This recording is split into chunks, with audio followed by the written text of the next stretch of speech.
Good morning.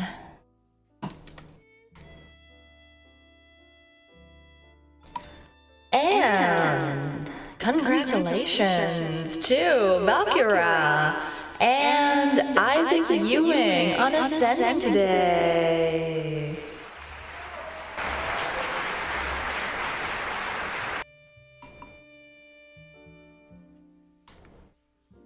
Hello, good morning, hello. Who's here this morning? Valkyra, why would this thing turn off? Hold.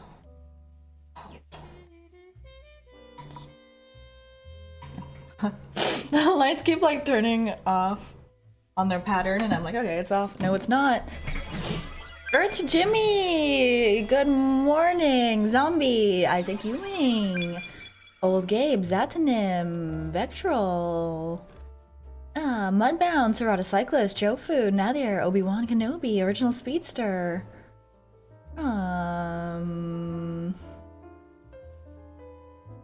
Projectoroid, Beach Bun. Not again now. Akshay, or Akshay RX, I think. Akshay, good morning. Magetz, Where Are My Teeth, Sparky AI. Did I already say that? I think I did. Good morning, if I didn't. Allie Rise, good morning. Fury, good morning. Marcus, Schnorks, Strawn, Halcyon, Funky Pants, if I missed anyone, good morning as well, and thank you. I heard some fancy sounds come in. What were those?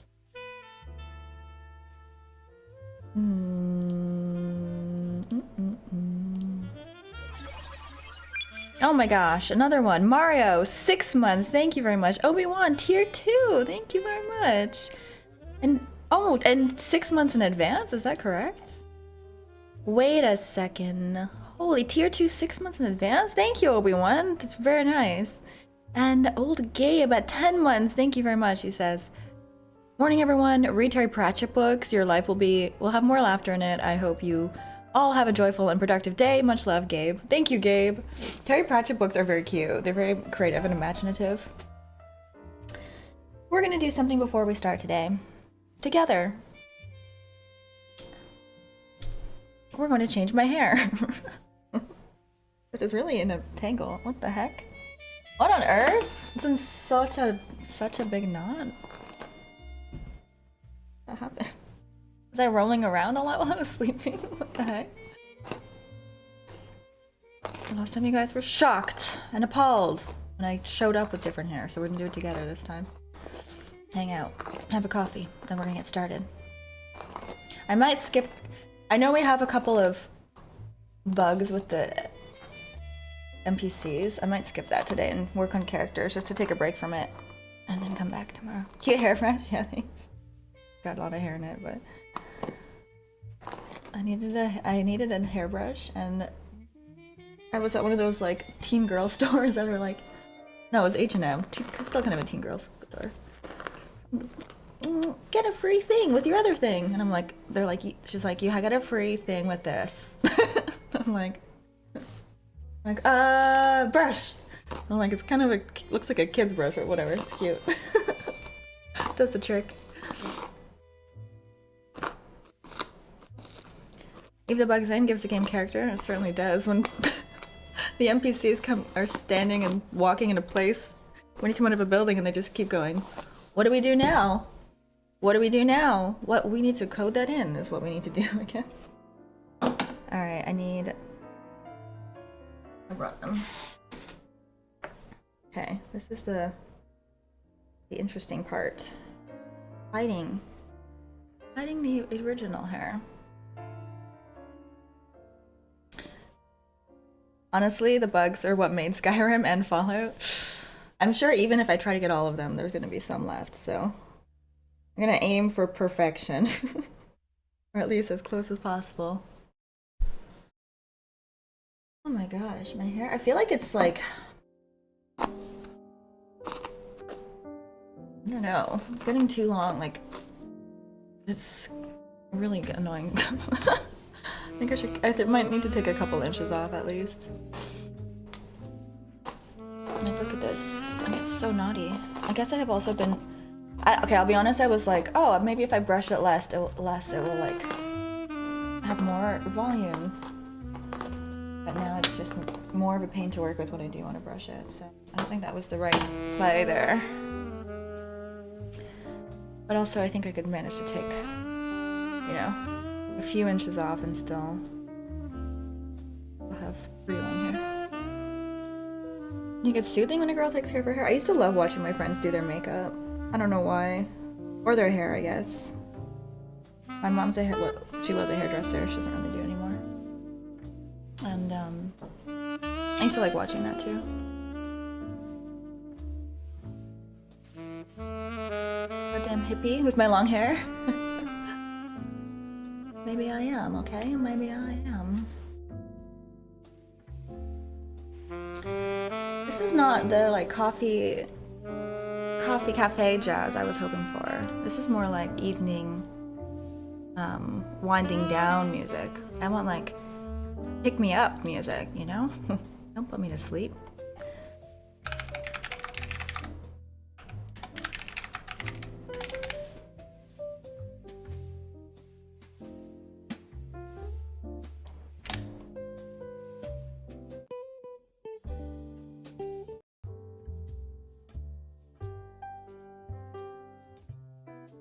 I think this was the one I was listening to yesterday. You want to pick me up? Play Crab Rave? Play Crab Rave. Talking about a song I can't play. I can't play most music now with YouTube. Do we expect short hairs? Yes, shortly. Short hair.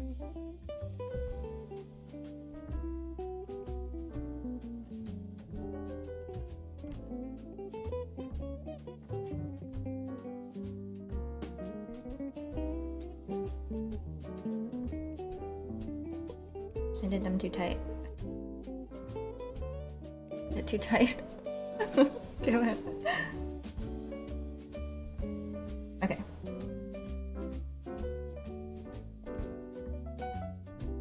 It's like pulling in just like the one odd hair. I think that got it. Okay.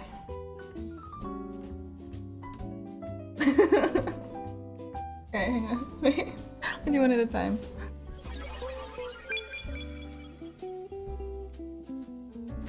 Thank you! What was that? Thank you, Mario, for gifting a sub to long hair. Appreciate it, Mario.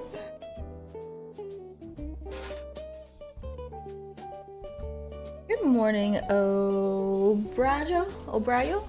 Hey, Aries. Jane. Brave Club. Is it a song? Because if it is, I cannot play it. Hey Hira, how's it going? Now there. Marcus. Princess Leia hair kinda. It's more like... Wait, this one went that way. This one goes this way. I don't like... Hair... Yeah, she does like a hair crown sometimes, doesn't she? You're right. Let's do some fancy hair stuff.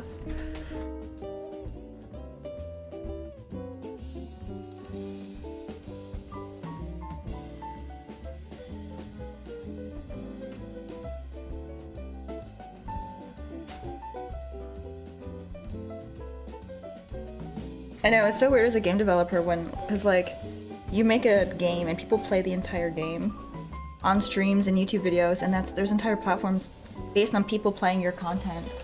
But then when it comes to music, like, people can't even play it in the back, like, it can't even listen to it in the background and talk over it. It's such a different world. But, I mean, I guess musicians are also artists, and they've had their own, like, pain in the ass shit go on, so they're like, we don't want to be taken advantage of, and it ends up trickling down to just people like listening to music on a small stream. Which I mean, I get it. Okay. Happy birthday, thank you. Ready?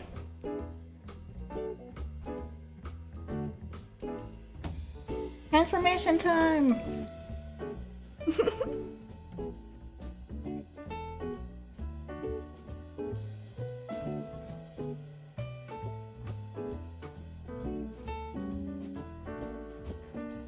Okay, which way does the bangs go? This way? Is this the long side? No.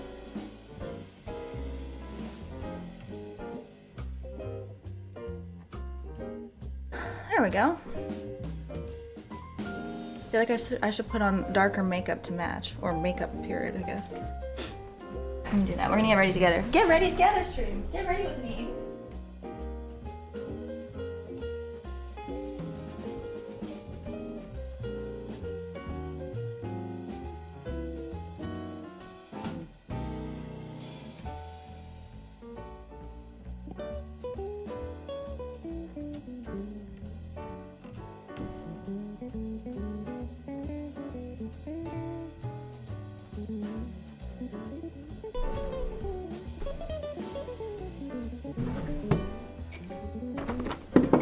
Should we go full? Oh, I want to mirror this one.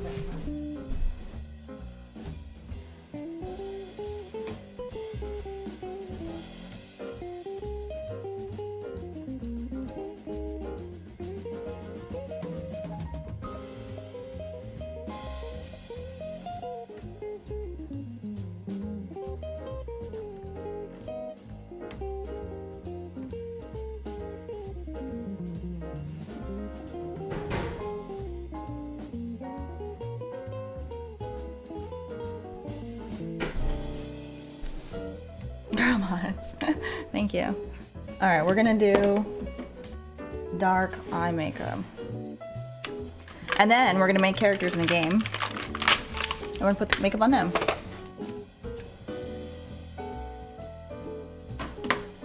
Go full eyeliner style. Oh wait, no wait, I shouldn't use this one. This one just smudges everywhere, I realized. I got a new one.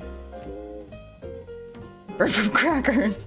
Okay, I don't want to hear any rude comments. If you guys don't like the hair, if you don't like the look, to yourself. Okay, just a heads up. Last time people were rude and I didn't like it. But it's not gonna stop me from having fun, so let's be nice. It's not really going on. I don't know what I'm doing. I think I would have done this before. I'm used to it.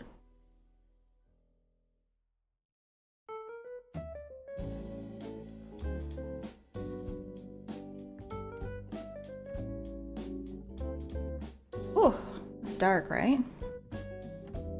It shows up when you put in your waterline.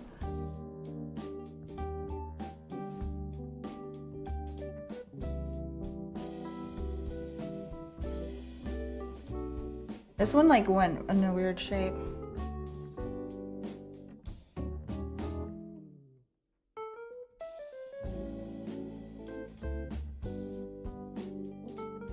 Okay, now to put it all over the eyes, get that real dark makeup look. Hey Nat, how's it going?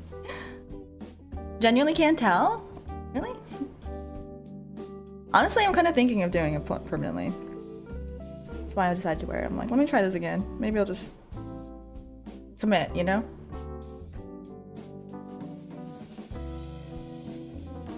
Everywhere. I can't even see. It's the mirror's dirty and it's far away and it's not very bright in here except for like a little bit of light. I have to have my main light like down so much so that I don't look like a ghost. But I'm not wearing black today, so maybe it wouldn't be so bad.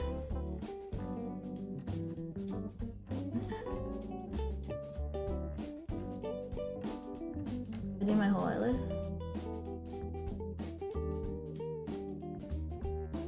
We're gonna go all out. Maybe I'll just do it on the camera. Whenever you do, don't clean the mirror. I actually tried. I think it's just an old mirror. Thank you. Very, very kind. Very kind. We're doing live modeling today. We're getting ready together. And then we're gonna get our characters ready. We're gonna put them all into their own file. And start designing them. Redesigning them. Improving them, whatever the situation may be. Uh-oh. I remember reading that Helena Bonham Carter, when she played Marla Singer, the makeup artist was like, do you want to do your own makeup, since her makeup is supposed to be like messy for the character? And Helena Bonham Carter was like, I don't want to screw it up, like I don't know what to do for makeup for this, but why don't you instead use your left hand, so it's like you know how to apply it, like you know where it should be, but it's gonna be messier. And I was like, after I heard that, and then I was like, every time I do my makeup and it's messy, I'm like, it's just a Marla Singer look, okay? It's just the Marla Singer look, you know? It's all over the place, and it's fine, it's cool. God, that's some shit.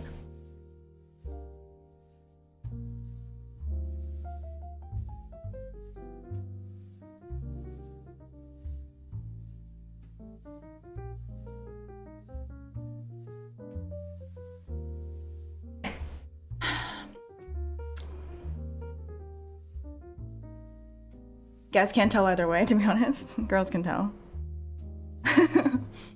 But I don't think the cool ones wouldn't care. Cool ones would be like, oh, she just doesn't spend a lot of attention on it. And if anyone judges me, screw them. Right? Am I right, chat? Anything else? Good, looking a little darker, looking a little dumb, looking a little more matching the hair. Some of my light features.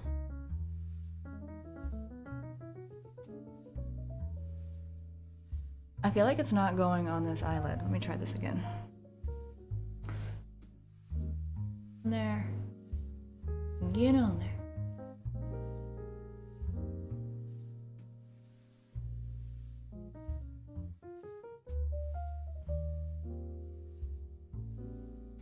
What happened to your long hair?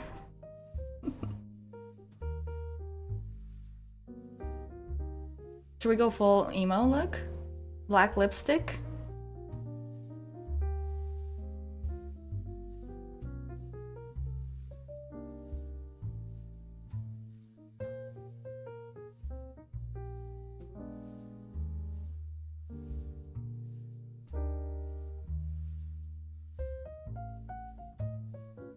Should do my eyebrows darker. I use a different eyeliner.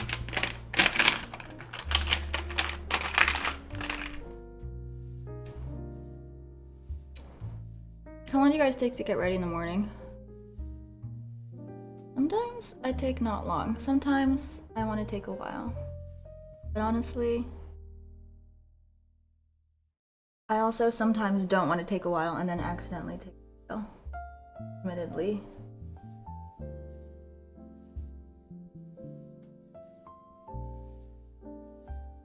Do it darker on the root of the eyebrow, like here. Yes, I'm using eyeliner to do my eyebrows. The aesthetic we're going with. We do every day. But I do have an eyebrow brush, at least.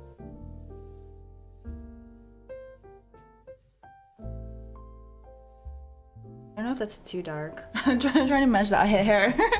Maybe it's too dark there. Whoops. But sometimes if you put too much on this part, you look angry, which I'm going to be doing soon with the characters.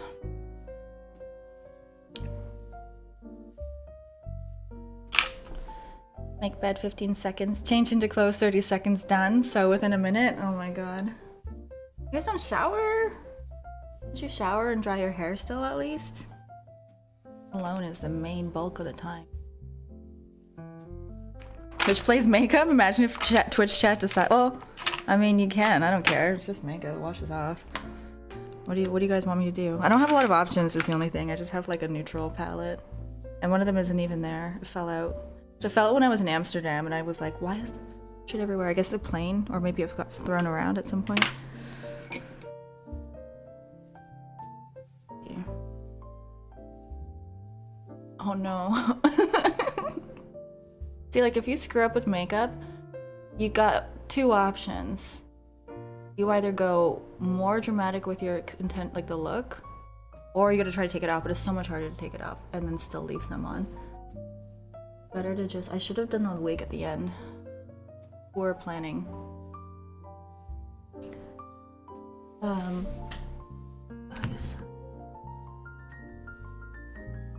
So sometimes it ends up being dramatic by mistake. I don't think this is a unique experience for me. I think this is typical. You just do more and you just go with it, you know? It's kind of a life lesson. Sometimes you just gotta go with it. Doing dramatic makeup, you know?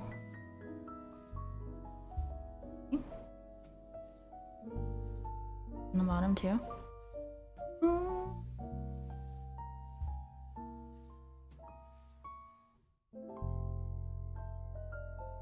Like honestly, like in the mirror, it looks like I'm putting a ton on, but then I look up, it doesn't look like that much. Kind of looks like a lot, but like it looks more all around the eye. Let's use this one. Hey, no rude remarks, okay? Even as jokes, I don't want to hear rudeness. And that one wasn't bad, but I'm just, you know, nipping it in the bud. You know what I mean? I nip those comments in the bud because sometimes the internet can be mean.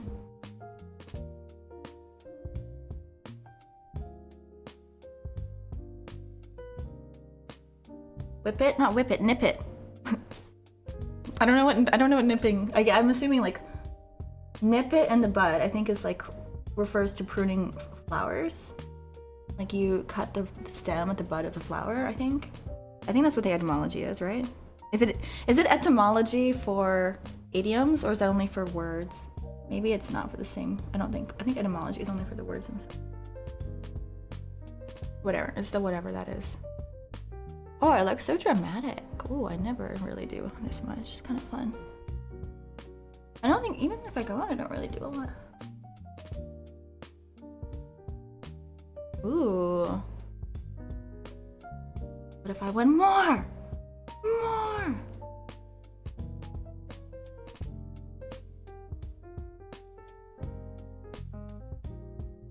Yeah, I'll think about doing black lipstick and go full on goth.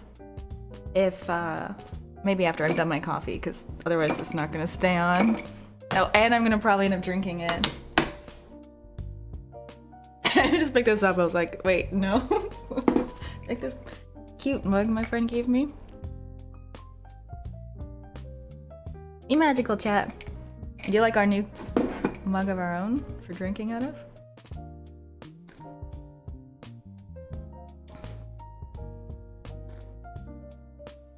Hey Em, how's it going? Let's go to Candy Mountain! How do I take my coffee? Today I'm having a Canadiana, as coined by our friend Will Ryan. And it is with maple syrup and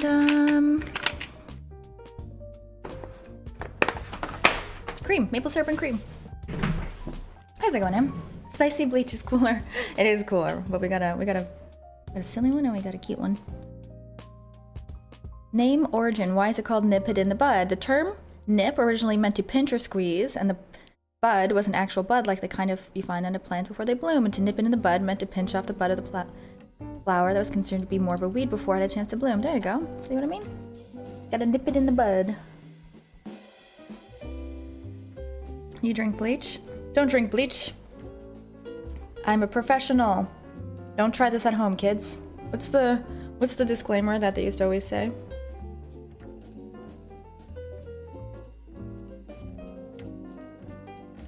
It always meant, because the expression nip it in the bud, as we've already gone over, means to like cut the plant where the bud is so it doesn't continue to grow. But it makes me laugh so much when people say nip it in the butt, because that's what it sounds like unless you were very specifically, like I had to look it up to know what nip it in the bud meant. And before that just sounds like nip it in the butt. When I hear people say that, I'm like, yeah, it does sound like that. I used to think it was the butt. I always thought it was nip in the butt. I think a lot of people do, which is so funny. Never knew that. Now you know. Now we're all a little wiser.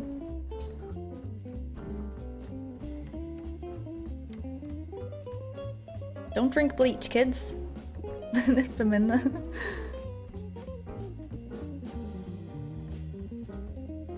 Guys, why are you sighing here? So, now we've got our look together. Let's do some art.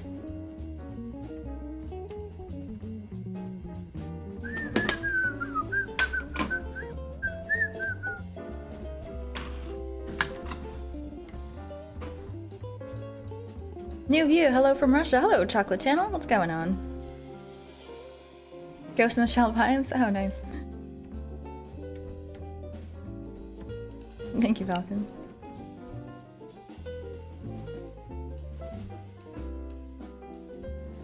Crash Override. I don't know that one.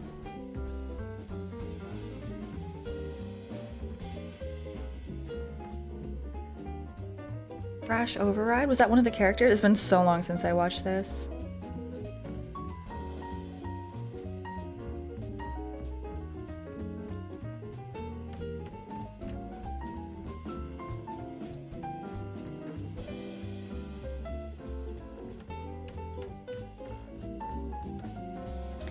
Are you doing more sculpting today? We are doing... Let me see.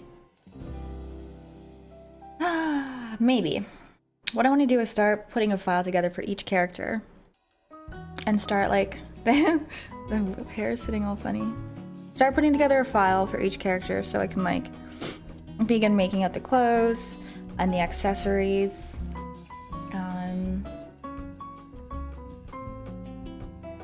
Like that.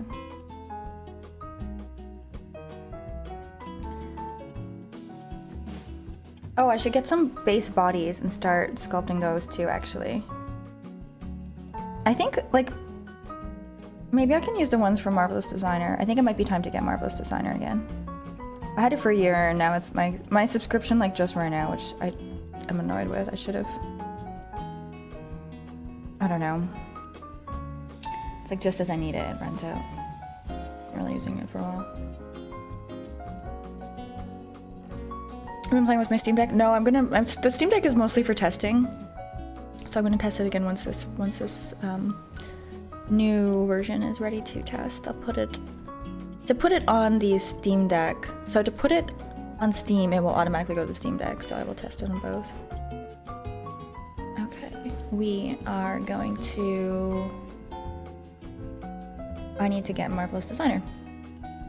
I hope I don't have to restart to do that, actually. If I do...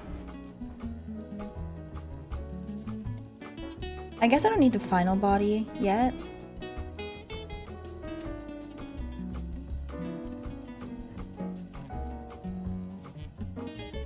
What's gonna be the best way to go about this?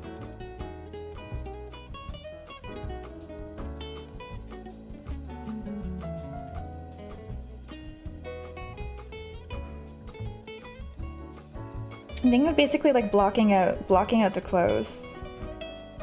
Blocking out the clothes. And then I need to find some files and stuff. No, let me go full screen for a minute. I have my stuff together here. Maya.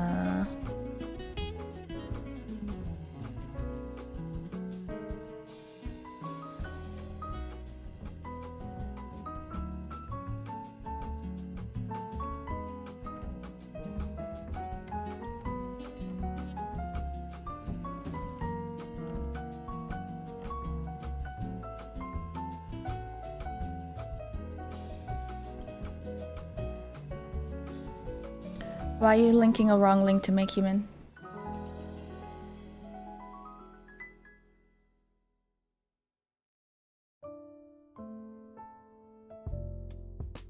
Body E1. And where's my other template?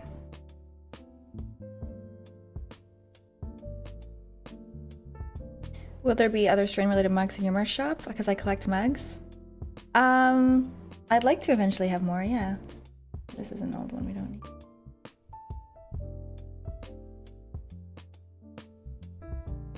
Huh.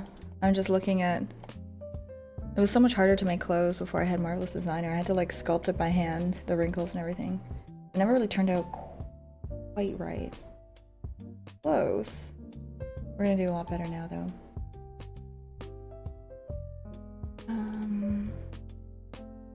You know what, let me just resave this as desktop.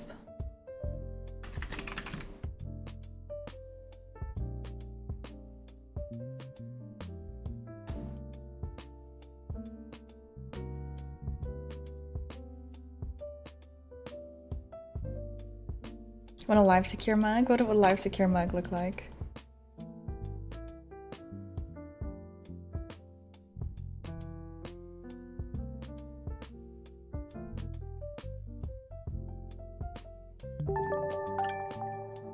Longer, thank you for the 100 bits. Like you got from The Office. It's gotta be like somehow funny though. Maybe we can make the logo look like, I don't know, like I don't know. You look different. Did you do something with your hair? Yes, I did. Thank you, Lootmonger.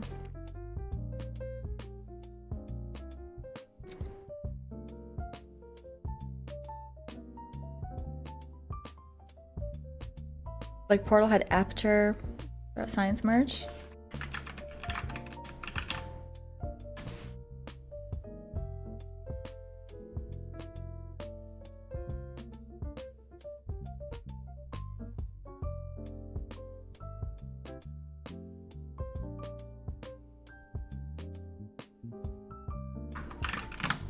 Let me see what they made. Let's say Aperture Science mug, and specifically. Oh, I see. So it just kind of looks like an office mug. And it's in the game. Yeah, you know, that would be fun actually. I like it. We need a good live secure logo, and I can put it on the different homes and alarm systems and stuff.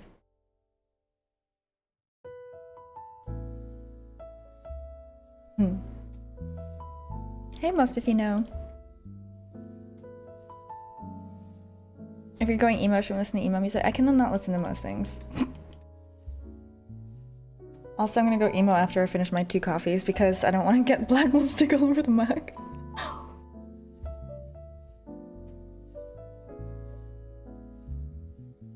How do you fit all your hair under the wig? I put it on stream today, so you can see it if you want to rewind. Thanks, Mustafina.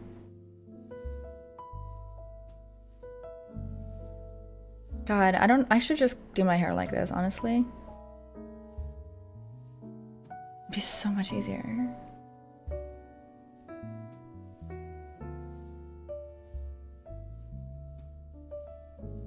Why do I have long hair? Why am I doing this? Okay, a couple things I need to still open.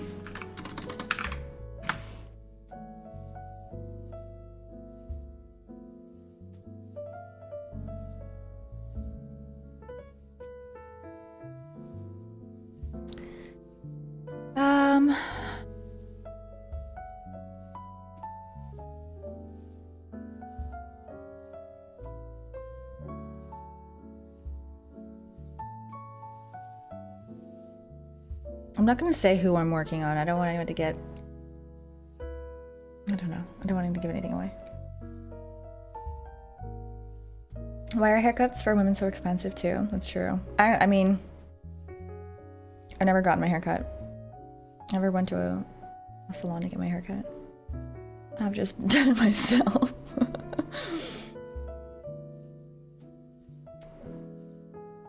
My mom's a hairdresser, so she cut my hair growing up, and then she taught me how to cut it. I used to do haircuts like this all the time on myself, which, you know, it's not really that difficult. But I do feel like my hair, I could just look better if I just went and got it done professionally, you know what I mean? I just never cared enough to. But I don't know, part of me is like, maybe I should start. Maybe I should grow up. Hack the planet, yeah. Pretty obvious who I'm working on.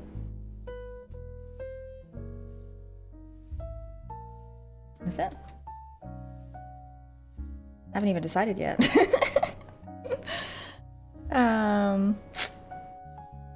Okay, hang on. Let me save another version for a different character.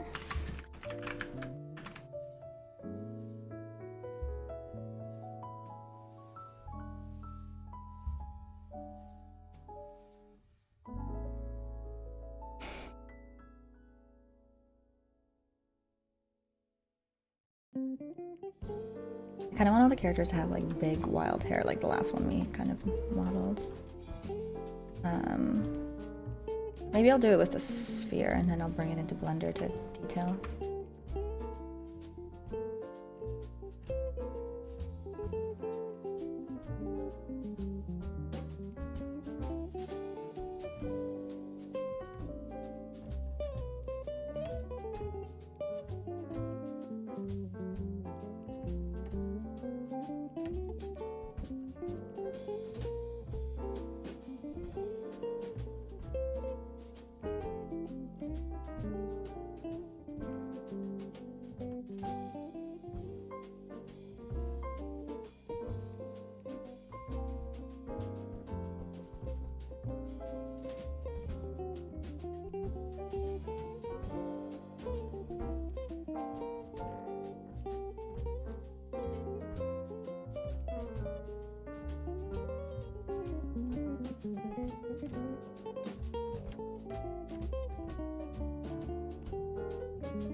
So, kind of like putting stuff all over, make it kind of like a wonky big hairdo, which we'll mess around with in Blender, see if we can get it to look cool or not. It might not turn out, but we're gonna try it. B, to be big from the front and back, I guess.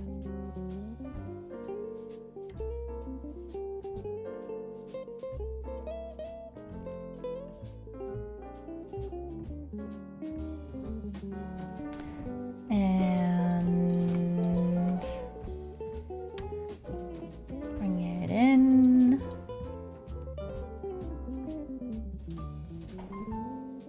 I just want this to be like, I want it to be big on all of it. No.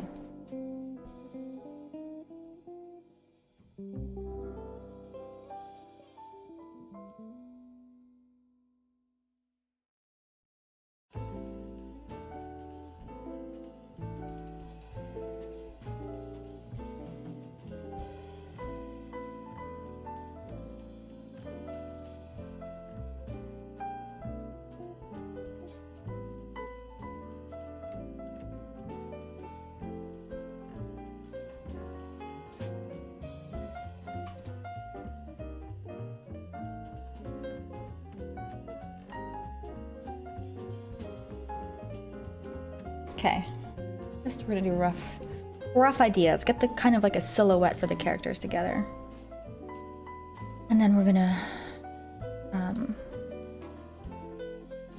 have an idea of things to put. What kind of clothes to make on Marvelous, and all that kind of stuff. What kind of things to sculpt.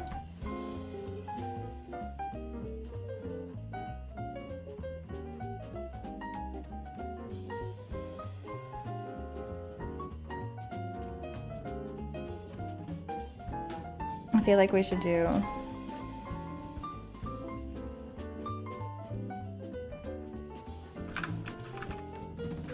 something like more atmospheric to get this.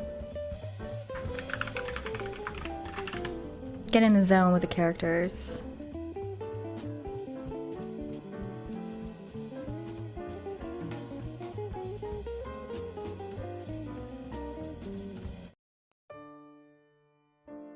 No.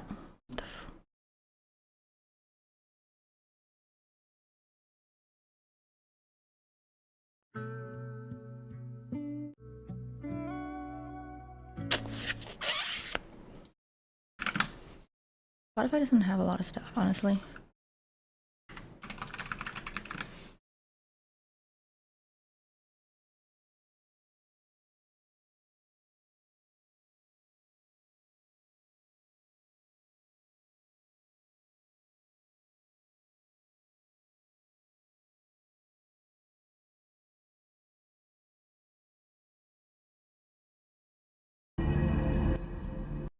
Okay. Hello, hottest man ever. Haircut? This, no. Not even gonna play today, you know? Some people are too weird.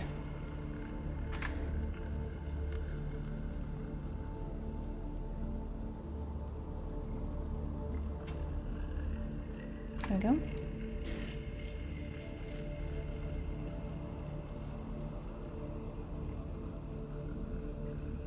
And let's put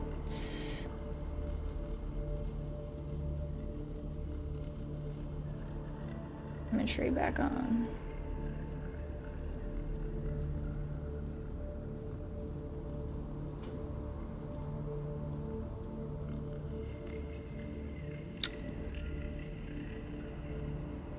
I almost made a your mom joke.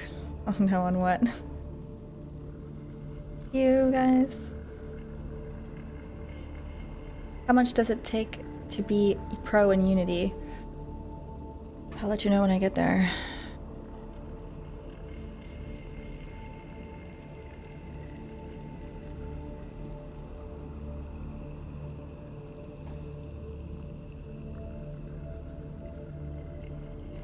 So, I don't know if shaping this out is going to do a ton in terms of, like, I don't know, it's probably going to make more sense to actually make the clothes in Marvelous later.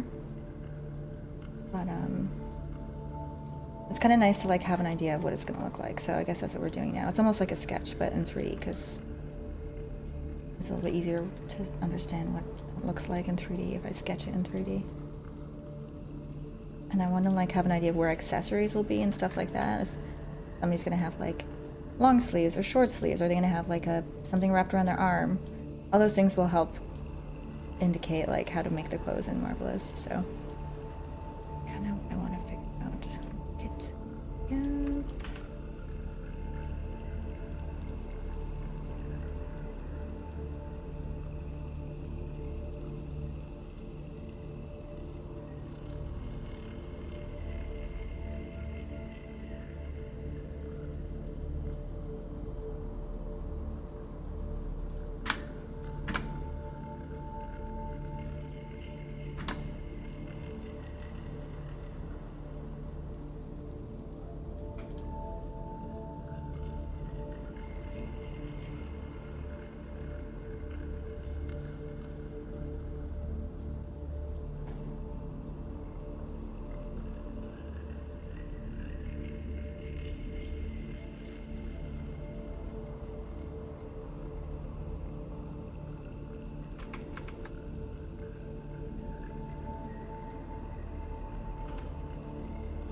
Make the body not move around. Take the body.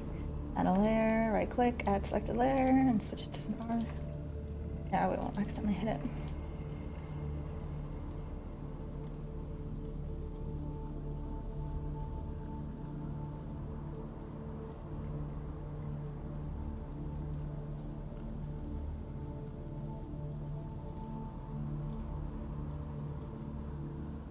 So I think I want the jacket to kind of be together in the middle and then come out towards the edge.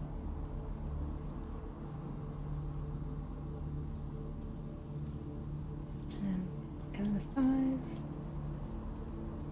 And come back at the end. Down a bit. Hey, Satanea.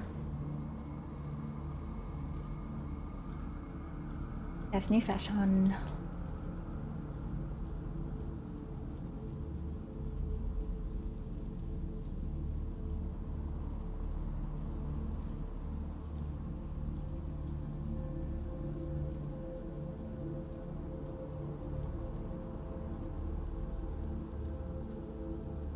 And then the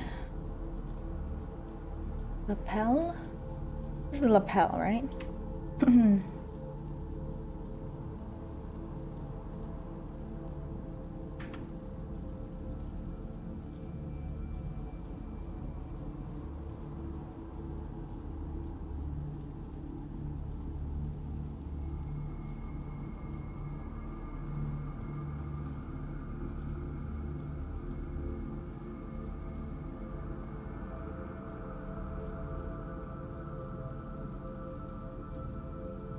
There was a Geo arc, an evil Geo arc I missed. Yes, Geo is constantly struggling with his dark side. Every so often, we see its surface. But most of the time we get the wholesome Geo that we know and love. Every so often.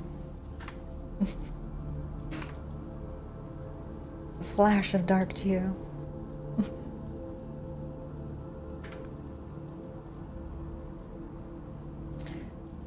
Okay, let's bring.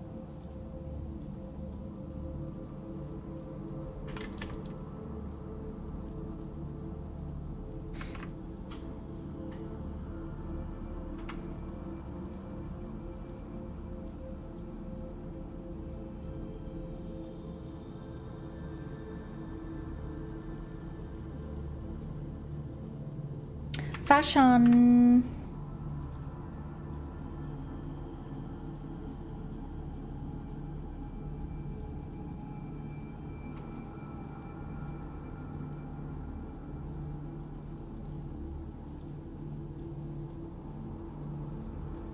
But I don't actually want this to go in that shape. I kind of like this shape. I think this come in better.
And I want big sleeves as well.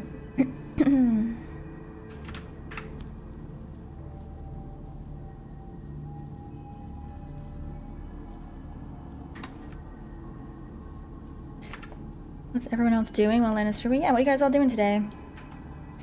What are you all up to? Are you watching intently, learning the ropes of modeling?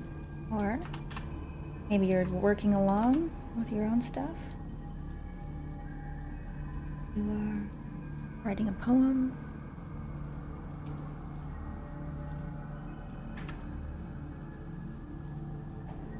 Where's Lana, by the way?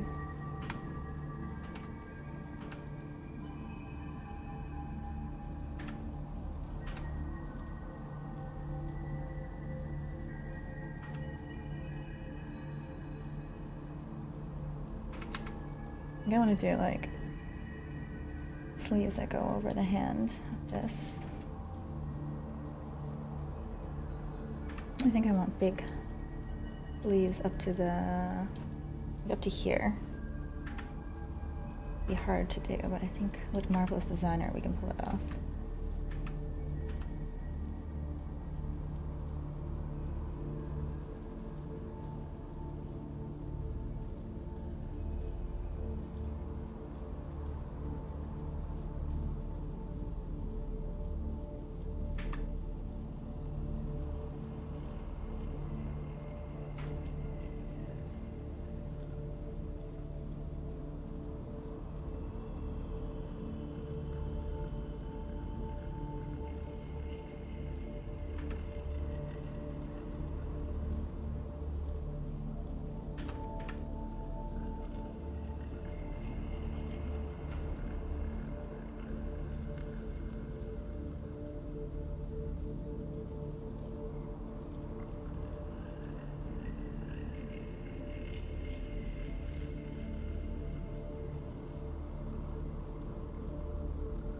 So maybe I'll make it go like that, like one of those sleeves with holes in the arms kind of thing.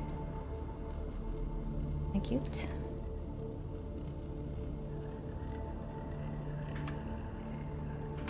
I wonder if I can do just certain points. Let me do something here. Just at these points. Oh no, I can't. That's right, because I need to select the second object. Probably like lock points. Seems like annoying though. I'm gonna try to deform and shrink wrap it too. The character, but it's not worth it. It's just this, again, just blocking it out to get an idea of what I want to basically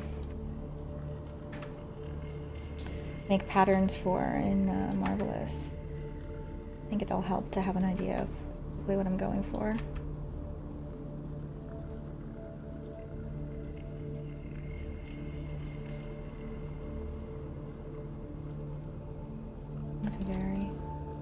I'll kind of fold it up here, which Marvelous will help me with.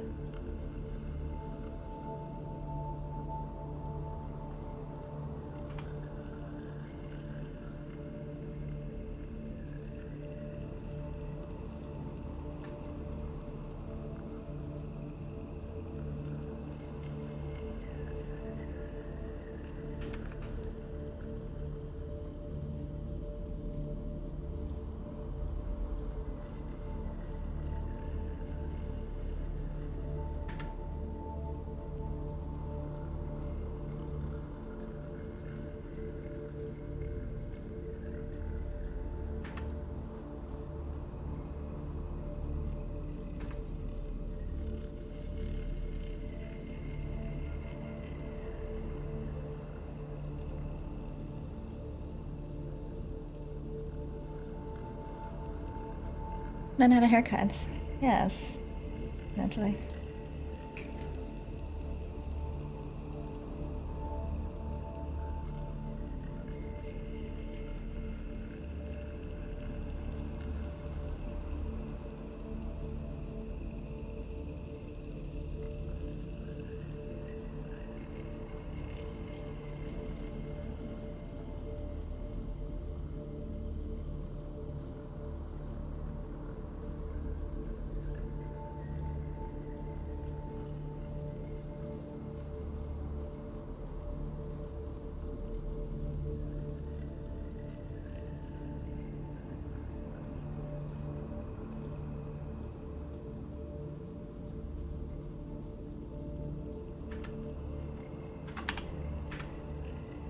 Make it into like a little hood. Let's make it a little. And like First of all, let's get this down.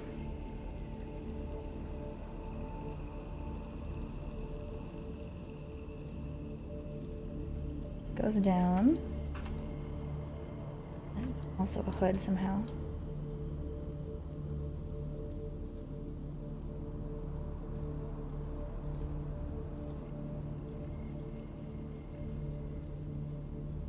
That would be more of a Marvelous thing, but it'd be difficult to pull off, so we'll mess around with that more in Marvelous.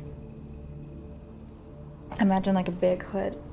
It goes into like a point at the back.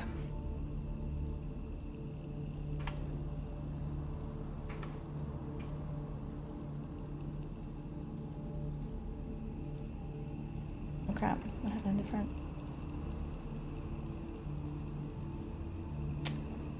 No.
I like that.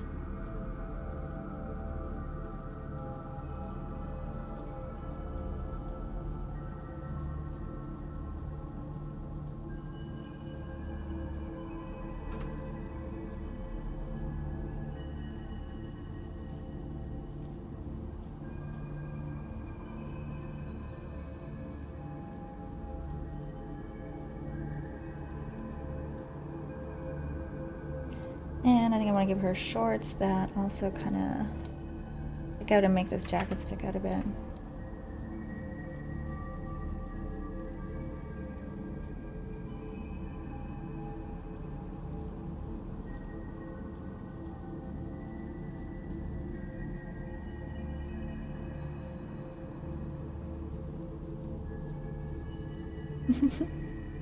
Yes, this is how shorts are made. Start with a box.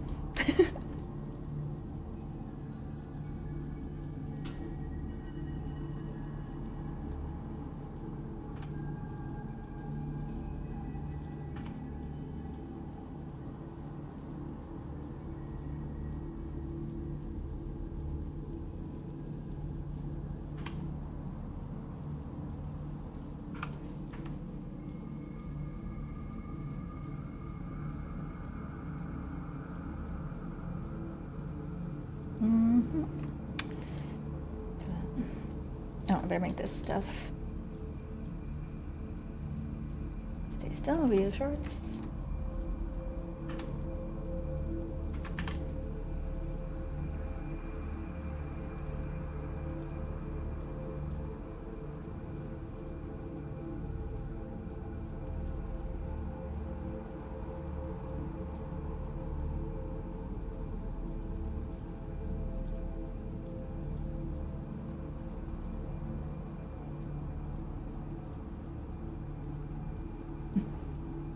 Perfect shorts don't accept.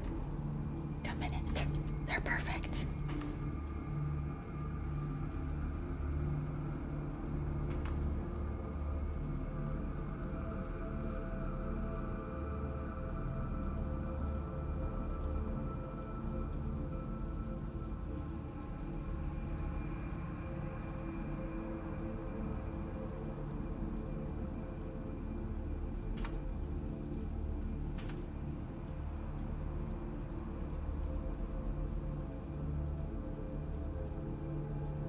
And I think they're gonna be like jean shorts, probably. Fray out a bit.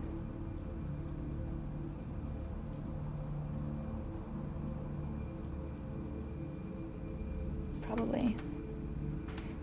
It would probably go like, if you wear them a lot, probably wear out in a way where they go upwards towards the thigh area.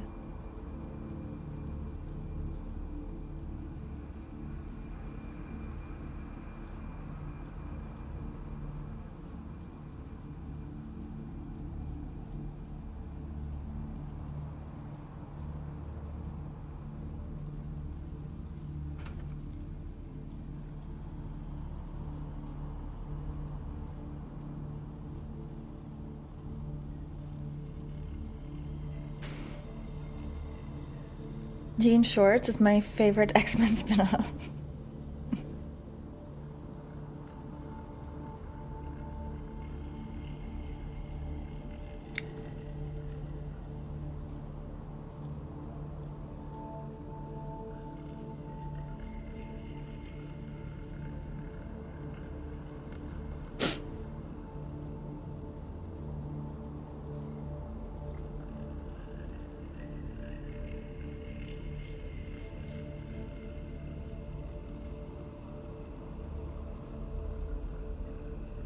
I'm gonna want the character to have a thin waist and then the jacket kind of.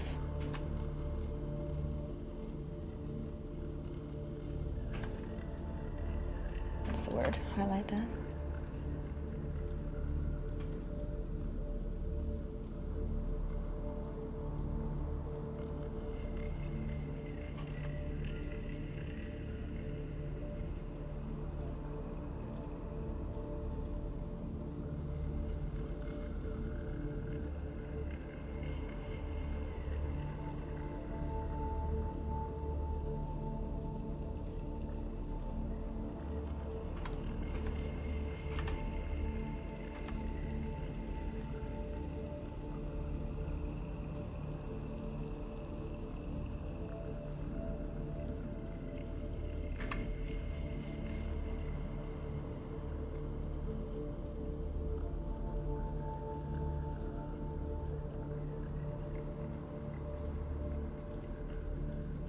And I want the top, I want it to go in together, small waist, but then kind of a silhouette goes straight out to the arms, baggy arms.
I don't know if I'll be able to pull the hair off, but maybe I'll do a face and hair to match this later.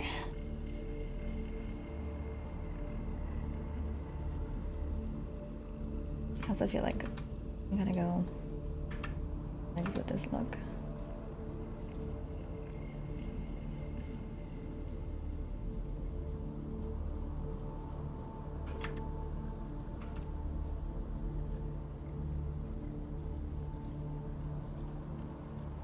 I think I'm gonna make a separate body altogether, or sculpt it, but what else?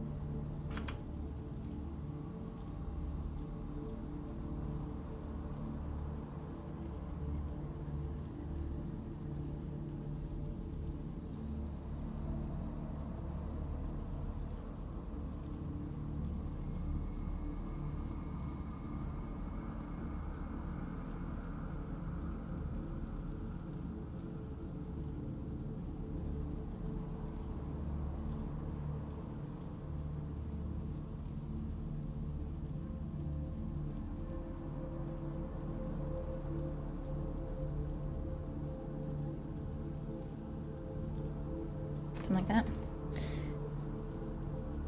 Hey, who's that man? When do we get the next cat? In a little while.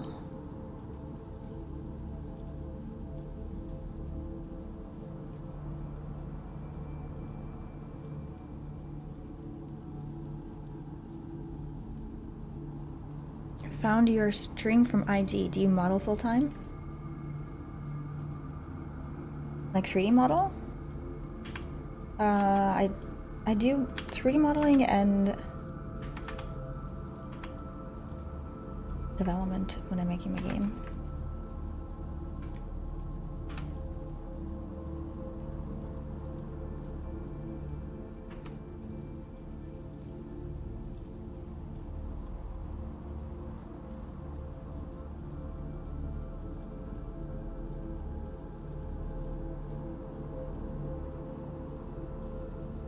Shoes I feel like should have a ankle piece.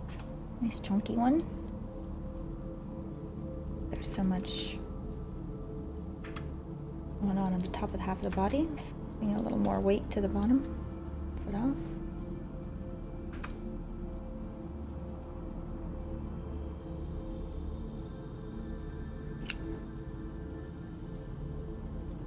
Maybe a bunch of cool necklaces too, but I'm thinking like thin ones, a few thin ones, which might be harder to model.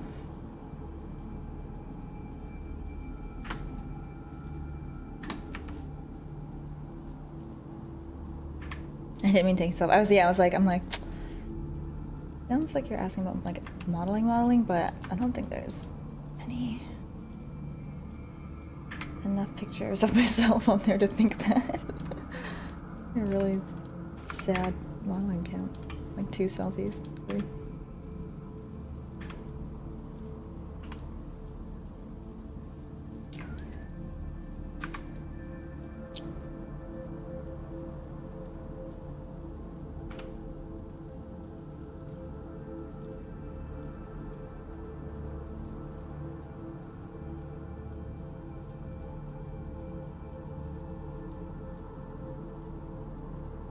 Now, I gotta get the hair, if I can get the hair shape right now, it'll save me trying to figure that out in Blender, though it might be easier to get in Blender.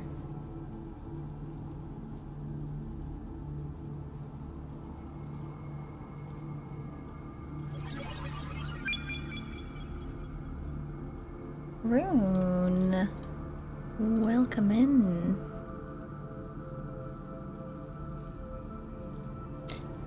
Oh, never mind. Wait a second.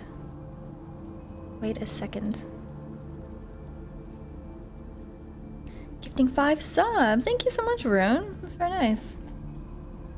We got gifts for Charlotte Mackill. That's a good name. Lootmonger, Pump Daddy 69, Infested Rabbit, and Drake. Welcome in. Thank you very much, Rune. Wait, is this not Blender? This is Maya. I'm a little bit more familiar with hard surface modeling in Maya. I'm a little more quick with it.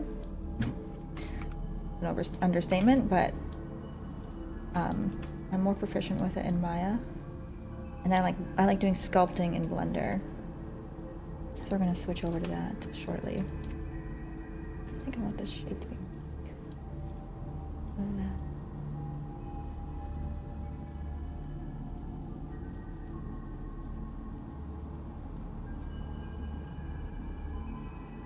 I think what I might do is like 1960s stewardess, yeah. What I think I might do is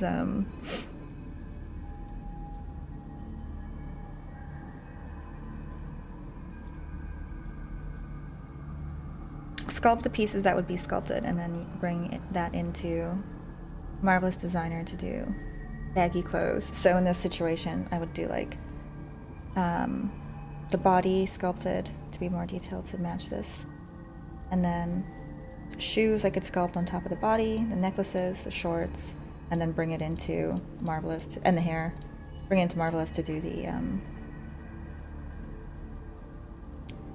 jacket to simulate cloth there. I would like to give it like a cape, but that would require cloth physics, or it would not quite look right.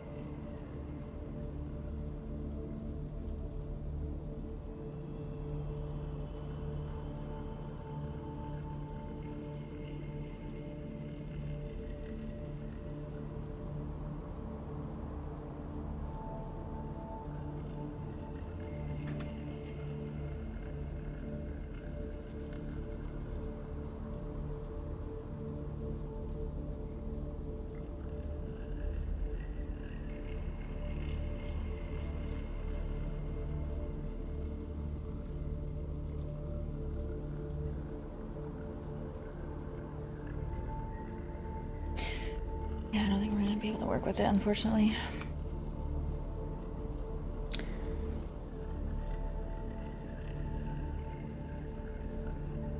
You should do 2 podcasts, Point Blank and Headshot. Not sure what the Point Blank would be for, though. Point Blank, maybe we should do a segment on Headshot of Point Blank, and it can be like rapid fire questions.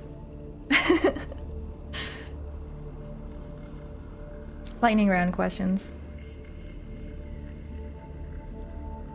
It's a good name combo. I'm wondering if Headshot is too like violent of a name for a podcast, but like I think it sounds cool, but I'm also like wondering if maybe it's too much. I don't know. Podcast. Jofu. I need career advice. If anyone can please help. My company is dangling a carrot in my face, making a massive project's release date the same exact time as our bonus is awarded. I feel like this is very shady and dishonest. What would you do?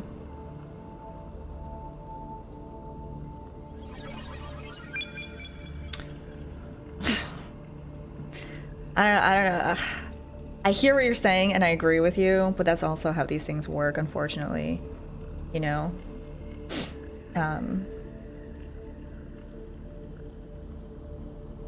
It sucks when you see it and you recognize it and it's so obvious. It sucks. But bonuses and like raises and all that stuff is all, it's all there to be incentive to work harder. And do certain things and, you know, maybe work overtime and do this and like, it sucks, but that's just how these things are, unfortunately. I don't know if there's much you can do. Like, you can go and complain about it, but like, there's no law against when a bonus is awarded. So like, if there's no law against it, there's no reason for them to not do it. And like, if anything, it's just gonna make them like mad that you even brought it up and like, oh, we would never do that. It just happens to align with our quarterly reporting and like, I don't know. You know what I mean? There's not like a lot you can do, unfortunately. Chat, if you have any suggestions on that. Maybe I'm not seeing an option, but I think unfortunately you just kind of have to. I mean, honestly, if they're like doing stuff they're expecting a lot from you that's not fair, and then they're dangling the bonus in front of you, I think just like work hard, because like I think it's important to work hard at your job. But like if you're being expected to work like crazy long hours that are overtime and unpaid and all that stuff, all for a bonus, like you don't know what that bonus is going to be at the end of the day. So like don't work with the expectation of it. Just work hard, but don't like break your back with the expectation of something coming in, because you may not get it even if you like work yourself as hard as possible, you still might not get that bonus. So just try not to like let that warp your vision of like how hard you should be working, or like how much additional hard work you should be putting in on top of your regular stuff. I think that's my 2 cents. Do you have any opinion on AI art? I've been playing around with 2D and 3D and it's just so powerful, it's hard to ignore. I feel like I have to integrate myself with it now, to be honest. I don't know. AI is definitely an interesting thing.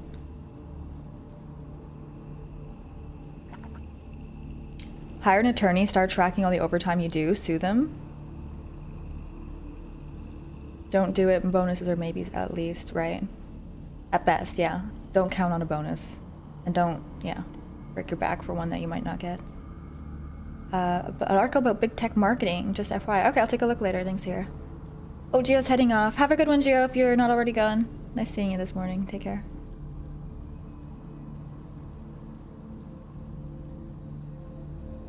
Yeah, my manager is super seasoned. I can see him going that route, yeah. My advice would be to quit, move out of the country, and live off the lands. Great advice, Roger. Oh, I like that very much, Jofu. Hey guys, I'm new here. I just saw the stream on my suggestions. Welcome in, Ash. How's it going? I work the least amount possible. That is still within what I agreed to work. I think it really depends, like... I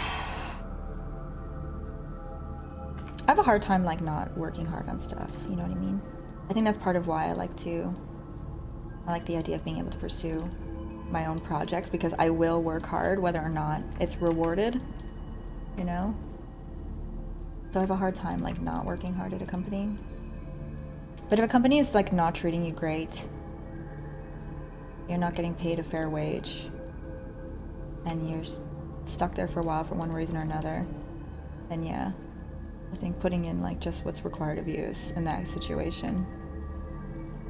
But I do think that if you like your job and they're doing a good job, you know, they're doing all the things that you're expecting at a good job, it's okay to work hard and, you know, work longer hours if you don't hate it and if it's not a big deal. If it's helpful, even. I don't think... I'm not like... How do I put this? I'm not like overall hateful towards all employers. I don't think that's gonna put you in a good, healthy mindset, especially if you are working for somebody.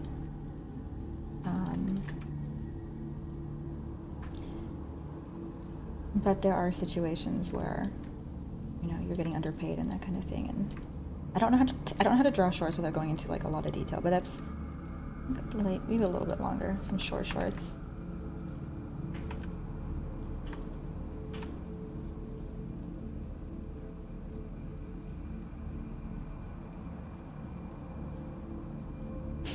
Yeah, this hair, I don't know if I can pull off.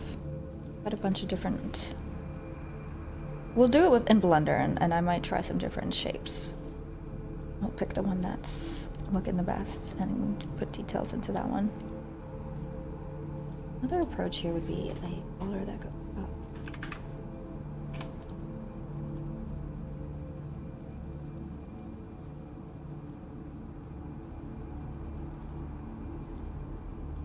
Currently having a staff meeting with myself. Nice. Is it the legally required staff annual meeting?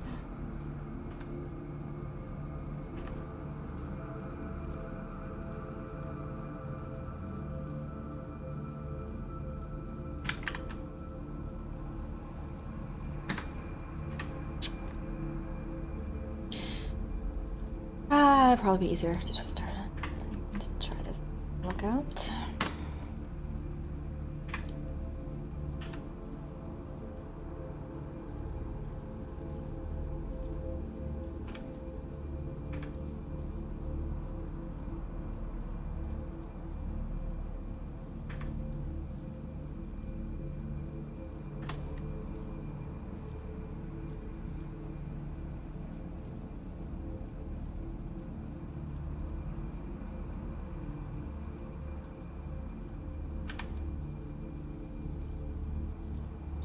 Okay.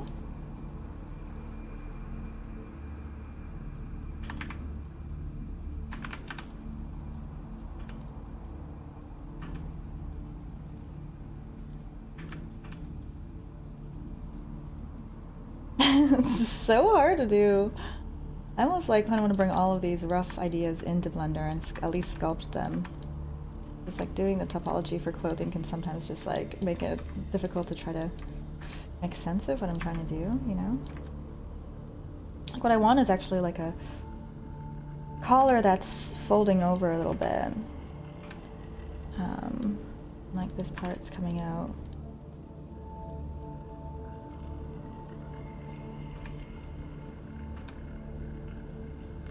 That topology makes sense.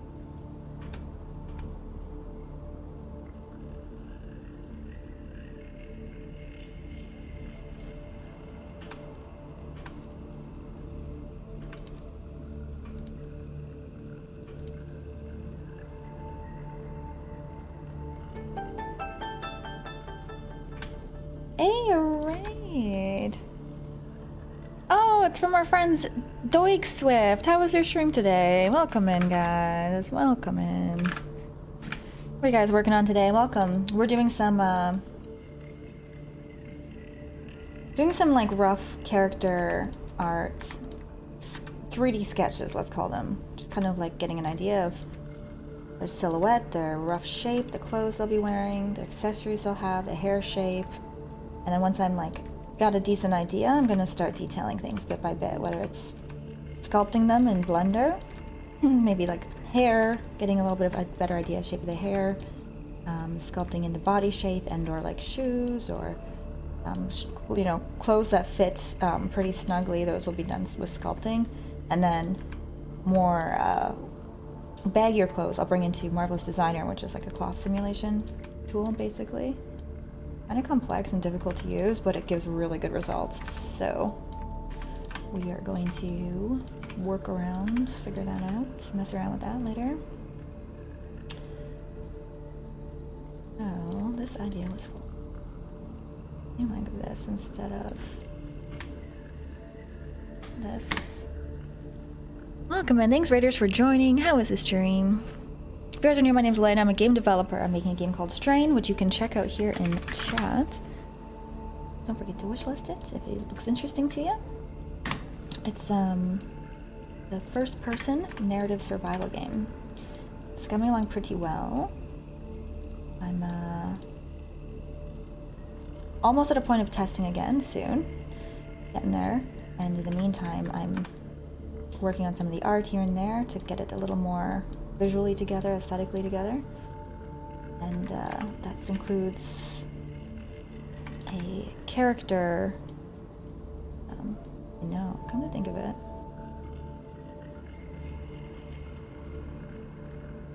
Video with a high neck. I don't think I want wide lapels.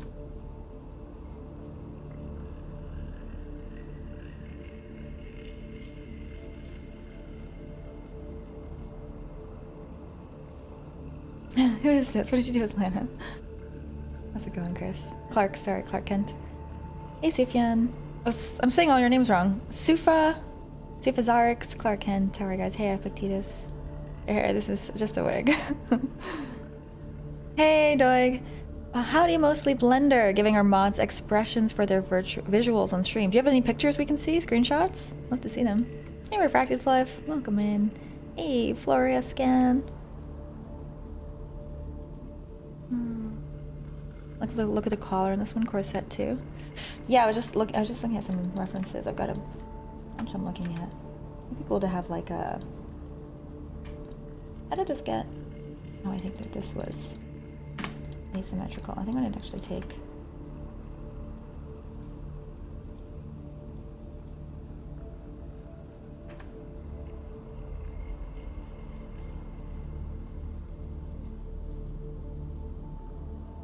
This and extrude it. Oh my gosh, let's go.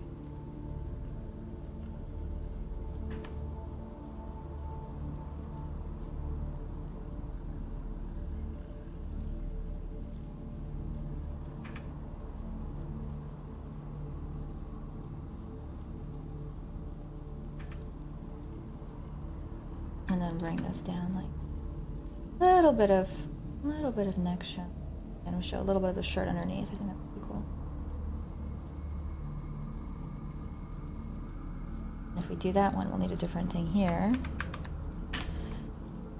Let's closer together.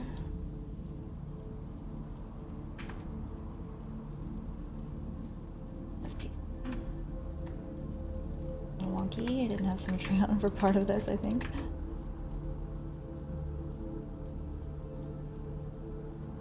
There we go.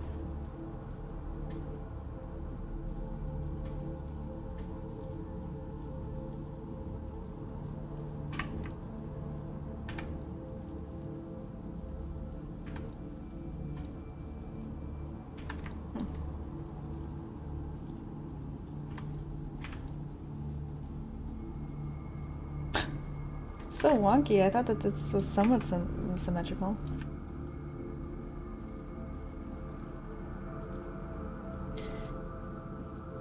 I think AI replacing graphics programming jobs is far off.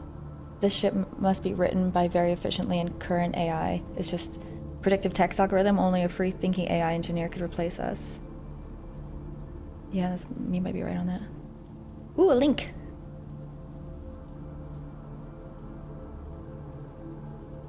Su like soup, fa like far. Sufa. Sufa? Oh my gosh, how cute! Where are these being used?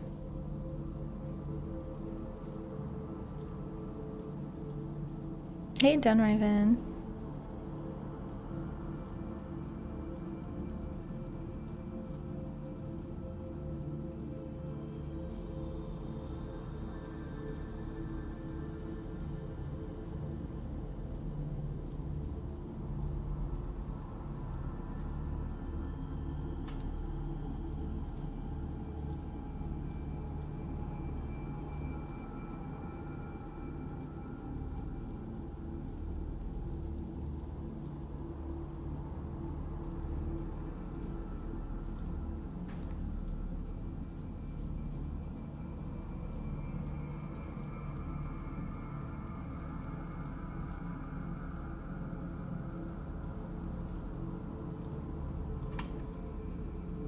I'm getting like Mean Girls style outfit.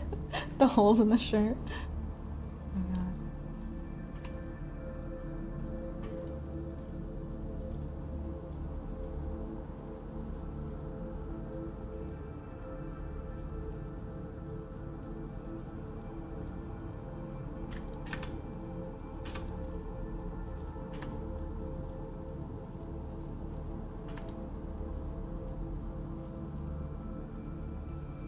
Close. Are you using Autodesk to model that outfit, but you mentioned in your bio that you're also using Blender? Do you switch between them, or do you use both for different reasons? So this I'm going to be, I'm just kind of sketching out a rough idea of what I want the characters to look like. I figure it's more effective to do it in 3D because then I can like rotate and see their silhouette at different angles and like get a better feel for what their outfits will, and hair, and like what their character design will feel like when we're actually looking at it in 3 dimensions, rather than just doing a quick sketch. I'm kind of just silhouetting it mostly, roughly putting it together into like a shape. And then I'm going to put in the actual stuff, and that will depend on the part of the character. So accessories will be done in Maya. Things like maybe bracelets or goggles or anything like that. Anything organic, like the body, will be refined in Blender, and then I'm going to put in some more tightly fitting accessories and clothes, like necklaces, fitted shorts, shoes. That'll be done in Blender. In fact, let me put the bottom of the shoes on because I have something to work with then. And then I'm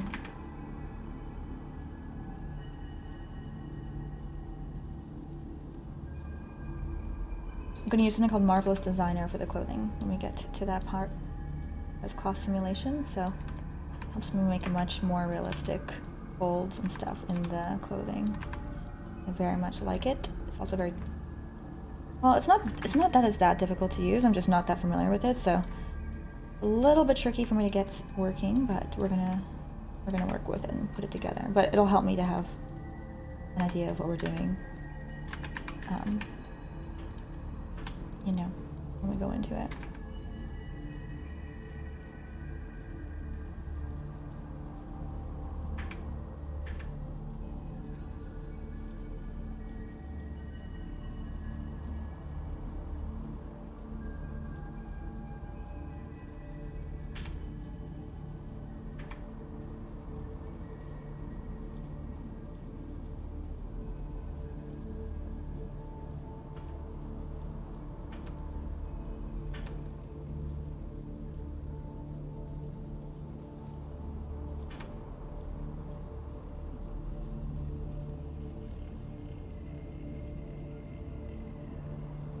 I don't think I want this character too hot.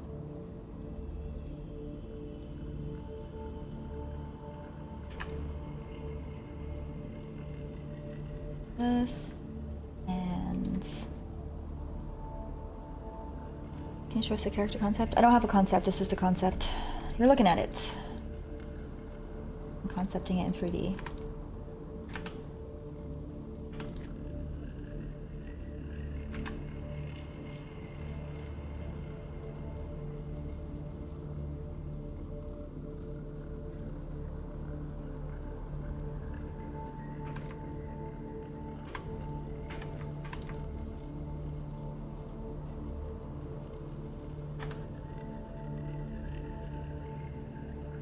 So something a little bit like this.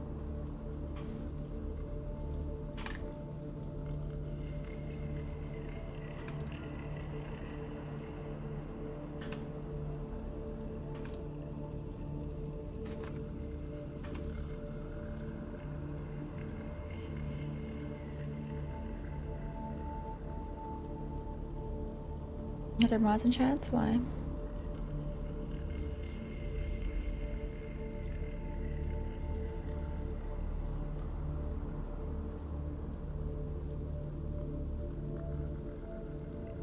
Just applied to Liberty University for MBA by entering fake data. After about 5 minutes, I got an email saying, submit rest other documents to get admitted. Why did you apply with fake data?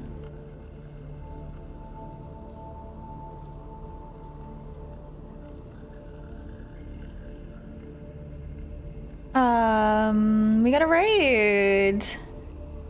Oh gosh. I think I asked last time how to say this. Gius, how's it going? Thank you so much for the raid. How was your stream today? Welcome in, guys. Thank you for the raid. My name is Lana. I'm a game developer. I'm making the game Strain, which you can find here in chat. I have been working for a while, doing custom assets for it, and I'm doing the programming and all the other things. So, yeah, we switch between programming, we switch between art, we switch between sometimes story writing and game design and bug fixing and all that kind of stuff. Today we're doing characters.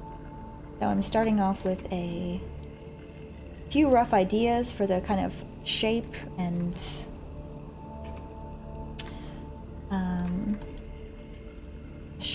the, where do I put this? Silhouette of the character, you know?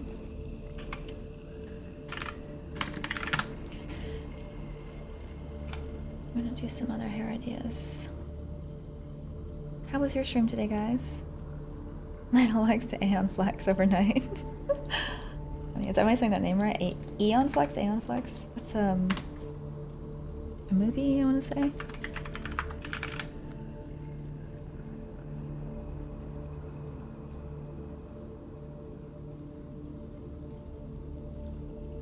Is it an anime? And what's her name was in a...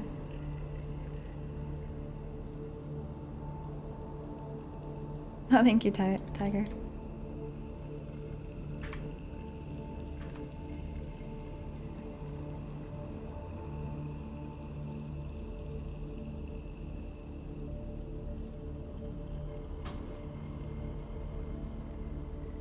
You look lovely. Thanks, guys.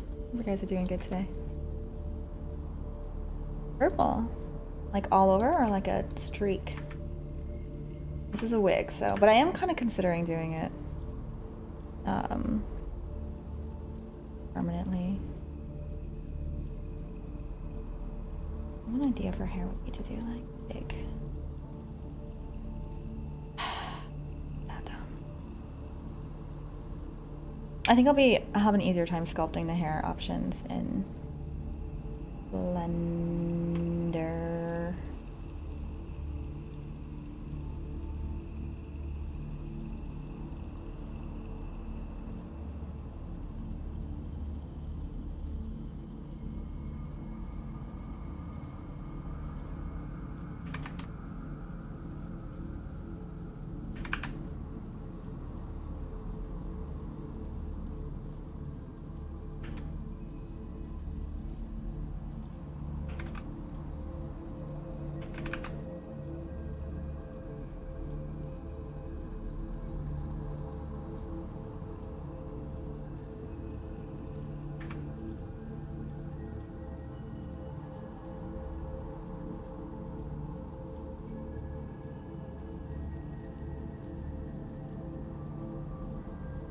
Kind of reminds me of like Star Wars. What's her name? Princess Amidala? Is that her name?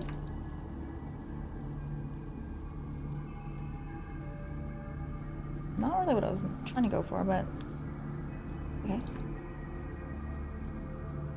Things. That's why it's fun to try different things, because you never know how it might turn out.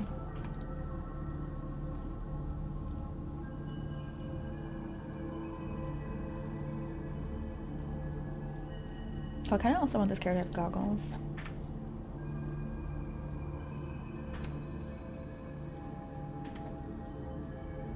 So once again, this is blocking it out. And part of the purpose of blocking it out like this is, for example, if I do put goggles on a character, I better put that on before I sculpt the hair so that the hair can be sculpted around the goggles. Like that.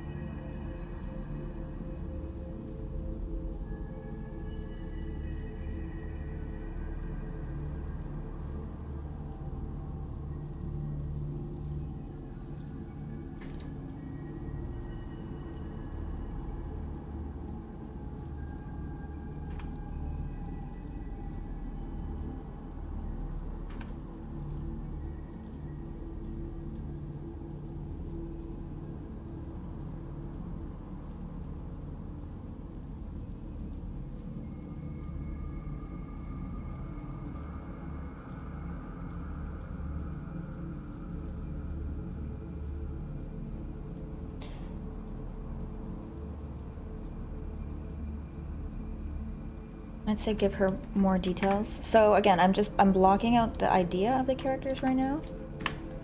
I'm not putting details in until I have a finished concept done.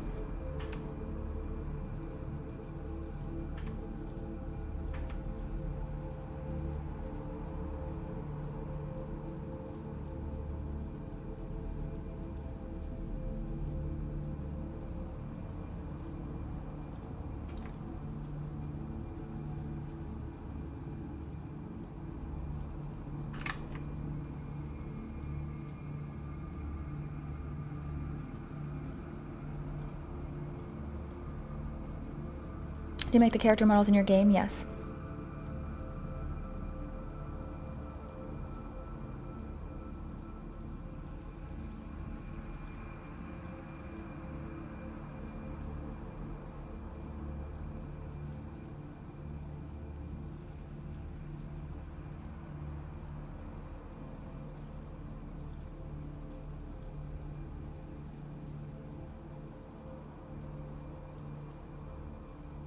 I'm in my master's for game design. Cool. How's that?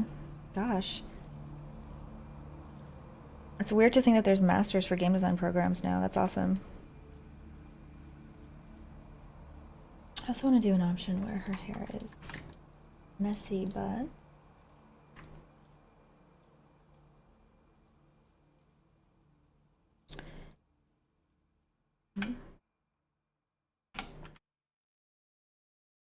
still kind of wild, but smaller, like.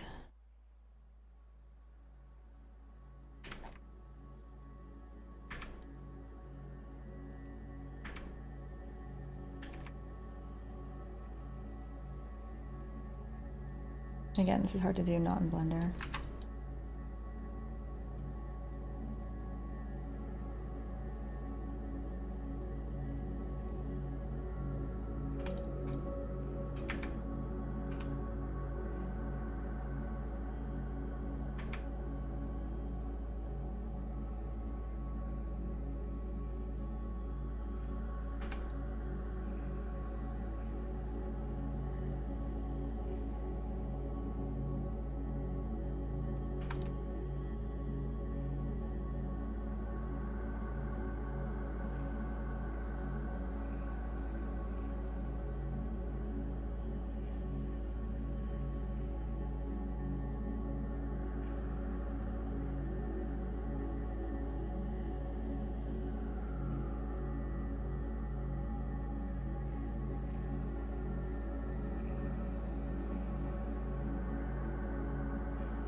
Okay.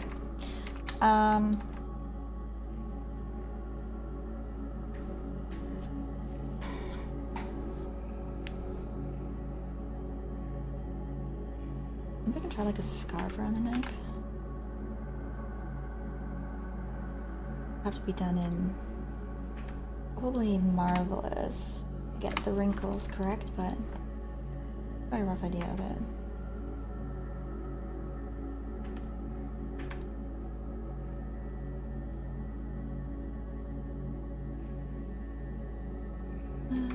Around the neck.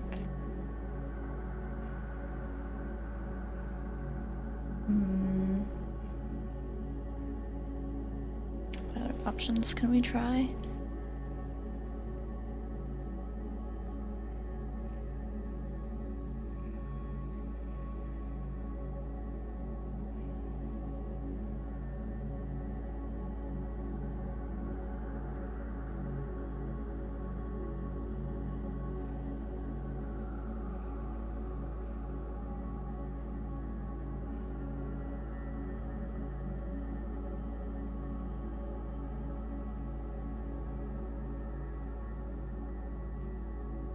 I like the idea of coming in and then coming here.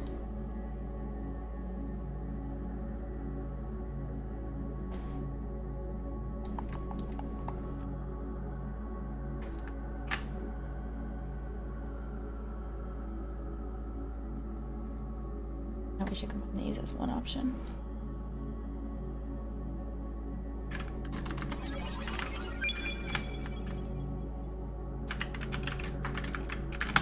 What's that? Who's that? Nova, thank you very much for subscribing. Welcome in. Here's Charles. Oh, thank you, Tiger. Any freelancers, game devs here? How are your... Yeah, okay. Good question. Those of you here who are doing game development, I'm sure there's at least a handful of you guys, right? How are things going in terms of employment and such? Have you guys been affected by the layoffs that we've been seeing?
Last week, yeah, I'd like to have like baggy sleeves. I don't want them poofy. I know these look poofy. That's not what I'm trying to pull off. I mean, what I'm trying to do, but it's hard to pull off what I'm trying to go for without this cloth sim right now.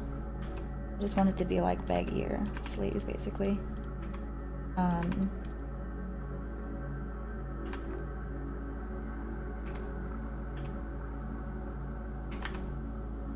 But I also have to be careful not to make them too baggy, or it's gonna look weird without cloth simulation and animating it, so it doesn't fold in on itself and stuff. It's gonna be tricky. So honestly, the tighter fitted clothing, the easier to work with. A bit of goofiness. What kind of goofiness do you want? Like a wingsuit? It's just a style. Oh, I have some of those videos that I put on my thing to watch together with you guys. We'll watch those in a second. I'm gonna go make a coffee, and then we'll watch those, and maybe start, you know, brainstorming another character, and then I'll go through all the ones we need to do, and then we'll turn around and look at them again, make some more variations, ideas, until I have a pretty good idea of what I want the design to look like, and then I'll start sculpting and cloth simulating and all that stuff. So, first step is coffee. I'll be right back.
Where are the videos?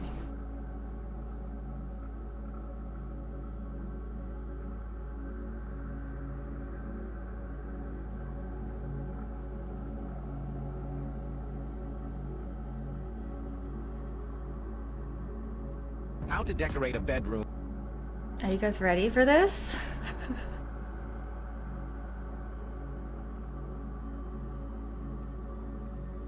Less than 9 square meters. This bedroom is less than 9 square meters. I used to have the bed in the middle and the wardrobe against the wall, but there was only a narrow corner in the middle, and the cabinet door couldn't even open properly. The wardrobe is too small. I wanted to put the desk at the end of the bed, but there's no space at all. It's better to rearrange it like this. First, let's lift the bed frame against the wall and add a soft bag on the bedside for comfort and cleanliness. Soft Adding bag. a guardrail will make it more secure. Second, we'll install a sliding wheel side pull cabinet under the bed for storing clothes and miscellaneous items. We can also add Oh, this an one, open okay, latch. this one is actually pretty normal. We're gonna go to the next one.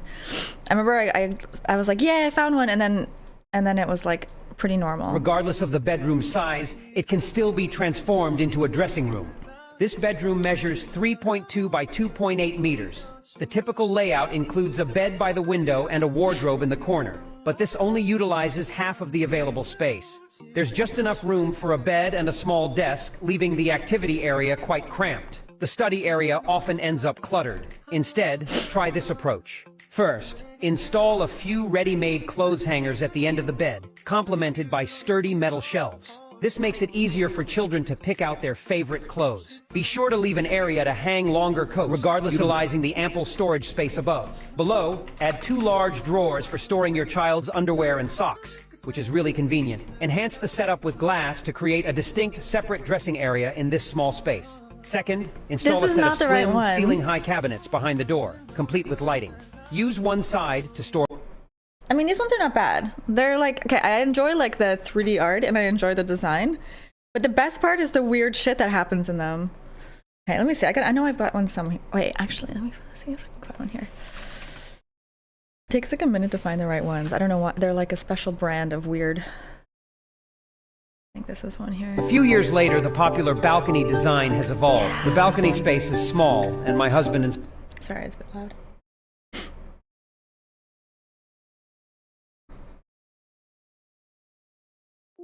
installed a clothes rack, which is not aesthetically pleasing and feels cramped. The clothes hanging in the middle block the sunlight. Additionally, my wife likes to sit on the balcony I like and that you gaze got a at the wife and a handsome guy husband. next door, but her view is always obstructed by the hanging clothes. Also- My suggestion for a the clothes hanging in the middle block the sunlight. Additionally, my wife likes to sit on the balcony and gaze at the handsome guy next door, but her view is always obstructed by the hanging clothes. Damn it, My I need to look at the suggestion for a handsome guy better next door. design is as follows. Firstly, avoid sliding doors for the balcony. Instead, create a curved door opening. Remove the threshold stone and opt for large tiles covering the entire balcony for a more spacious feel. Ooh, Not very nice. installing a traditional clothes rack Get is these the key clothes to outta not here. affecting my wife's mood when admiring handsome guys. Install a hidden electric drying rack. It's convenient for daily use and can be easily stored. Is that when not in just use. exactly the same thing that was there that she was upset about?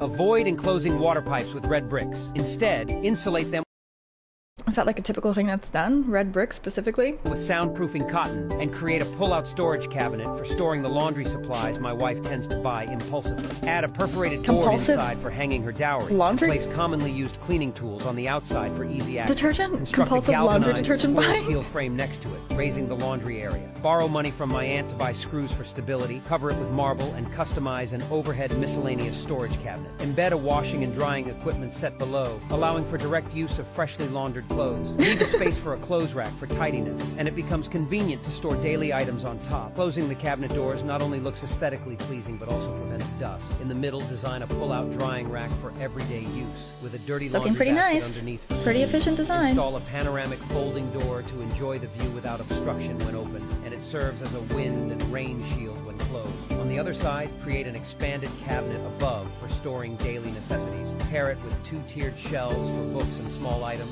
Below, design a foldable sofa. When guests arrive, pull it out to serve as a bed with a I actually like blanket that and pillows design. for comfort. The drawer underneath can store bulky bedding, transforming it into a casual sofa when closed. It's a comfortable place for very children nice to pull-out read, and with couch. the addition of cushions, my wife would want to give you a kiss after seeing it. What do you think of this balcony design? My wife would want to give you a kiss after seeing it. What do you think?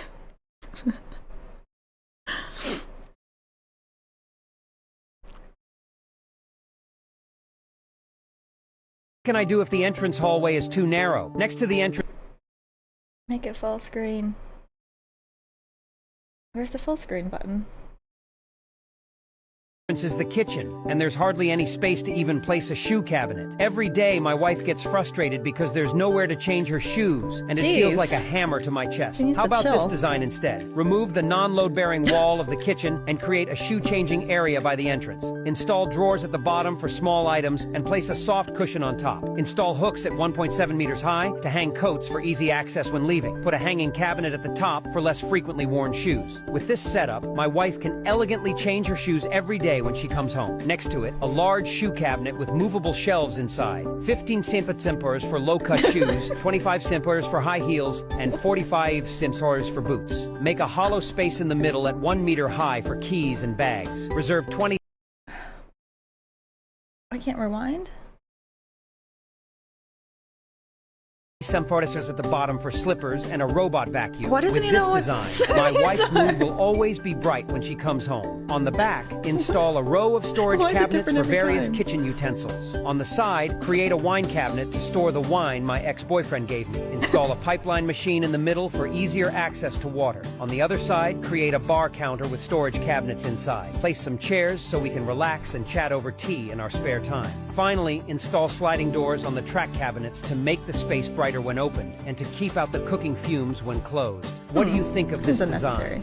What can I do if the entrance I hallway would is hear too them say narrow? centimeters Next to the wrong entrance is again. the kitchen, and there's hardly any space to Centisimplers. even place a shoe cabinet. Every day, my wife gets frustrated because there's nowhere to change her shoes, and it feels like a hammer to my chest. How about this design instead? Remove the non-load-bearing wall of the kitchen and create a shoe-changing area by the entrance. Install drawers at the bottom for small items and place a soft cushion on top. Install hooks at 1.7 meters high to hang Say coats it's so for easy fat. 1.7 access when meters leaving. high? Put a hanging cabinet at the top for less frequently worn shoes. With this setup, my wife can elegantly change her shoes every day when she comes home. Next to it, a large shoe cabinet with movable shelves inside. 15 simpers for low-cut shoes, 25 simpers for high heels, and 45 simpers for boots. Make a hollow space in the middle at 1 meter high for keys and bags. Reserve 20 simpers at the bottom for slippers and a robot vacuum. With this design, my wife's mood will always be bright when she comes home. On the back, install a row of storage cabinets for various kitchen utensils. On the side,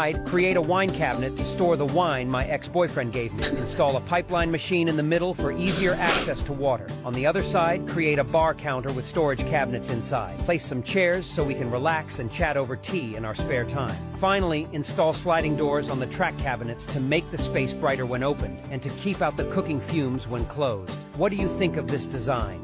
What can I do if the entrance hallway is boxing too in the kitchen's narrow? Next to the entrance is the kitchen. Ridiculous. All right, should we get back to work? Time to get back to work now. I think so. I want to see this guy's garage.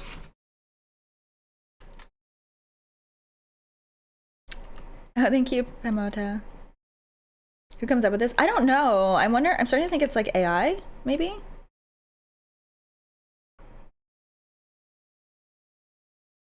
Okay, I'm gonna close that and rename it.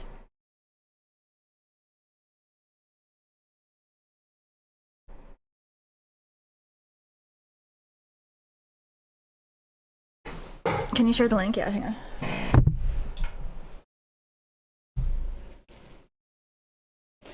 It's definitely TikTok's AI, or it's definitely an AI voice, but I think it's got to be like some kind of AI generated text too, right? And that somebody made a video out of, I guess. A few years later, the popular Here's the one that we watched.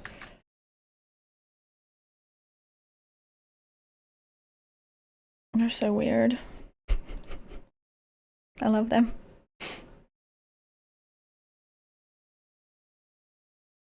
Okay, I gotta close this and rename stuff, and then we're gonna go on to the next 3D sketch.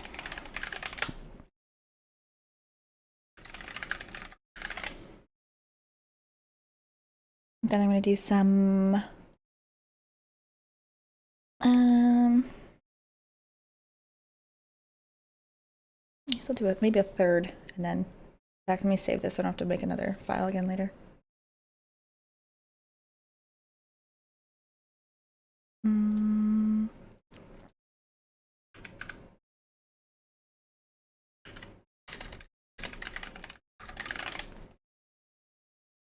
Okay.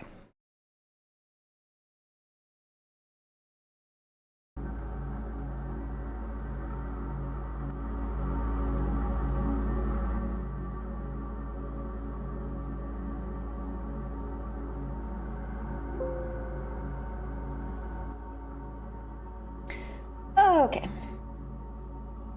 Oh wait, did I copy it? No, I did, yeah. So with this one, we're thinking...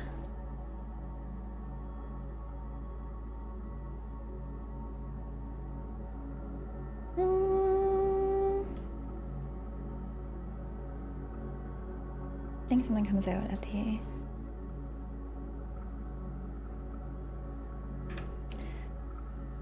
waist.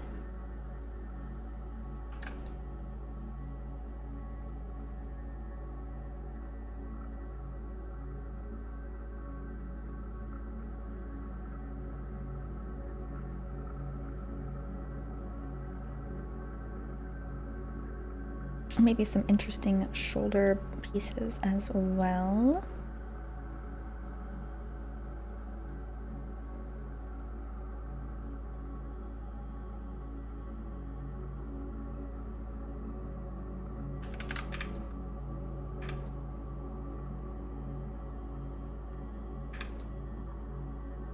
Centissimplers. That's the only unit of measurement I'm using from now on. Centissimplers. Get used to it, chat.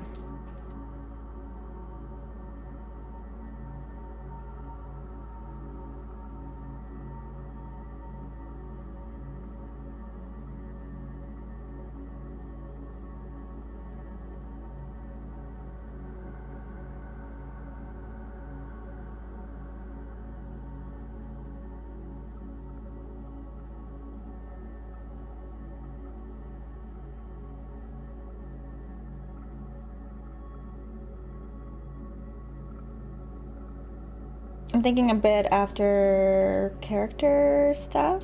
I'd like to get all of the characters into at least a file today, even if they don't necessarily like how they turn out yet. It's hard to get like very, very rough first start for them. So I can start. Just kind of messing around, coming up with ideas on, ideating on. And then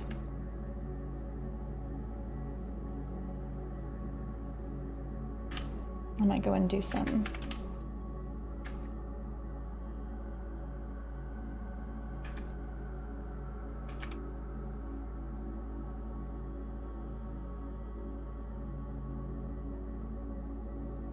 coding again a little bit.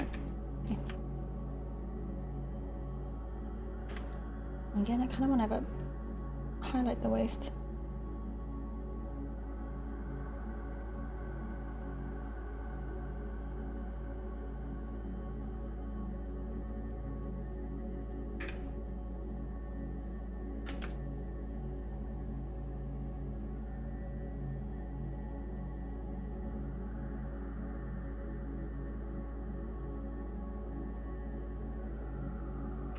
Centissimplers.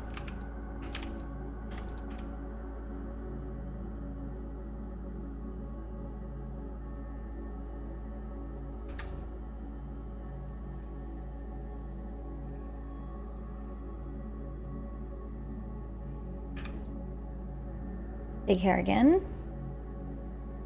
I'll do a few different ideas for this one.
we need to get the body to not be collected.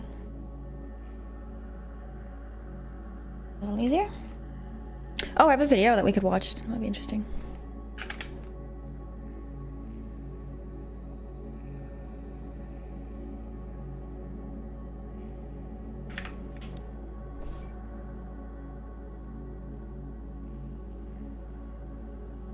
This is a video on how time works.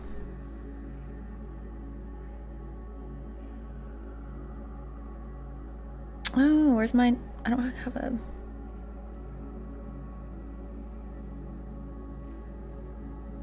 There it is.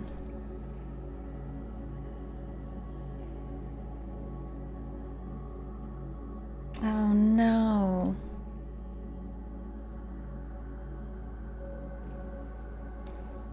I need one that will go over top of what I'm doing. Let me see if there's a setting here. There, okay. Now it's pinned. Now, instead of doing it from here, where it's gonna go underneath the window as soon as I start modeling. There we go. Perfect. Okay, make it so you guys can see it. Oh yeah, I had this moved over for the video. Okay.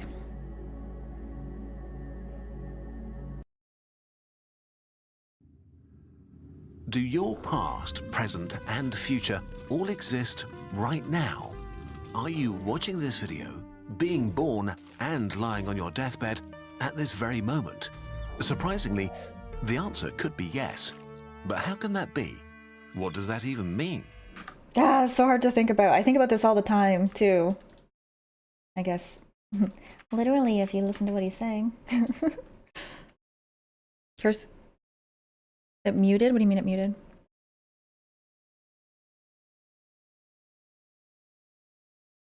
Are you guys not hearing anything? What do you mean? Anything? How does... I mean, I stopped it. No vol. You guys are not hearing anything that they're saying on this?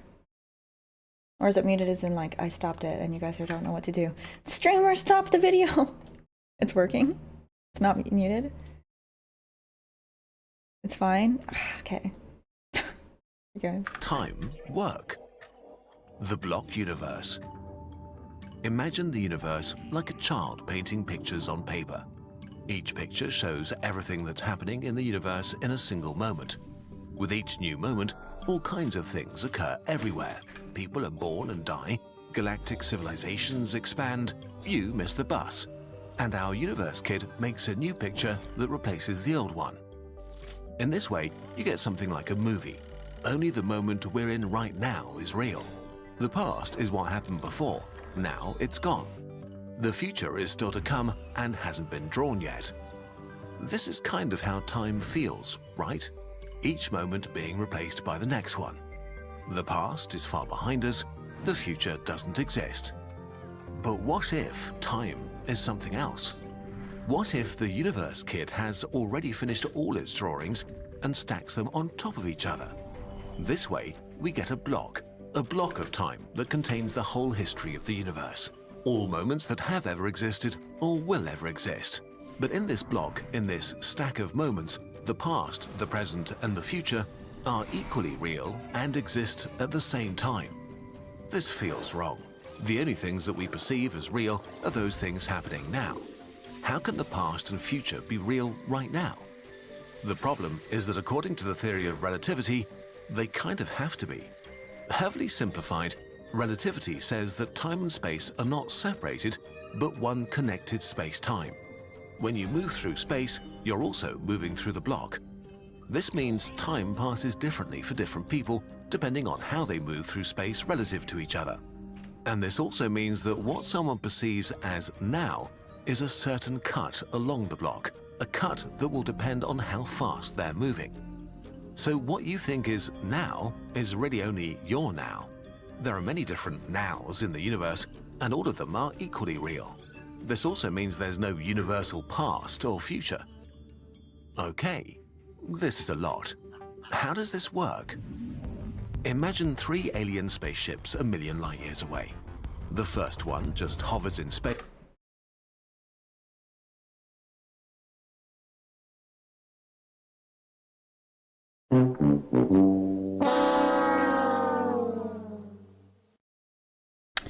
Let's see if there is anything we can open here. Myant.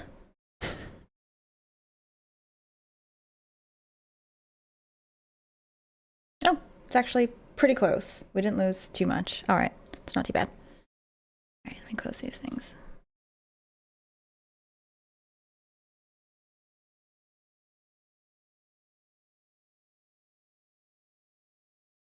Space not moving relative to you.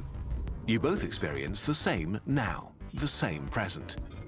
If you had a magical instantaneous internet connection, you could do a video call right now and chat about alien things. The second spaceship is flying away from us at 30. Sorry, I got distracted by the crash. Let me go back just a little bit so we can follow the explanation here. A cut that will depend on how fast they're moving. So what you think is now is really only your now. There are many different nows in the universe, and all of them are equally real. This also means there's no universal past or future. Okay, this is a lot. How does this work? Imagine three. Okay, is this what you guys all have perceived time and space to be? Because so far, this is the only thing that makes sense to me. But I don't feel like people talk about it enough. I'm excited to see what they say about it all. Also, somehow there was no symmetry on that. Let me try this again.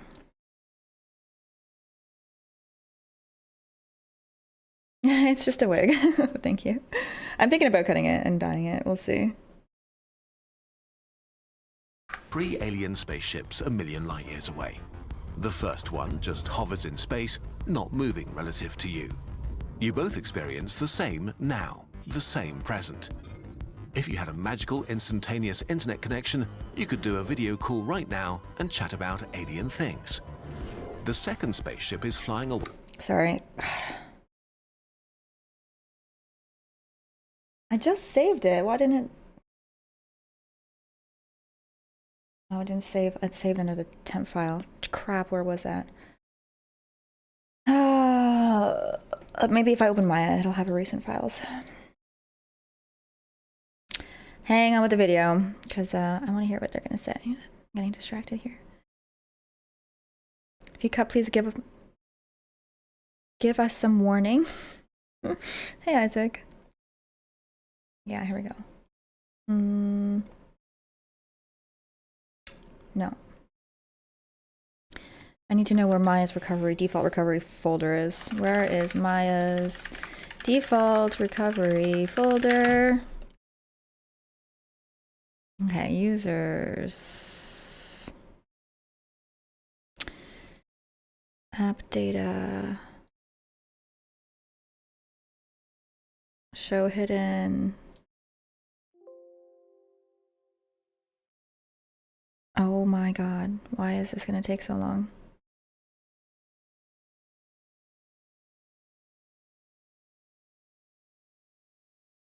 I don't think I lost work. I was able to open up the backup of it,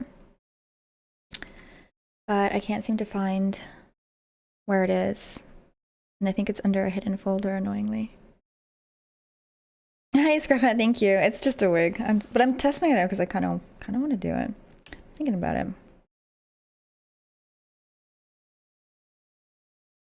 Am I in the right daily streams? Yes, you are.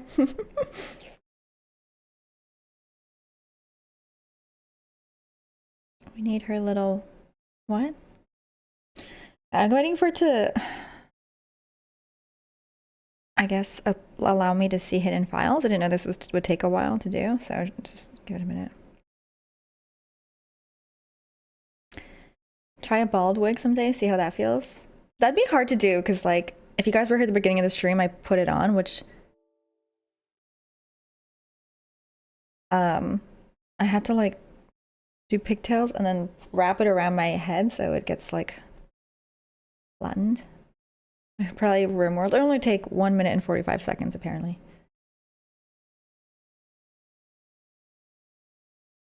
I wonder if I could take the amount of hair I have and how I would do that without like a bump, big bumps, because like I have like a pretty big bump underneath this. You just can't tell.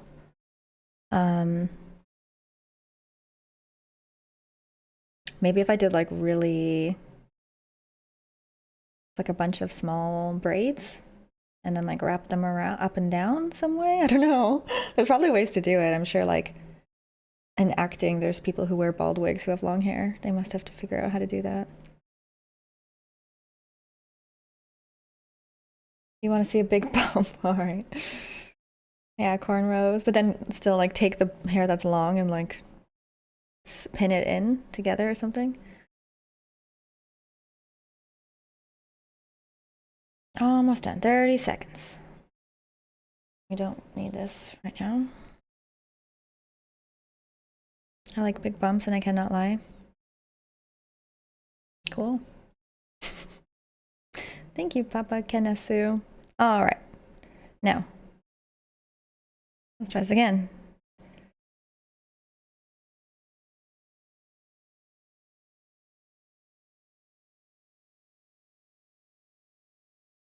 Wait, what?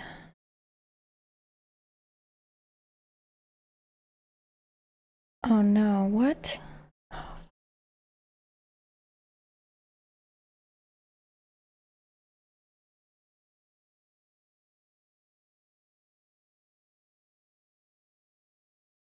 Wait, I hid it? I did not want to hide it. Shit, how do I unhide it? God damn it. I did the opposite of what I want. Hidden items. There, okay. Properties. Hidden. No, apply. I did the wrong thing. No, I was wondering why this was taking a minute. Okay, we gotta wait another minute. Yeah, we can watch this while we wait though still. And then when it's done, I'll pause it and we will. Wait, is this how you guys view time and space? Is this typical? Is this typical understanding of time and space? Is that it's like all happening at the same time and we just navigate through it? I try not to think about it. No, I see it as a consumable. If I do, I go crazy. What do you mean by you guys? Chat. Y'all there in chat? Like Dr. Manhattan? I don't know what that perspective is. I see it as like, see, this is the thing. I don't see it as linear. I do see it as all happening at the same time, but like not, this is where I think multiple dimensions come in, is like every possible difference is like a different layer. So like your life as you live it and perceive it will be like one layer of like a infinitely layered universe of different possible outcomes and different possible branching things in both directions, if that makes sense. Let's see how they describe it here. Now is really only your now. There are many different nows in the universe, and all of them are equally real. This also means there's no universal past or future. Yeah. Okay, this is a lot. How does this work? Imagine 3 alien spaceships a million light years away. The first one just hovers in space, not moving relative to you. You both experience the same now, the same present. If you had a magical instantaneous internet connection, you could do a video call right now and chat about alien things. The second spaceship is flying away from us at 30 kilometers a second, about 3 times faster than a human rocket. It's moving differently through the block of time than you are, which means its now is different from yours. With the magical internet, the aliens can talk to your ancestors in 1924, when humanity was discovering the first galaxies outside the Milky Way. The third spaceship wants to visit Earth and is flying towards you at 30 kilometers a second, moving at the opposite angle of the second ship through the block of time. It experiences yet another now. With the magical internet, the aliens can talk to your descendants in the year 2124, when humanity has already built cities on Mars and Venus. Okay, so we have 3 different nows. So which one is correct? Well, that's the problem. Relativity is based on one powerful principle: cosmic democracy. The fact that the point of view of all observers in the universe is equally valid. All those nows have to be equally real. But if this is the case, your past, present, and your future all have to exist at the same time, right now. Because for the different aliens, they all happen in their present. This means that the distinction between the past, the present, and the future is an illusion. The universe is not a bunch of things evolving through time like in a movie, but a static block in which the past, the present, and the future all coexist and are real. How can that be? Well, think about a galaxy outside the observable universe, too far away to ever visit or see. But even if you can't get there and don't see it, it's still real. The future might be the same. But if the past is not far behind us and the future actually exists, then there is no movie. Things don't happen in the universe. The universe just is, like a frozen block of dead cosmic ice, with everything that will ever happen already written and decided. Is the future already written? If all times coexist and are equally real, then the future has to be already written. But that's not how you experience things. It feels like you can mold your future with your decisions. It really feels like you're free to choose to stop watching YouTube to not miss the... Everyone following so far? Their explanation with the different perspectives was a little bit confusing. But I think this is a description of space-time that I've been trying to imagine, and I haven't really seen it explained in a way that matches what relativity describes. And I think this is a really good explanation so far. Other than I got confused with the last thing. Is this your game? No, I'm currently trying to recover a file, and we're just watching this while my files do stuff. I think our brains aren't built to experience the real shape of space-time, but it's okay to live our wrong biased experience just as long as we acknowledge it being biased. Is an interesting thought experiment, though. What do you mean that we live a wrong biased experience? Maybe you're interpreting it differently. Do you mean we live a one perspective of many? I don't know what you mean by we live a wrong biased perspective. The file is already recovered. The video just said that. It was... Oh, I see what you're saying. It isn't just a human construct created to... Isn't time just a human construct created to describe the continuity of reality? I mean, continuity of reality, yes, but the weirdest thing about time is that it's not separate from space. It is part of space. Time gets warped by space and time gets warped by space, period. And that's the thing that we always view this physical mug that has nothing to do with time unless it's moving, but that's not the case. Time and space are the same thing. But if the future is set in stone, you can't decide anything. So are your choices an illusion? Well, maybe.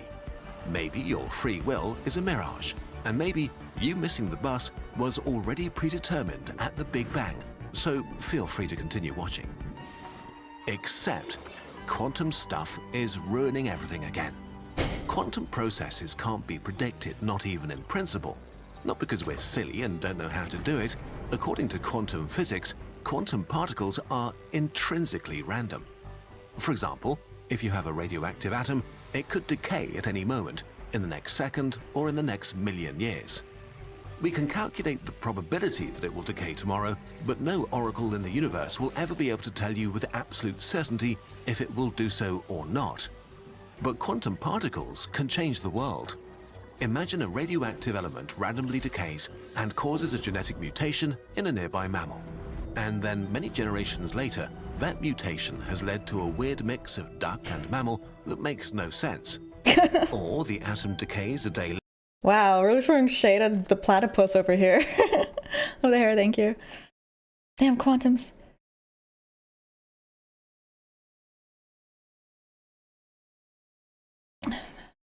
I think he means we see and feel time as linear and is happening now, hard to perceive if it was already predetermined.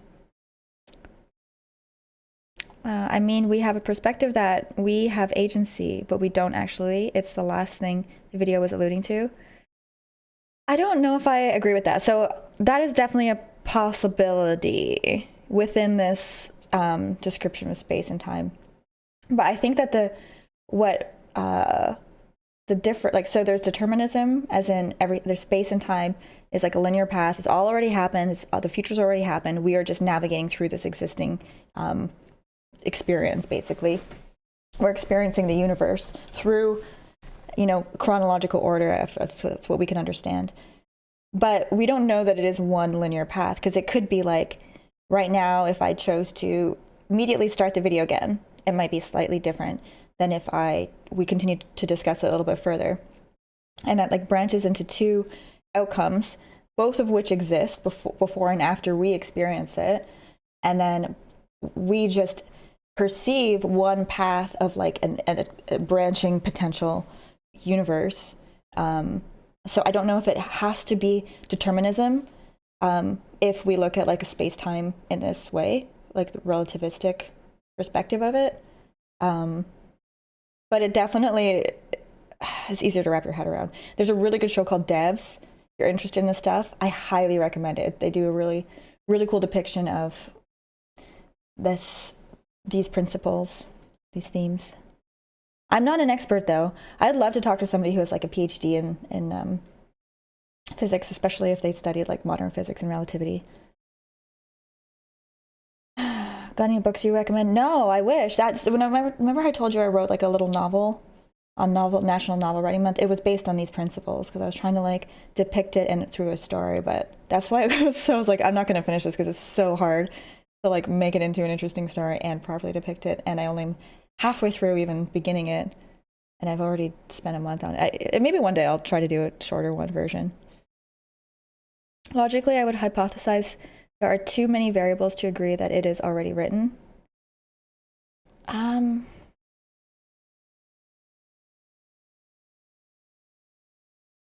don't know if that would matter, because if you look at it like a system, here's the thing that's really gives a lot of strong, I don't know if evidence is the right word, but it makes a strong case for determinism.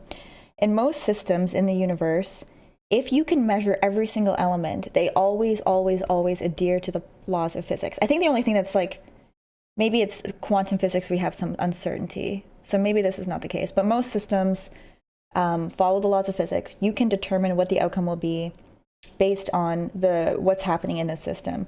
And it's like very systematic, like it's very clear. We just don't have all the information. Like chaos theory is like, oh, a butterfly flaps its wings in one area and it causes a bit of wind to pick up in this direction. And there's a slight chance that it continues to pick up wind. And so now it creates a hurricane on the other side of the world. But if the butterfly decided to stand still, it wouldn't have. So this is like this idea of chaos theory, that every little slight event can have a massive impact and completely change the course of the universe. But where was I going with this? What was this even? Oh, right. So just because there's many factors going into the system doesn't mean that it's unpredictable, only because we don't have all of the information, not because it doesn't always follow laws of physics. Though I'm curious where quantum physics plays into this, to be honest, because they're making a point with this. Let's see where they go with this idea here. Later, and the weird creature will never exist. If quantum stuff is really uncertain, the future can't be set in stone. But if the future is an untold story, it can't be real in the same way as the past is. So what happens when uncertain things like the decay of our atom become real? Is that moment the present? Is this now? But before, we saw that cosmic democracy makes it impossible to define an absolute now. What's going on here? It turns out that for every individual object, you, an alien, an atom, the past, the present, and the future are always well defined. Your death will always happen after your birth, never before, and never at the same time. Now, you are clearly between your birth and your death. So for you at least, now makes perfect sense. If we don't play tricks like going to the other side of the universe and using aliens in funny ways to find out what now means, things again start to look ordered and nice, and individual nows seem to exist. Can we do something with them? Let's return to our block universe. Maybe the block does not contain the future, and maybe we just imagined it wrong. Maybe the block is just the past, and a thin layer on the surface is the present. That surface is not smooth, but bumpy and uneven. It's been made by joining countless individual nows, each experienced by someone or something in the universe, each equally real and valid. And all observers do their bit, so cosmic democracy is still true. As new things happen and uncertain things become certain, radioactive atoms decay, new species of mammals arise, people miss the bus, the border moves upwards, creating new time in the universe. Instead of a frozen block of time with a future that has already been written, the block is growing and things happen. You can again decide your future. Maybe leave earlier so you won't miss the bus. What is real then? Let's recap. We started with time as a movie, one now after another, where only the current now was real. Then we found out that because of relativity, there are multiple nows, all of them real somehow, which could mean that we're living in a frozen block universe where things don't happen and you don't really have free will. And we ended up with a kind of growing block universe where time passes and the future is open. So which is correct? What is real? The present? The past? Are the dinosaurs as real as you are right now? What do the aliens on the other corner of the universe think about all this? To be honest, no one knows. What we've learned are two possibilities to describe time, but they're not the only ones. Some scientists think that the idea of now only makes sense near you, but not in the universe as a whole. Others think that time itself doesn't even exist, that the whole concept is an illusion of our... Was that the thing from Don't Hug Me, I'm Scared? Certainly looks like it. On the other corner of the universe think about all this? To be honest, no one knows. What we've learned are two possibilities to describe time, but they're not the only ones. Some scientists think that the idea of now only makes sense near you, but not in the universe as a whole. Others think that time itself doesn't even exist, that the whole concept is an illusion of our human mind. And others think that time does exist, but that it's not a fundamental feature of the universe. Rather, time may be something that emerges from a deeper level of reality, just like heat emerges from the motion of individual molecules, or life emerges from the interactions of lifeless proteins. We could go on, but aren't you about to miss the bus?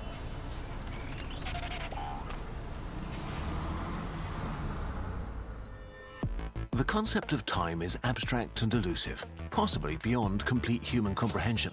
Fortunately, there's a vast world of things we do understand about the universe that you can explore right now, thanks to our friends at Brilliant.org. Brilliant has thousands of bite-sized hands-on lessons in science. I want to just watch videos of time and this concept, determinism, quantum physics, all of that right now.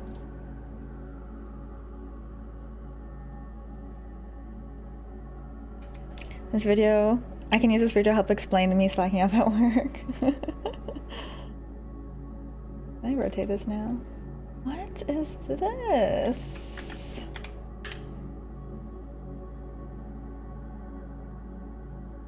What? Game object? Has anyone seen this before? What a strange setting. Oh, because it's like in a group.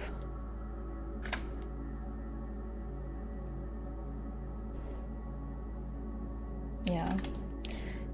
Okay, there's a setting. I don't know if I can find it. I'm gonna take a quick peek, and if I can't, I'll come back to it another time, because sometimes these settings are like impossible to find. But basically, when I duplicate or make a new item, it puts it into like a series of groups, not just one group. And the same with the materials, and it's just makes the hierarchy so messy. And I've been wanting to fix it, but these things are so hard to find sometimes. I don't think it will be an interface.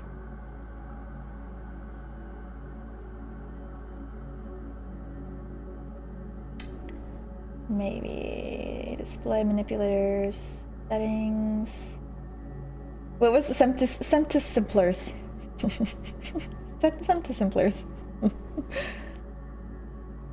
I guess strange and grouping things. It does by apparently the default setting.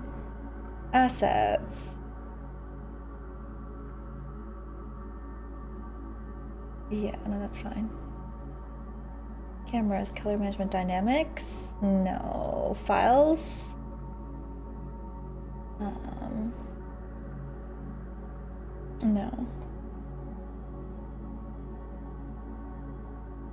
No. Modeling? Yeah, I'm probably in here. Let's see. Everything is in action. Vert. Components.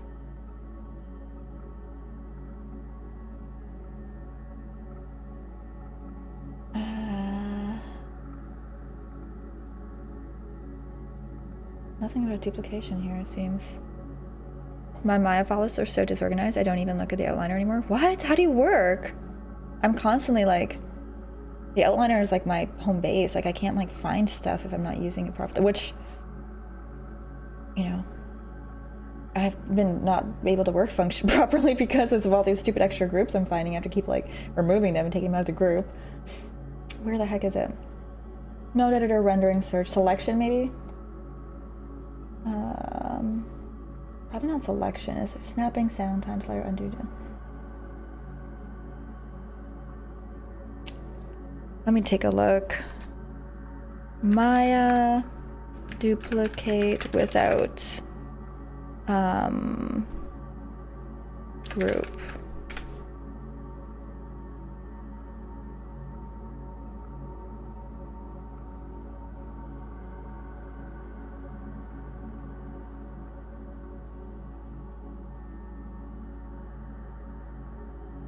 Damn it, somebody's like, you can modify the existing thing.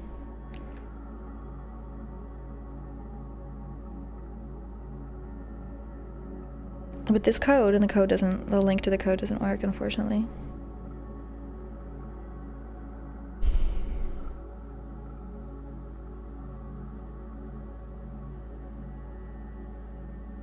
Now if I press Control D, which I do sometimes.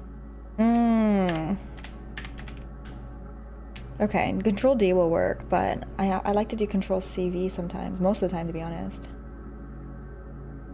I wonder if I can... I think that's what I must have done before in the past, is found like a script to make Control, copy and paste turn into duplicate. That's gonna be a little more tricky than changing a setting, but maybe I'll look into some mouse script stuff later.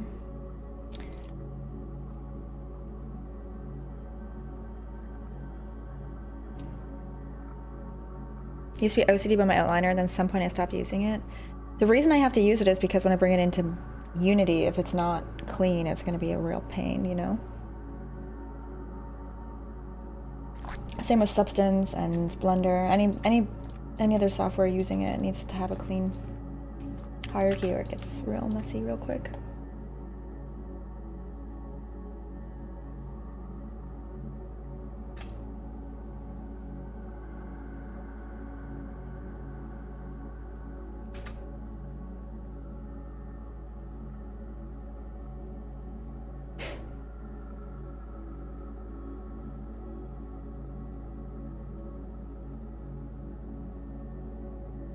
Okay, I have 1,000 ideas for this, but I think I'm gonna just get like really basic versions of these characters together first. And then we'll go in and take it from there in terms of sculpting and such.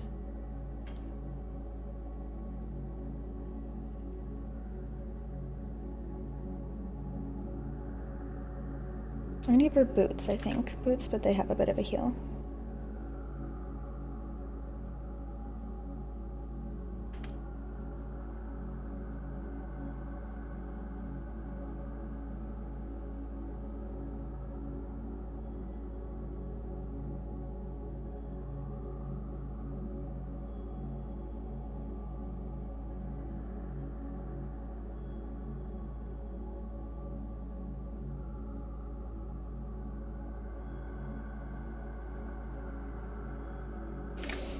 Okay, and then the other characters we need now. I'll do one more.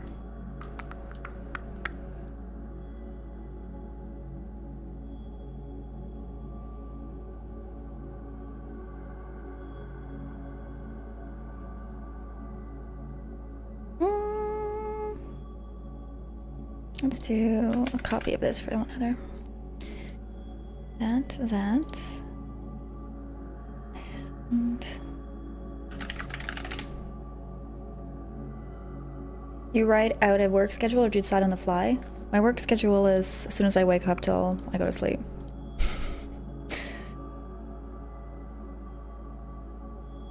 Streaming, on the other hand, is more like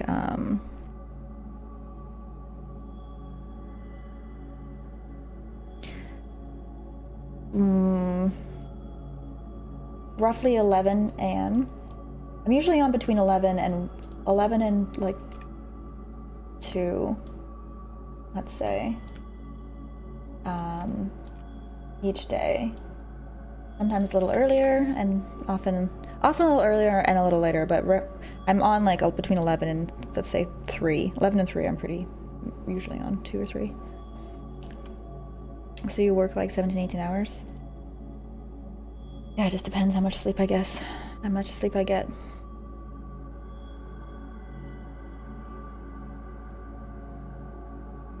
Oh, thank you, Sam.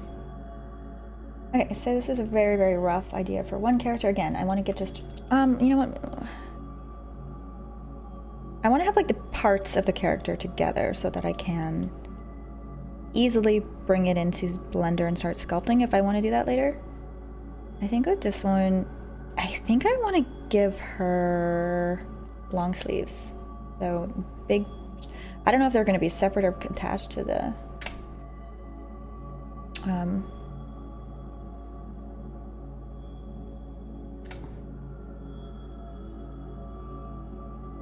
shoulder pieces. I don't know if it'll be like shoulder pads, shoulder things, but it might be cool to do like a, how do I put this? A sort of baggy sleeve a little bit at the top, and then goes like more fitted towards the bottom.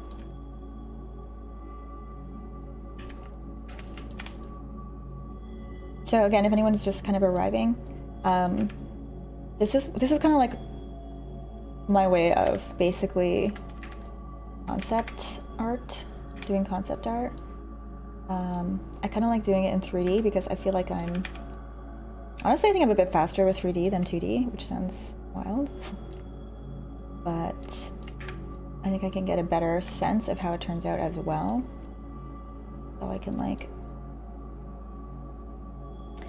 look at the silhouette of the character at different angles, get more of a feel of the character, like what it would be like, you know, from different distances, and what we can do close up and all that kind of thing. So I know it's not typical to concept art in 3D, but I think it's fun to like rough it out, and it helps me get a good understanding of the character. What I might do is then, I might even do 2D concept art after I've messed around with some of these ideas of silhouettes and such. Just to get those details in. There's a term for it in 2D concept art.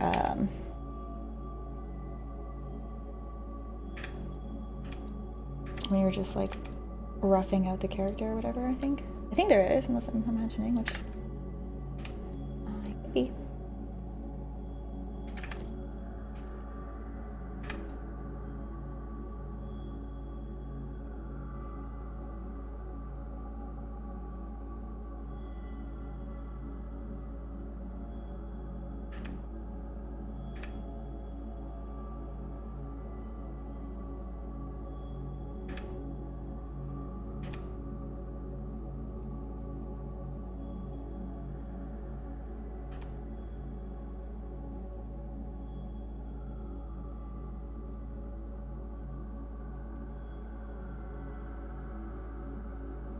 I just did it again. I copied and pasted. Yeah, I gotta figure out a way to make the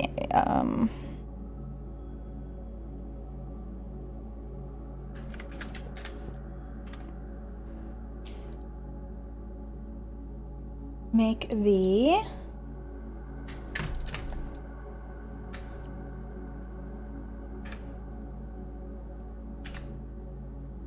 a duplicate function in Maya act the same way as the copy and paste.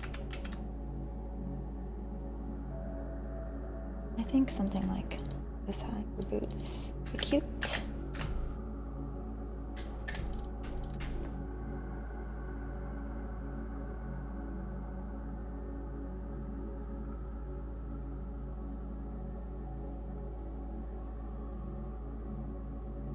What color is that? Okay.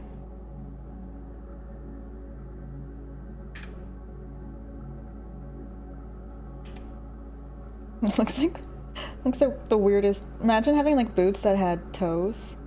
Like I know that they have shoes that are like that. Imagine having like full ass like winter boots that had toes on them. It's so weird. Holy shit. It'd be hilarious though, kind of.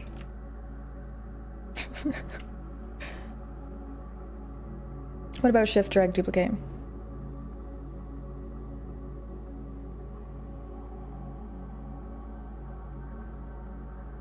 Okay, whatever. It gets kind of the rough. It looks like gloves, fingerless gloves, but for toes. Okay, it's kind of weirding me out, I'm gonna be honest. Can I just... I can't. Whatever. I'll come back to that later. Okay, hang on a sec. We'll do another character next.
That's asleep.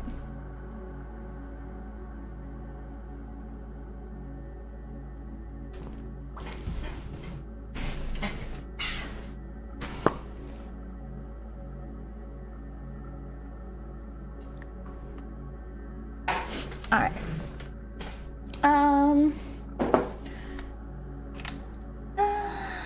Next up.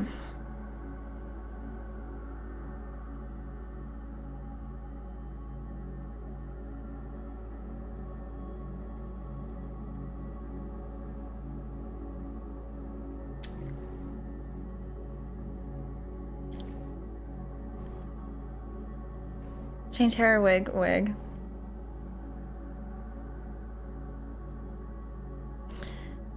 Okay, so I need to find like a male base.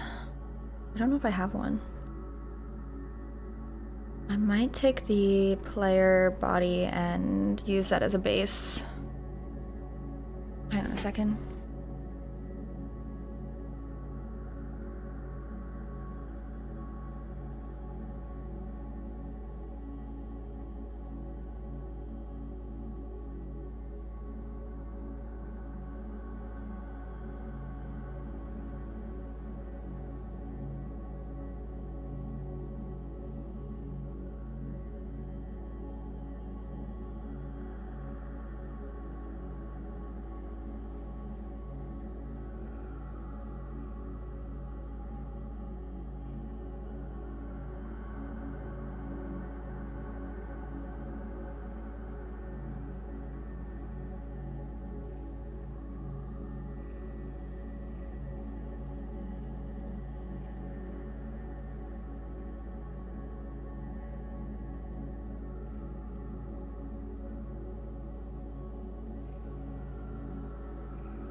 All right.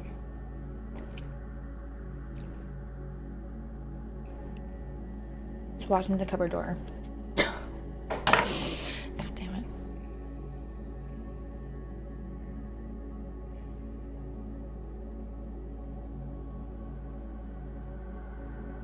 Some of mine are slightly webbed. Your toes?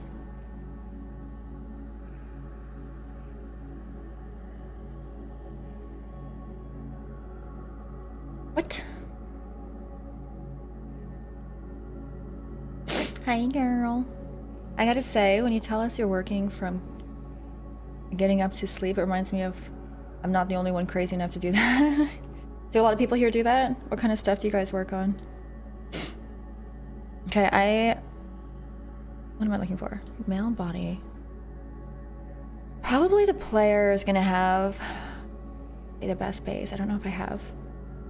I started with like I bought a base of a male, but it was like a really like, looked like a bodybuilder.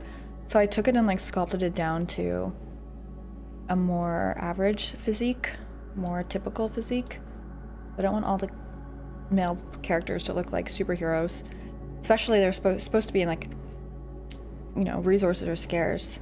Most people are probably going to be slender builds, if anything. So I think the player is a pretty good one to work with. Let's see. Bring this over.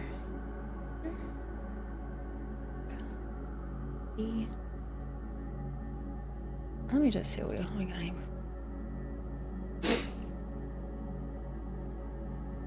It's sort of common. Okay, I used to do like swimming a lot. I used to do a lot of swimming and like racing. And then this dude on the team was like, I'd be surprised if he didn't go to the Olympics at this point.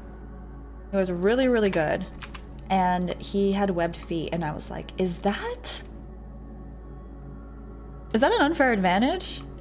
You know what I mean? Like, Not that I was competing against him, so I didn't care. I was rooting for him.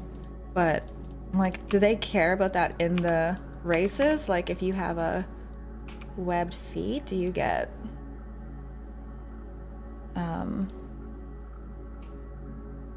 is there any, you know what I mean?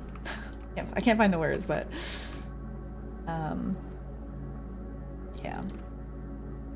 He was definitely, it might have just been it was probably just coincidental that he was good and had webbed toes. But maybe it helped, I don't know. Was I a pro swimmer? I was not a pro swimmer. I just was into it a lot.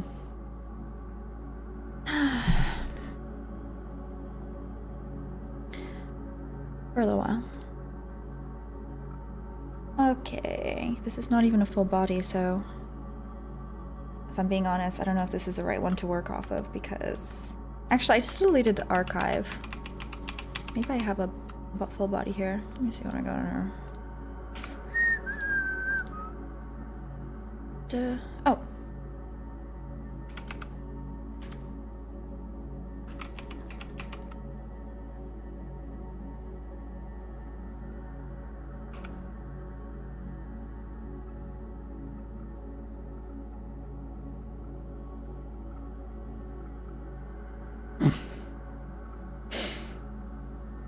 I feel like this might be too, hang on.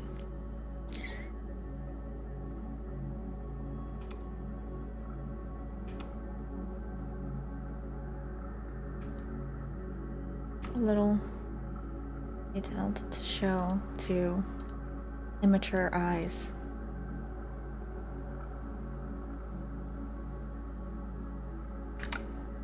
Okay. Get that box covering some, you know, regions.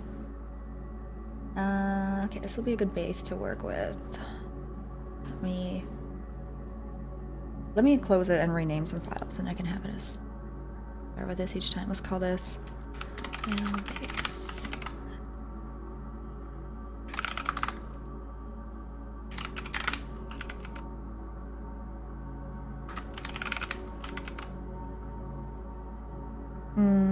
Who else we're gonna do? That character.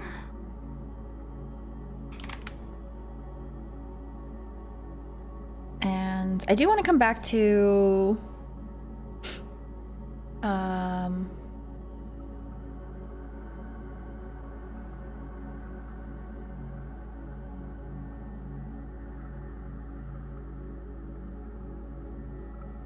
the bartender character. I'm not gonna redo that one. I think I'm just gonna take the body and make it correct proportions. Okay, most male characters are gonna be wearing pants, I think, if not all. I don't think we're gonna do skirts or anything, shorts or anything like that. So let's get some really basic pants going.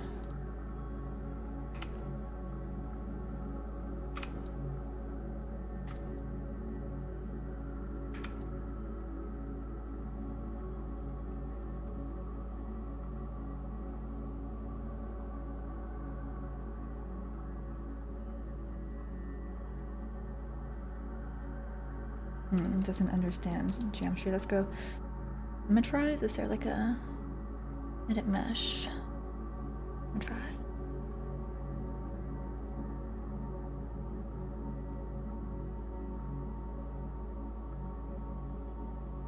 No, still no good.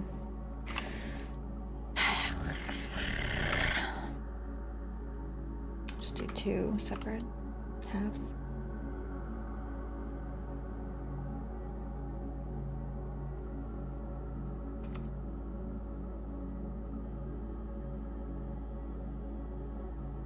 I really like when men's pants get like more fitted towards the legs. I always talk about it.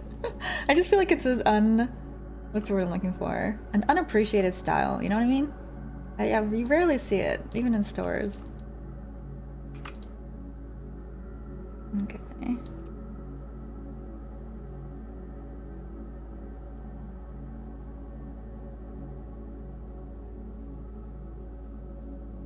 Yeah, to make him look like such a square, yeah.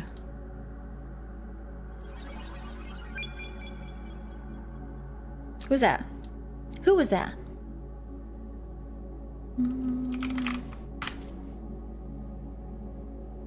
Oh, I have it here.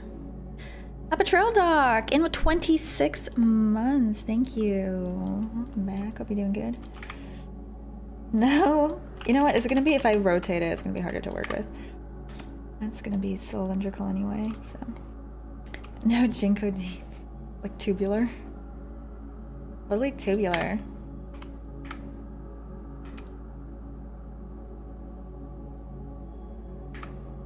Maybe I can do a style like I described. They're kind of like tech wear. But also I kind of want all of the pants, even if they're not tech wear style, to be like this.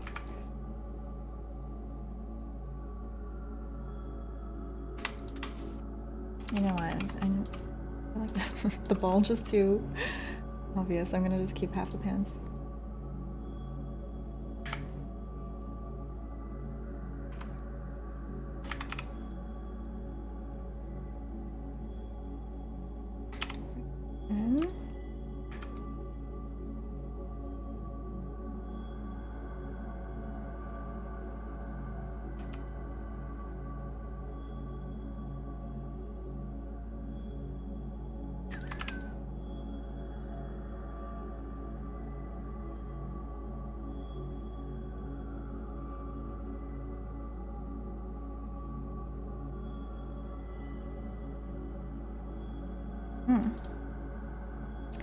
And all this geometry all going in one place. Let's bring it out a bit.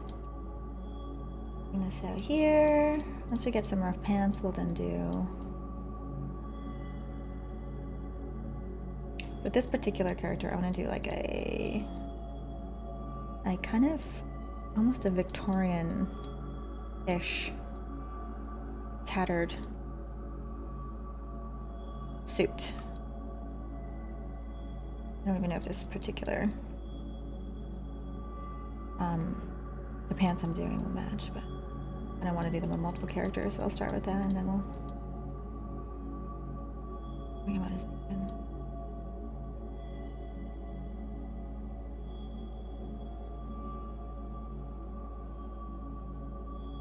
like sticking out.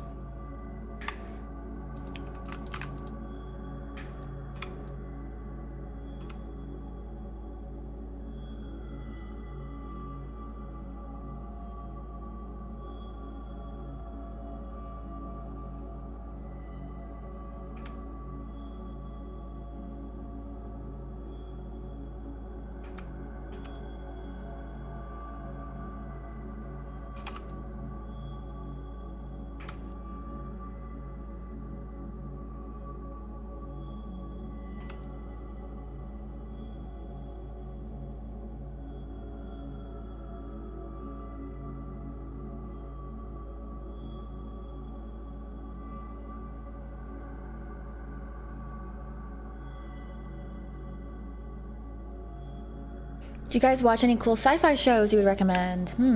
Honestly, I haven't been into a sci-fi show.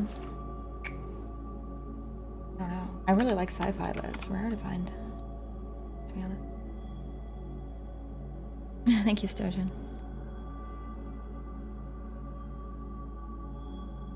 Hello, Billy DeBob. Beyblade? I never got into Beyblade.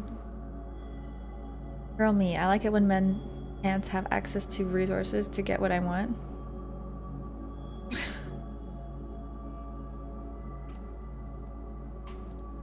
You mean pockets?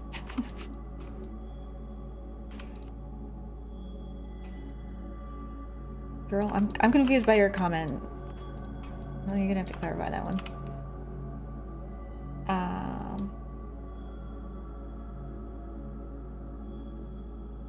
Oh, unless you're being like a little cheeky, in which case don't bother. I'm trying to understand you saying "girl me," and that, you know what? I'm not gonna wrap my head around that one. There's too many things happening in that message.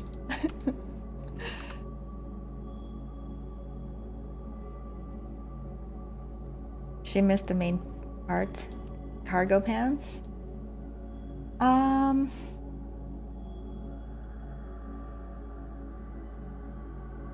Oh, somebody was talking about cargo pants. What are we talking about?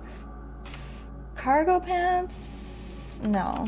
I don't know. These ones just look tech wear. I just like tech wear clothes a lot. You know? You know, chat? Tech wear. Let me show you.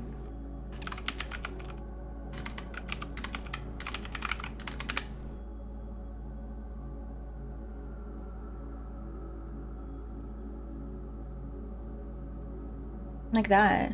I think it's cool. I guess that is kind of cargo pants.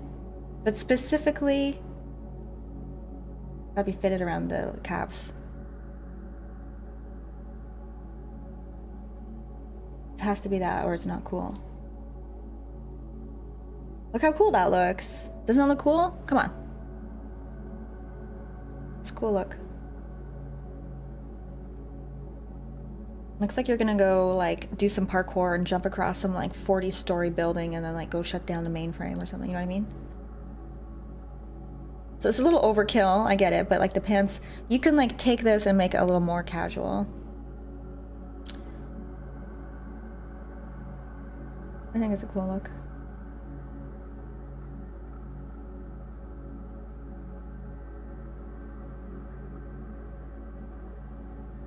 It looks cool on girls too, but I feel like more so, like, I don't know. There's a lot of different cool looks you can do with women's pants, whereas dudes, I feel like there's only so many different styles. When it comes to doing characters, it's like, this is the coolest style I like for dudes.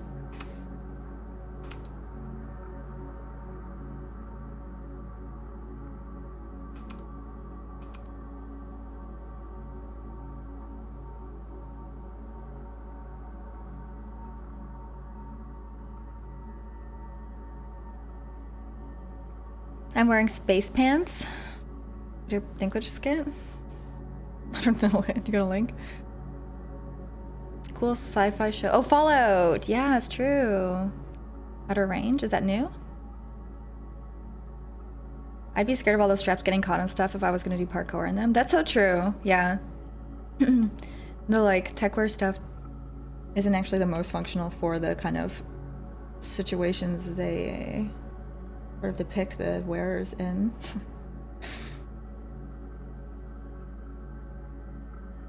I think you could get rid of the straps and still have cool looking pants though. I have a couple pairs like that. I have a couple pairs of pants like that. And admittedly the straps are not great. Like I was riding my motorcycle one time and the straps got stuck on stuff and I was like, whoa, not wearing these pants on this again. So yeah, not as functional as you would hope for what looks like functional pants. But without the straps is maybe better.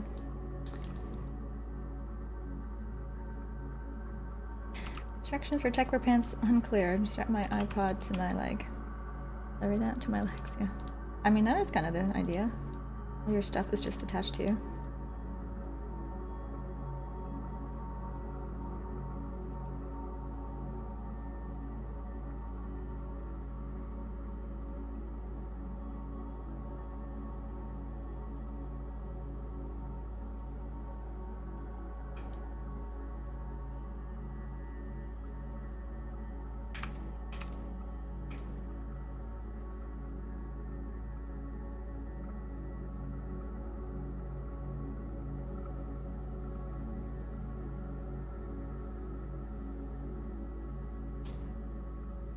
Trying to think what's gonna be better. What's gonna be the better play? We're gonna do 2 faces on the arms.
Okay.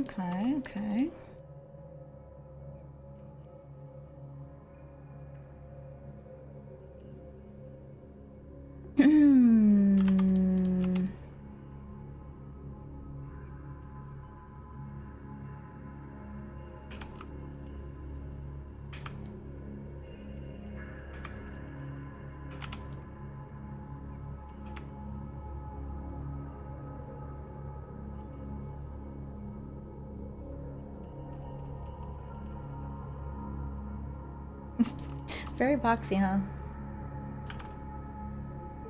I didn't realize there was like differences in the z-axis here. Put too much geometry too early. Damn it. I did the wrong play when I was deciding there. Should have been 1 square, would have been easier to start with.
Alright, starting to take shape here.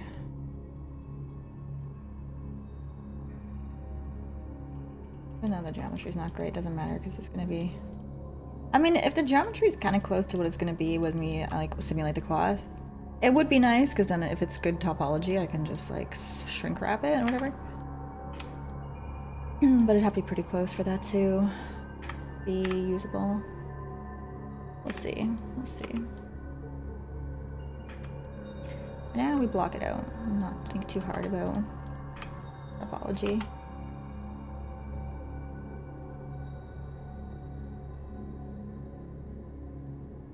This part of the topology is also always really weird around the arms.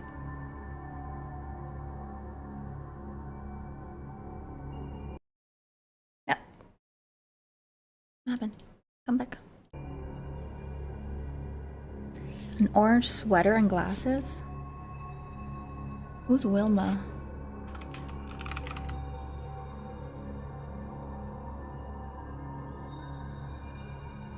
Orange sweater and glasses? Wilma? Who is that?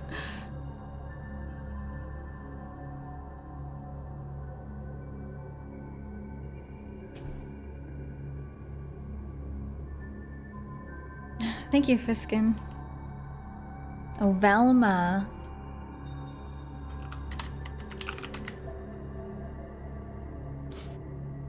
I don't think that one's a compliment.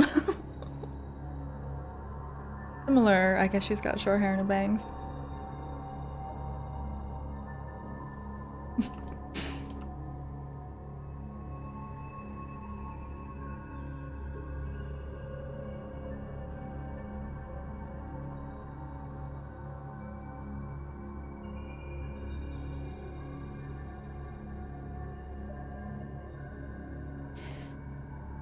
This body is too buff still. We need to have more people in this, starving people in this apocalypse.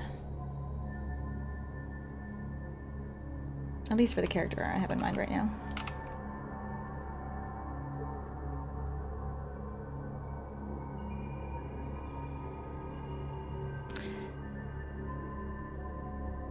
I look about as much as Mama. Cool.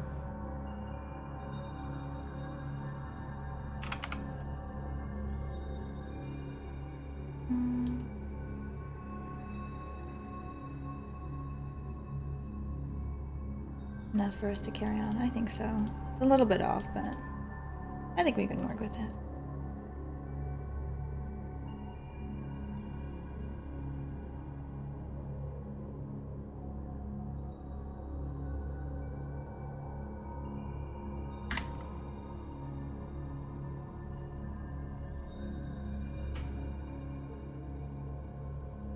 Why doesn't it mirror at the origin? Let me fix this. Oh no, mirror at the...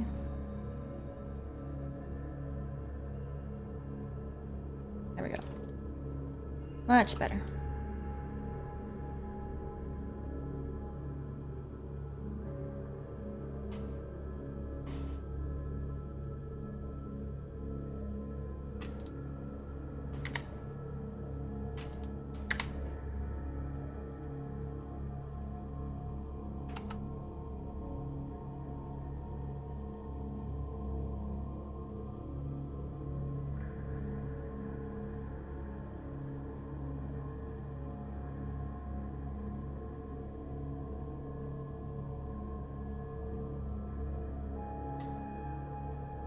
Okay.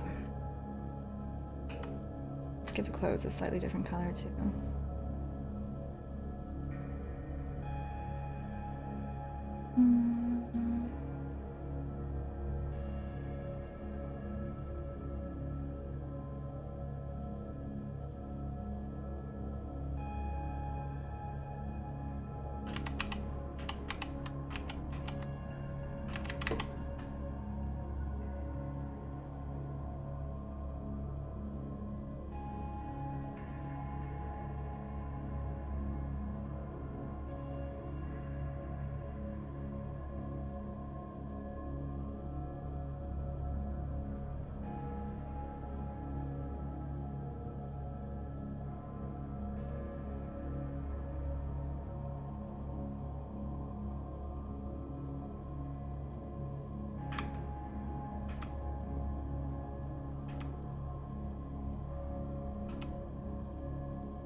Okay.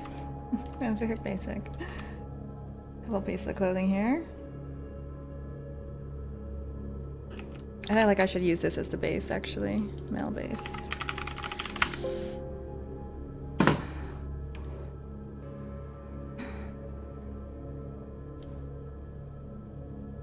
Bratz is a TV show? I thought Bratz was a toy.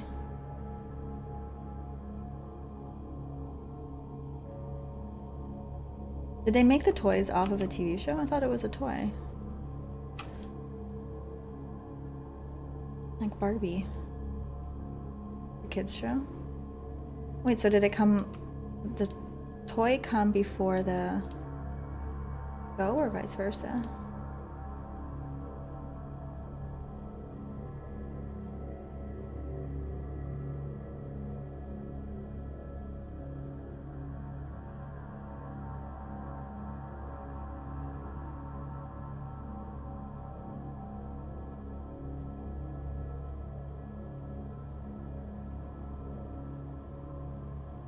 Okay.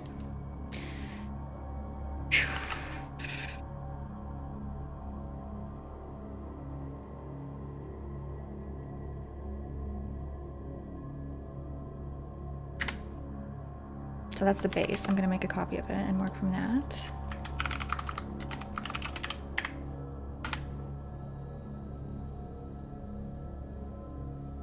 Barbie had a show too?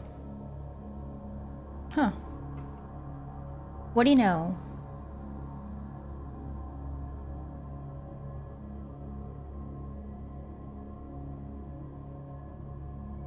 All right, so what kind of style we want to go with this one?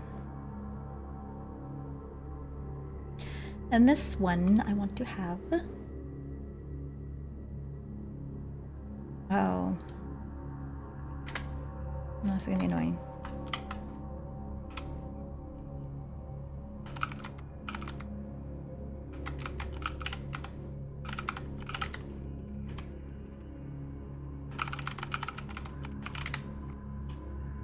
Okay.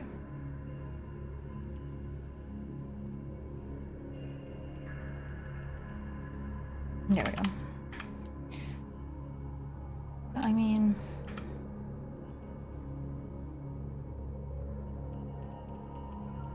Yeah.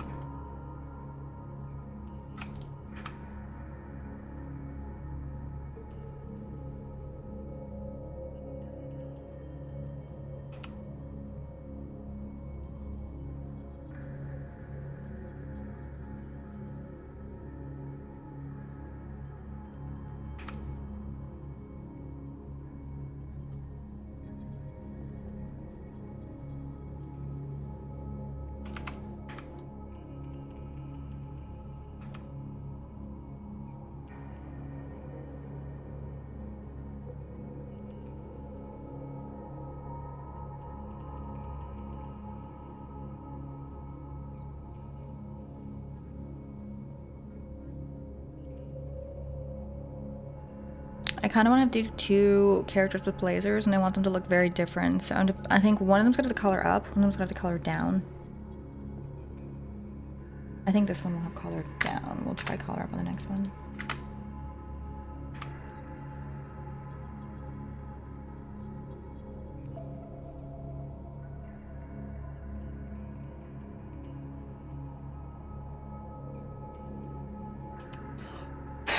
I need to reopen. This is like lagging for some reason. Have to force quit. Thank you. Same.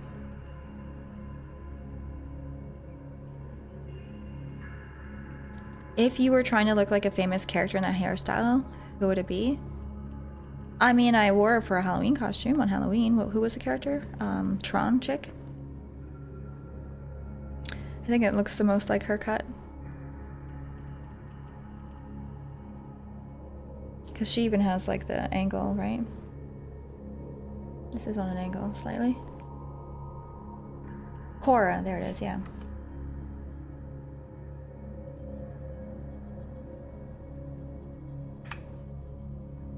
All right, now it's responsive. Better.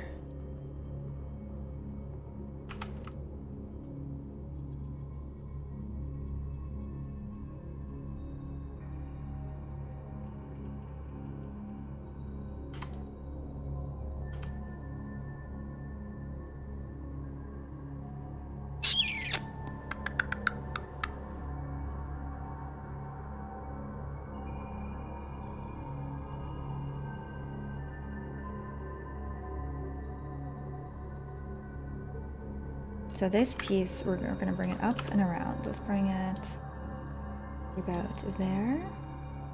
Our kind of point for this. Gonna come down. I think it's gonna be open, and we're gonna bring this one like up and out. Another piece. Bring this out. Or rather, this in, and this. Wait a minute. Let me get rid of this. The less geometry at the beginning, the better. Even if it ends up, I see why it's looking weird, because it's the same plane here. You know what? I think this would also be easier if I just work with the front faces.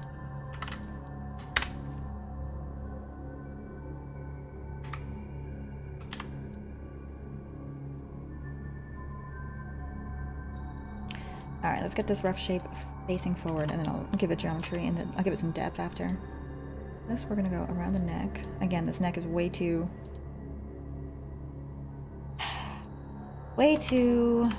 muscular for the type of character I want to be doing. I have a big ring.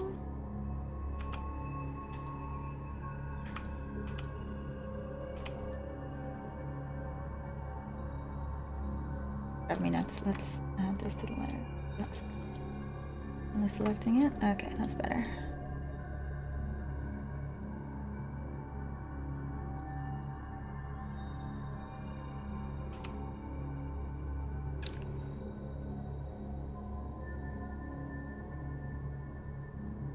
Olivia Wilde dated my quarterback. You have your very own quarterback?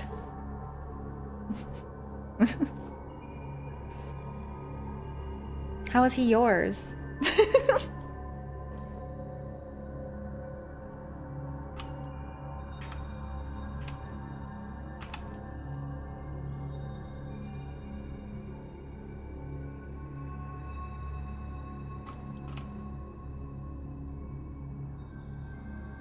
Quarter money bag.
Get back to acting.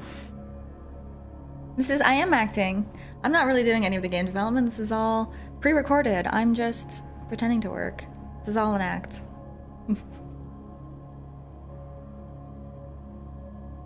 $25 is outrageous for a haircut? What planet are you living on? Free haircut planet? Huh? $25 is cheap.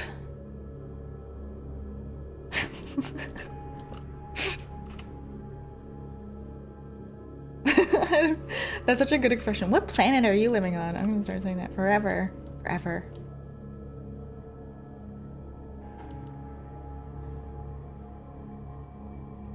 One of my good friends works at a salon. Pretty sure she charges a hell lot more than that. Yeah. Maybe for, even for guys. What do you guys pay for your haircut? I feel like even for guys, it's like gotta be like 35, 40 bucks these days, right? For women, haircuts are like...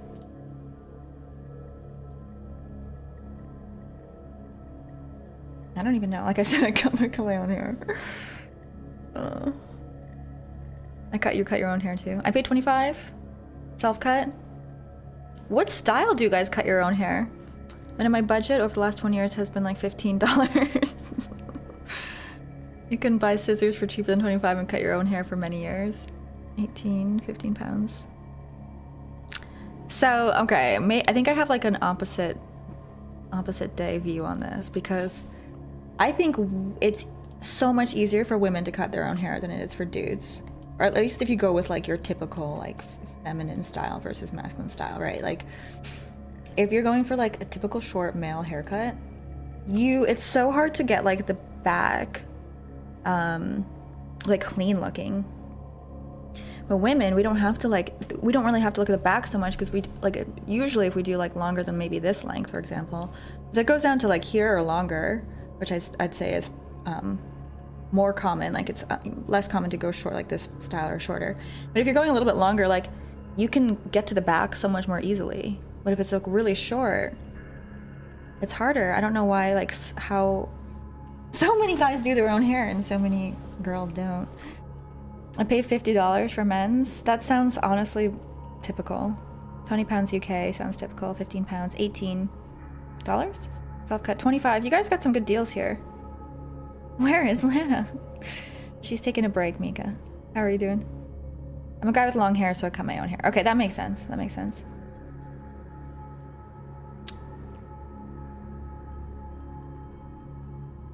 I cut my own hair, wouldn't know. Okay, so those of you who cut your own hair, do you like, what style do you do? Short hair? Or do you do like the, you know, like the edging? What's it called? Like, I think it is called that actually. Back of men's haircut. Here's some examples of what I'm trying to depict. Okay, obviously you guys don't, if you guys do a fade on yourself, I need to see this, because they're hard to do. They're hard to do on someone else. I can imagine doing them on yourself. Like, getting that clean, I guess you could do this style and just have it like, use a lower number at the back. Here's what I'm talking about. Do you do this to yourself? Yeah. I knew you guys would catch that. That's why I laughed. Can't get anything past you. I'm guessing most just shave it off. I used to do a layered short-ish cut. I needed a trifold mirror to do that, but now I just do a straight cut. Like short? Oh yeah, I'm not gonna Google that, we're good. I've checked myself before I wrecked myself.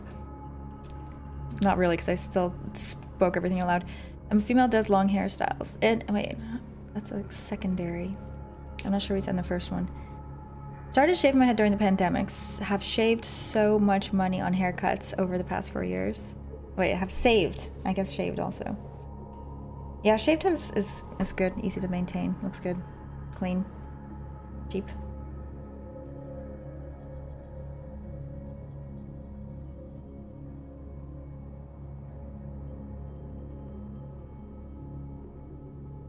The back is hard though.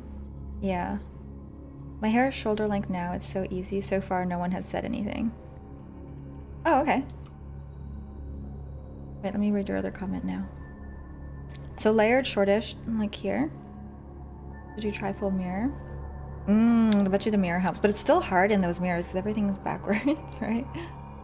Like, wait a minute. What's here? What's there? What direction do I move?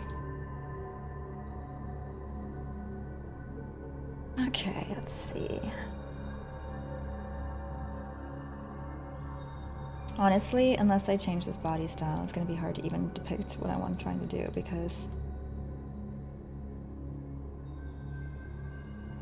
I want to do like a very slender character. We'll see what I can do.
Hey, iOSC gamers, what's going on?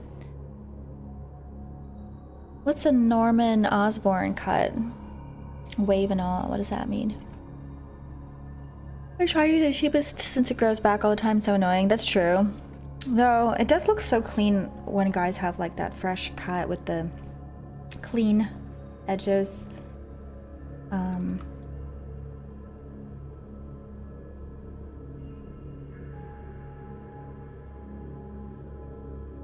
I can imagine being, if you're a dude, it'd be nice going regularly. I guess it's nice for anyone to go get a new fresh haircut regardless. It's been a while since I've done that. And that's how you get long hair.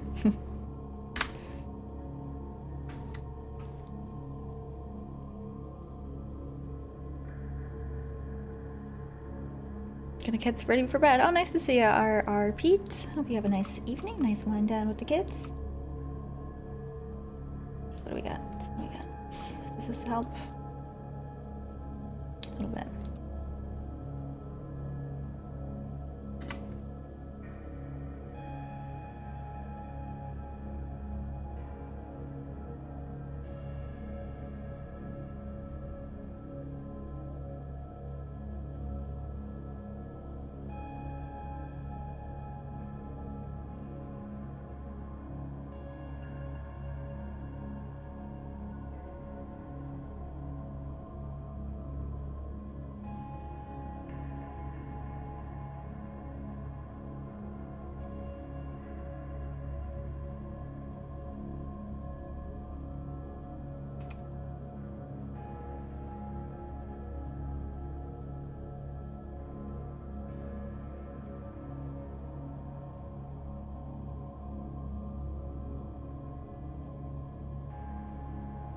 So I think I want to do like a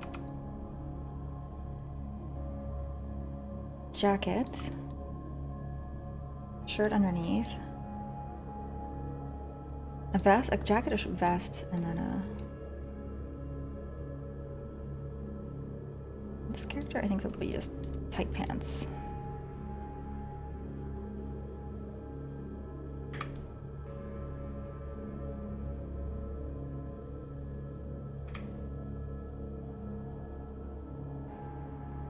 Okay, it's a little baggy around here, tight here.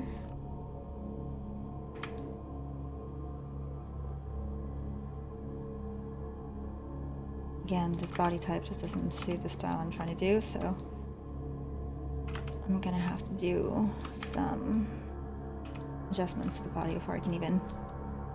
Oh crap, I deleted the page.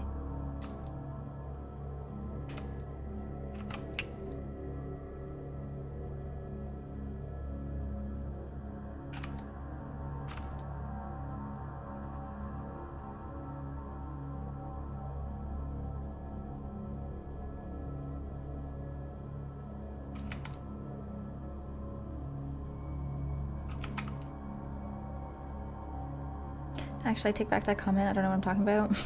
I don't know. I didn't read it. I kind of want to listen to more videos about time. I wish YouTube had a better algorithm for related videos. I feel like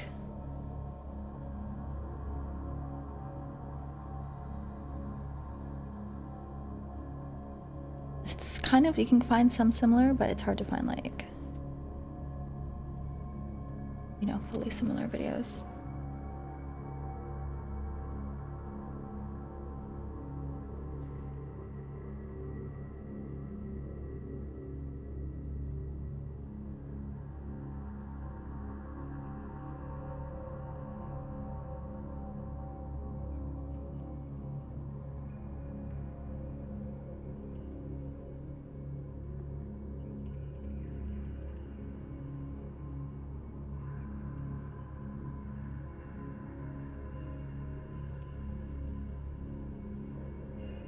Ooh, this looks like an interesting one. How big is a photon?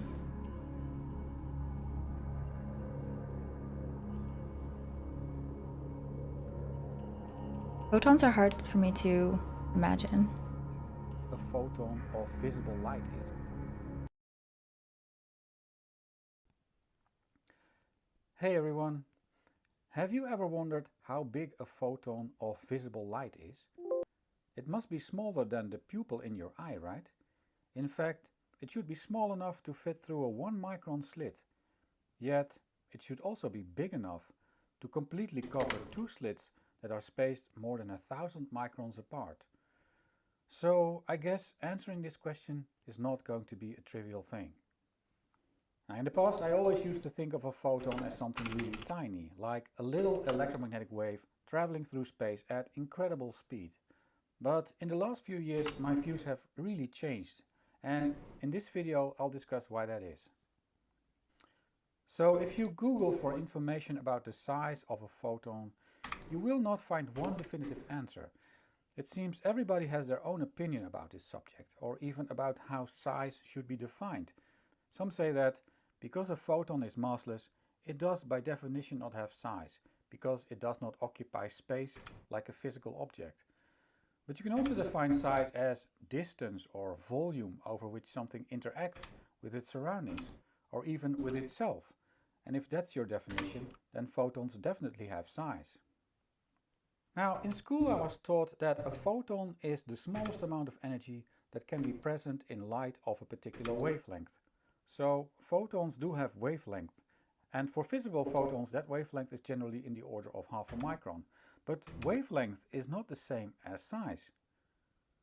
For humans, size is important, I guess.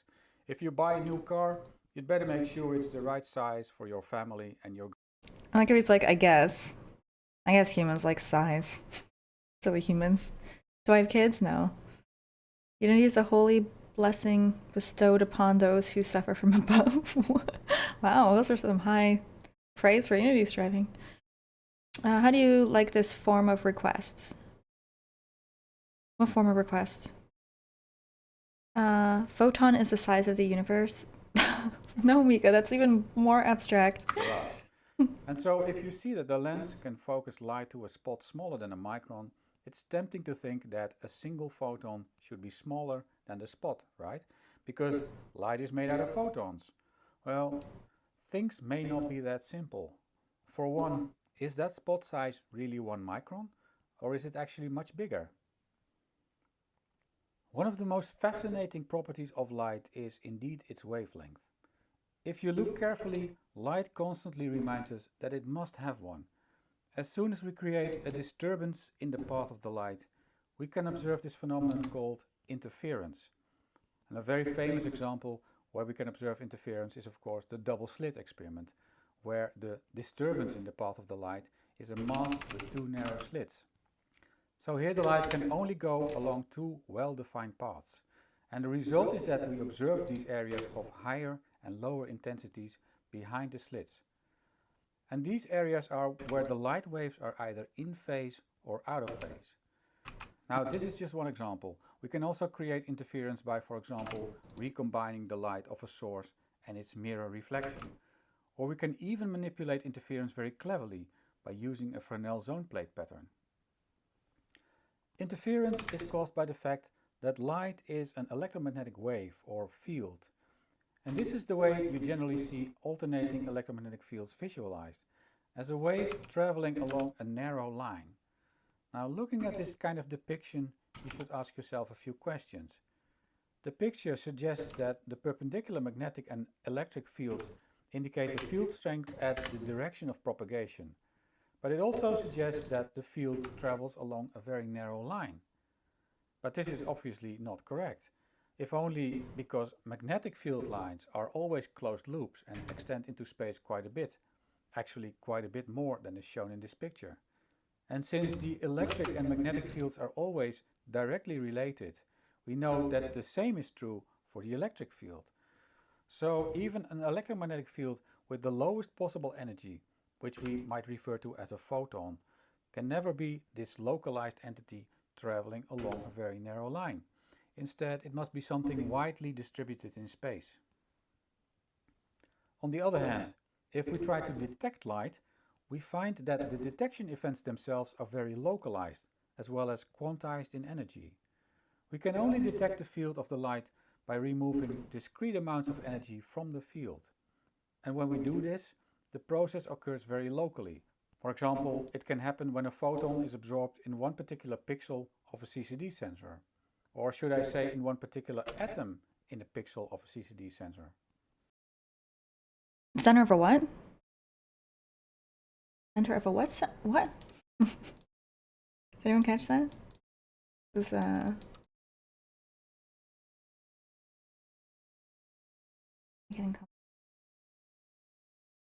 Is this interesting to you guys? I kind of want this a little bit more philosophical. I feel like this one's going to be tricky to envision without looking at it, and while I'm trying to sculpt might not be the right time.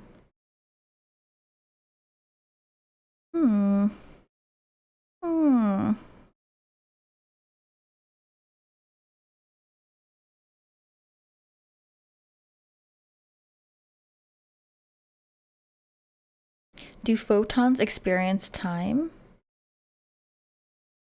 These videos are great fun, and I do read over most of the comments you make. Sometimes the comments give me ideas for future videos, and that's why I decided to make this one.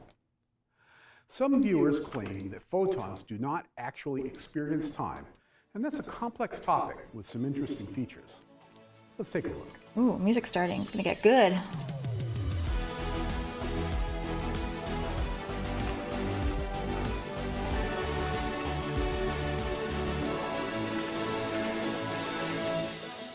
It's a well-known feature that in Einstein's theory of relativity, different observers will experience time differently.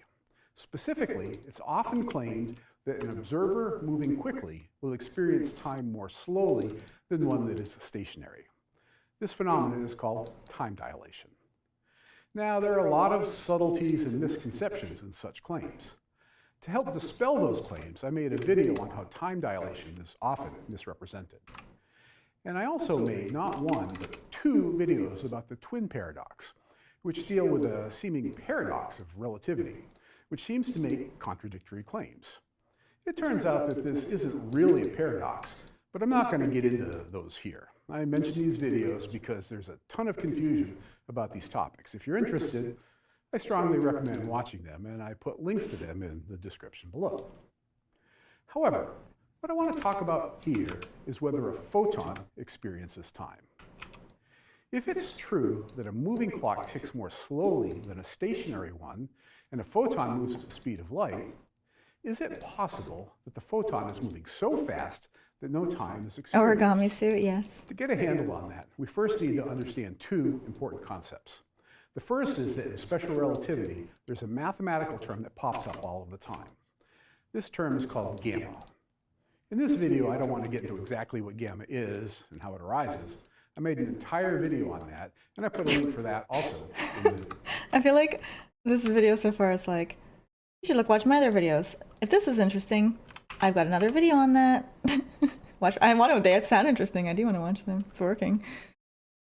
I stopped experiencing time after COVID. Yeah, same. Think we should give him Crocs? Yeah, give him a shoe that has like, oh, what's like a Velcro type shoe. Pair of docs. Maybe, definitely on another character. Some doc style boots. Description below. Basically, gamma is what makes all of the weird bits of relativity happen. It is written as gamma equals 1 over the square root of 1 minus the velocity of the object squared divided by the speed of light, also squared. That's what it is. Like I said, it's not super important to understand where the gamma comes from. Just know that if there's a relativistic equation, that gamma is going to be in there somewhere. So, let's see how gamma comes into play when we consider what goes on with a photon. If you're standing somewhere, perhaps waiting for the bus, and you see a photon go flying by at the speed of light, what happens with gamma? Well, we can put in for velocity, the velocity of the photon, which is the speed of light, which we always write as c. We can see that we get c over c, which is equal to 1. And with that, we see that the gamma reduces to 1 over 0, which is undefined. So that's the key point number 1. The equations of relativity don't work for objects traveling at the speed of light. That means that maybe I should make this character have like fingerless gloves but on his feet. If there's any character to have that, it would be this one. Like his feet are going through the shoe. Maybe I'll do one shoe that the toes stick out. There's a hole in it.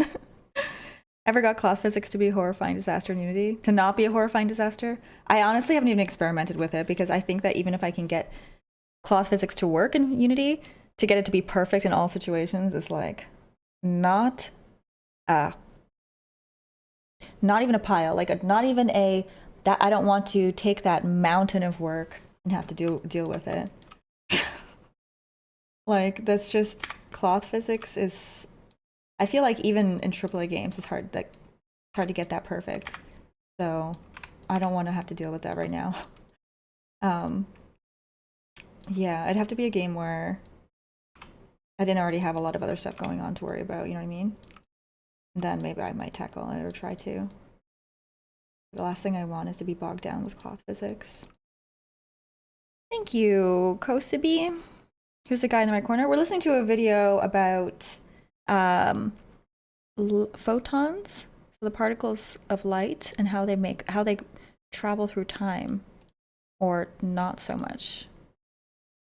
I feel like, oops,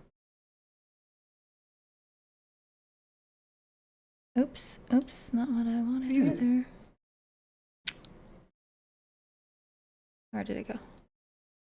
There we go. Gamma reduces to 1 over 0, which is undefined.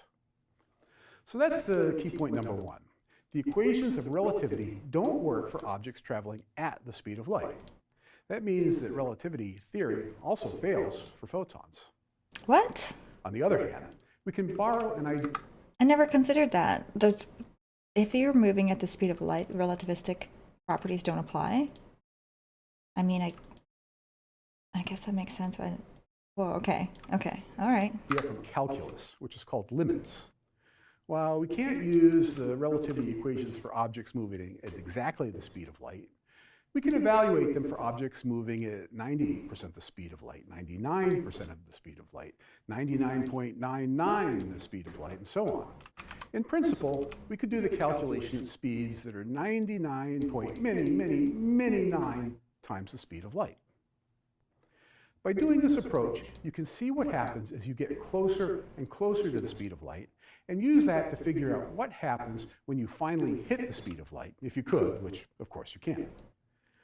So let's do that and ask how long a super fast object will think it takes to get from Earth to the nearest star. The nearest star is about 4 light years away, so a person on Earth will say it takes 4 years to get there. How much time will a person traveling at 90% the speed of light take? Roughly a year and 9 months. How about at 99% the speed of light? A little over half a year. 99.9% the speed of light? About 2 months. We can continue this trend at the staggeringly fast speed of 99.9 more nines, the speed. Okay. You guys know what clip I gotta pull up from that. If you don't already know this clip, pay attention. This is one of the best by Sacha Baron Cohen. When you write, your Oh tone my, influences how for like a you 10-second clip. Are you serious? So he's sitting down with very intelligent scientists and physicists and asking these questions. 99999999999. Okay, they cropped it too soon. He's asking them, what do you think will happen when computers can calculate 99999 times 999? And they're like, it already can. He's like, well, what about this number? 999999999999999 multiplied by 9999999. No, I ain't finished. You don't know what I was going to say. 99999999999.889999999999999. Oh my god. So that's what this reminds me of. Speed of light, it will take a bit shy of 10 minutes. From this, we can conclude that in the limit of going at the speed of light, that a photon will experience in 0 time. So that's pretty wild. Taken to an extreme, this means that a photon can cross the entire universe in 0 time. And it gets weirder. Not only does relativity predict that times will shrink, but it also predicts distances will too. Indeed, I made an entire video on this subject, which is called length contraction. And as usual, the link is in the description. A fast-moving object will shrink distances in the direction of motion, although not side to side. If we made a cylinder that stretched from here to the next star, we'd see it as 4 light years long, while the photon would see it as a circle with no thickness. Again, taken to the extreme, a photon views the distance traveled as it crosses the universe as having no thickness at all. In a sense, as far as the photon is concerned, it's everywhere along its path at once.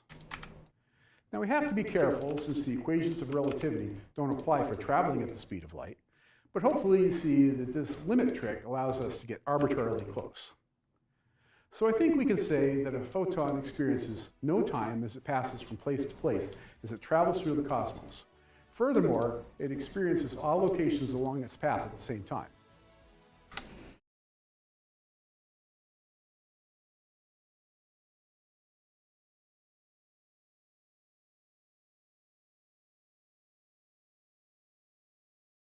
Did you guys hear that?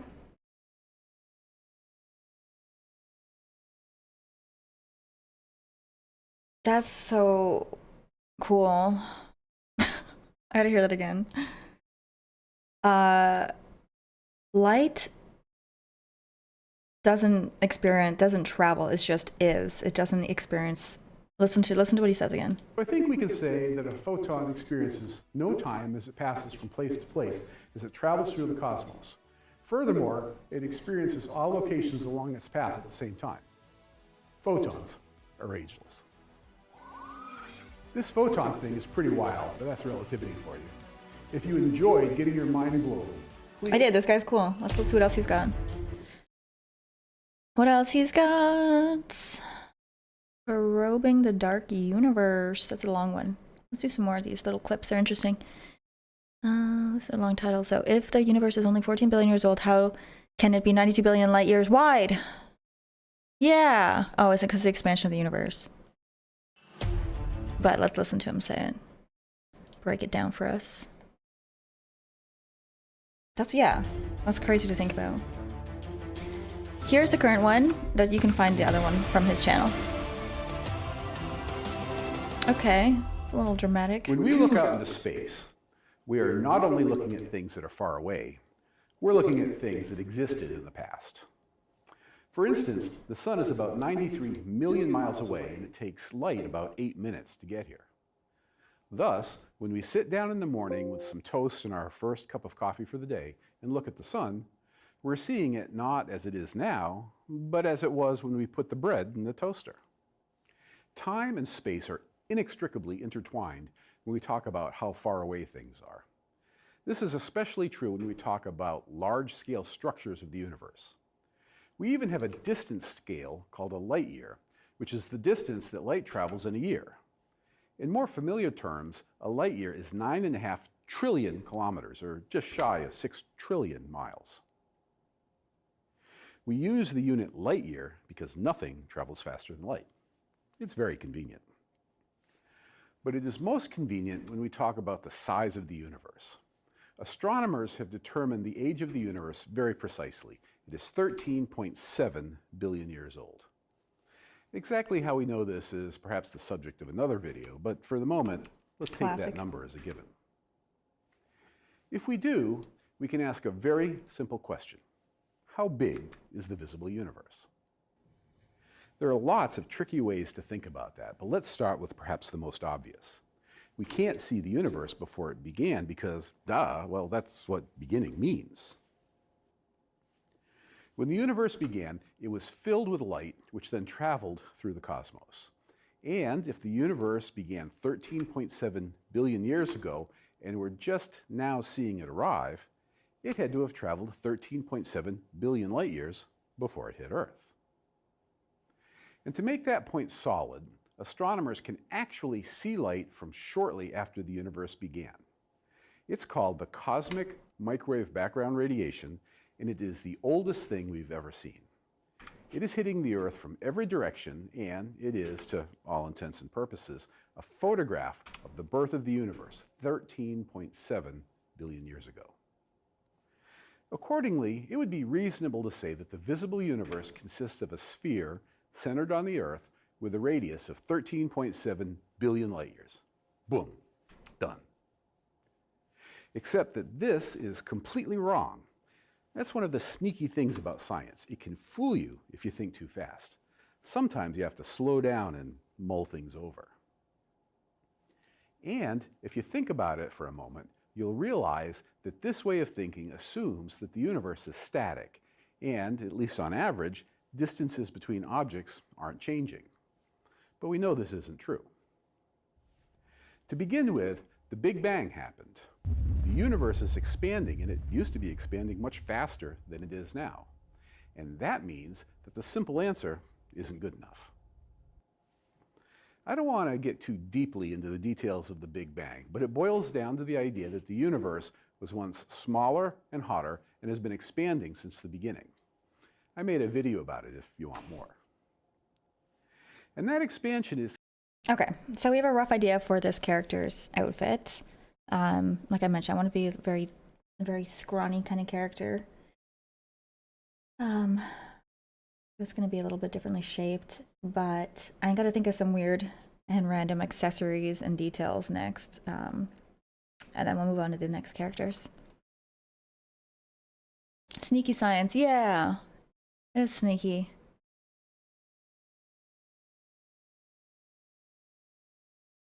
Do we go towards or away from light? What do you mean? Depends if you're a moth or not. Does light experience butts? No. Yes, all of the butts out at the same time. To understanding what is going on here. We start by imagining what the universe looked like when this microwave background radiation was emitted. It was hot everywhere. No place was special. Well, I guess one was, kind of. And that place is the current location of Earth. But at that moment, it looked like everywhere else. Now, there was a sphere centered around that point and at that time, and that sphere is the origin of the cosmic microwave background arriving at the Earth now. That radiation moved toward the Earth at the speed of light, and it took 13.7 billion years to get here. If we look at a sphere smaller than that special sphere, that light has already passed the Earth, and we can't see it.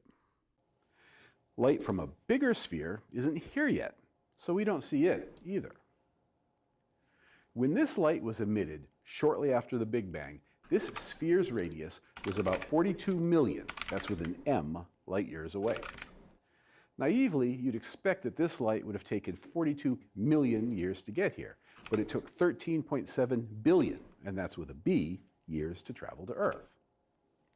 And the reason that it took so long is that space was and is expanding. Now, if you think about that, it means that space between that sphere and the location of the Earth had to be expanding pretty fast. Otherwise, the light would have passed by the Earth long ago. I mean, it was only 42 million light years, and it's been nearly 14 billion years. So that sphere from which the microwaves were originally emitted also grew in size. And in the simplest calculation, that sphere would now be 41 billion, that's with a B, light years away. However, it turns out that the simplest calculation isn't quite right. You see, about 5 billion years ago, an energy field that we call dark energy became important. Dark energy is a repulsive form of gravity, which means that the expansion of the universe isn't slowing down, it's accelerating. That, of course, that means after 9 billion years of the expansion of space slowing down, it's now speeding up. When you take into account the effect of dark energy, that radius of the sphere from which the microwaves were emitted has grown from 42 million with an M light years to 46 billion with a B light years. And this highlights the confusion that arises from expanding space. I don't know why I keep making them. We see the light from shortly. I don't know why I keep making the brim so wide. I'm trying to do a top hat. It just feels like, I don't know, it feels fun to have like a wide brim hat like that. But also, I feel like I cannot make it look cool, even though I would like to. Let's stick to a top hat, and that's even a big maybe. After the Big Bang. It was emitted a short distance away, and now the location from which it was emitted is now about 1,100 times farther than it was. Further, when we see it as it was then and not as it is now. Indeed, remember that when the light was emitted, the conditions at the location of the sphere were the same as here on Earth. But the conditions here have changed. Instead of a bath of energy, we now have stars and galaxies. That's also true on that sphere. So if we could somehow see 46 billion light years away, presumably there are also stars and galaxies. But we don't see them there because light from objects that are currently that far away hasn't had time to reach us yet. In fact, and this is a mind blower, we'll never see those stars and galaxies. Isn't that crazy? And there's gonna be a point in time in the future where like we just can't see anything else. Isn't that crazy? We'll never see them. We'll never be able to get the light that's that far away from us. And there's just places like that already. Like we just don't have access to it. We have to invent like the warping of space-time. But I want to see. I know. I want to see too. What's out there? After all, they are moving away from us very fast, and space is still expanding. We saw that the location when the universe was young, but we can't see them now. It gets weirder. Currently, there is a sphere around the Earth with a radius of about 15 billion light years. Objects that are now outside that sphere at this moment will never see as they look now, no matter how long we wait. I'll repeat that so it can sink in. We can currently see objects 46 billion light years away, but we see them as they were in the distant past. And any objects that are currently within 15 billion light years, we will be able to see as they are now, although we'll have to wait a long, long time for that light to get to us. And because of the expansion, it gets worse. It means that we constantly lose stars that we can see. Indeed, we lose about 20,000 stars per second. So there are stars that emitted photons at this moment that we will eventually see, but the photons that they emitted at this slightly later moment that we'll never see. 20,000 stars a One day, second? We're losing stars, chat.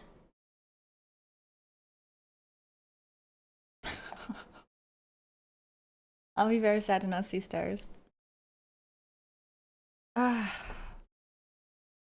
thought about that as well. It makes me sad. Rip stars. We have to create. How many? Shit, fuck, I gotta call my stockbroker. Never see my favorite star again. We gotta invent warping with space-time. We should watch some videos on that and concepts of if it's possible, like warp speed, or like traveling at just different, somehow, like, you know, space-time. Expansion of Somehow the universe will getting make it closer so that beyond almost all of the galaxies of- we see in our telescopes Stop talking. today, which I remind you now we're seeing as they were in the distant past, will slip from our view. We will one day only be able to see galaxies from our local group, meaning the Milky Way, Andromeda, and a few dozen minor galaxies in the vicinity. So that's the answer to the question. Our visible universe has a radius of about 46 billion light years, even though it's only 13.7 billion years old. But we're not seeing that distant point as it is now, but as it was shortly after the universe began. And the ongoing expansion makes things even worse. The bottom line is that if we're ever going to try and explore other galaxies, we better get cracking. Better get cracking, chat. Okay, so that one was something of a mind blower, but that's cosmology for you. They're all mind blowers. This is Morty's mind blowers, chat. What else we got here? This guy's got some good videos. Why can't you go faster than the speed of light? I mean, this is more a mathematical answer, isn't it? But let's hear him break it down. Maybe it will help visualize and understand it beyond math. Over the past 100 years or so, You have a favorite constellation? Mine's Orion. Mine's Orion too. I feel like it stands out in the sky so much, doesn't it? It's so cool to see it. Do you guys have a favorite constellation? You can find the belt. You can make sense of it. I want to get better at spotting the different constellations. I make like a Plague Doctor mask again. I don't know if I want to use that again, especially if it's for the specific character, but give it a try. See what we can come up with. Did you say Morty's mind blowers? Yeah.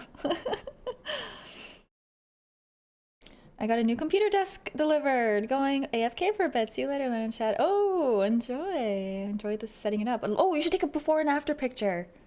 Before you change desk and then your new setup after. Orion looks like a robot hand. Look at that again now. What is mass? Oh, all of these questions are excellent questions. I bet he answers a lot of them. scientists have pushed our understanding of the universe into some extreme conditions. For example, the world of the very small, the realm of very high speeds, and under the frigid conditions of near absolute zero. True. All of those situations are so interesting. While each of us have developed an intuition about how the world works, it's very important to remember that this intuition only applies to a very limited set of conditions. For instance, there's absolutely no reason to expect that matter will act the same in the center of the sun as it does here on Earth on a bright and sunny day. However, that last statement is hard for some people to accept, and judging by my email inbox, the extreme realm that causes people Him stressing out by his questions and comments. I gotta hear what he said again about the sun. Is that he's just saying optics works different under different sizes? Is that what he's saying? Let's see here again what he says. no reason to expect that matter will act the same in the center of the sun as it does here on Earth on a bright and sunny day. However, that last statement is hard for some people to accept, and judging by my email inbox, the extreme realm that causes people the most difficulty is what happens. Oh my god, did he write these? This is so funny. I want to see what he's got. Please publish my theory. Alpha Centauri is easy. The new Einstein. Relativity is an Illuminati plot. Ultra special relativity theory. Ultra special relativity. This is amazing. Superluminal velocity by 2020. Faster than light is possible. I'm a Nigerian prince. Epstein was wrong. Einstein was wrong. My new theory of relativity. Relativity is bunk. Your scientists are wrong. Oh my god. when things are going super fast. In 1905, Albert Einstein published his theory of special relativity. It predicts all sorts of mind-blowing things. For instance, distance shorten and clocks slow down. I made another video about how clocks act at high speed. It turns out that all of those seemingly crazy implications originate from a single cause, or maybe two if we take it slow. So first, let me tell you what this video isn't. It doesn't tell you about the postulates that Einstein used to build his intuition, and it certainly doesn't derive his equations. Instead, this video tries to tell you the key insights that make it easier to develop a relativistic intuition. Cool. I hope to teach you why it isn't possible to go faster than the speed of light. If you're not a physics groupie, hearing that there's a maximum speed in the universe might surprise you, but it's true. And if you are a groupie, you've probably heard that the reason that you can't go faster than light is due to the fact that mass increases when you speed up. It turns out that the explanation of Mass increases as you speed up, right? Relativity is like a whole nother ballgame to think about things in. It's so interesting. She remaking Plague. The character. This is the fixer who was also wearing a Plague Doctor mask, but he wasn't in the demo. And I will keep the bartender Plague as is, though I need to fix his outfit. Actually, his outfit's gonna look a lot like this now that I think about it, so maybe I should not use the Plague Doctor mask again. I think I'm gonna, you know what, thanks for bringing that up. I think I'm going to not pursue this. I'm gonna try some other masks, but I'm not gonna do this one, I think, because it's gonna be too similar to the other character. Physics groupie, yeah, I like that. The Plague character, yeah, I think, thanks for bringing that up. I think I will not do a Plague Doctor mask twice, after all. This is a wig. I'm thinking about cutting it, though. We'll see. Should I do black lipstick? Go full emo makeup now? I'm done drinking my coffee. I want to try anonymous mask. I need to put some kind of. I want to give these characters different masks. We're just blocking out. If you guys are just coming in, I'm just blocking out rough ideas of what I want the characters to look like. And then we're gonna go in and sculpt things and like actually do cloth physics and stuff for the objects. But this is kind of like my way of doing 3D concept art. I just find it better to get an idea of what the character will be like in 3D when I'm sketching it in 3D. Yeah, okay, I'll do it while we watch.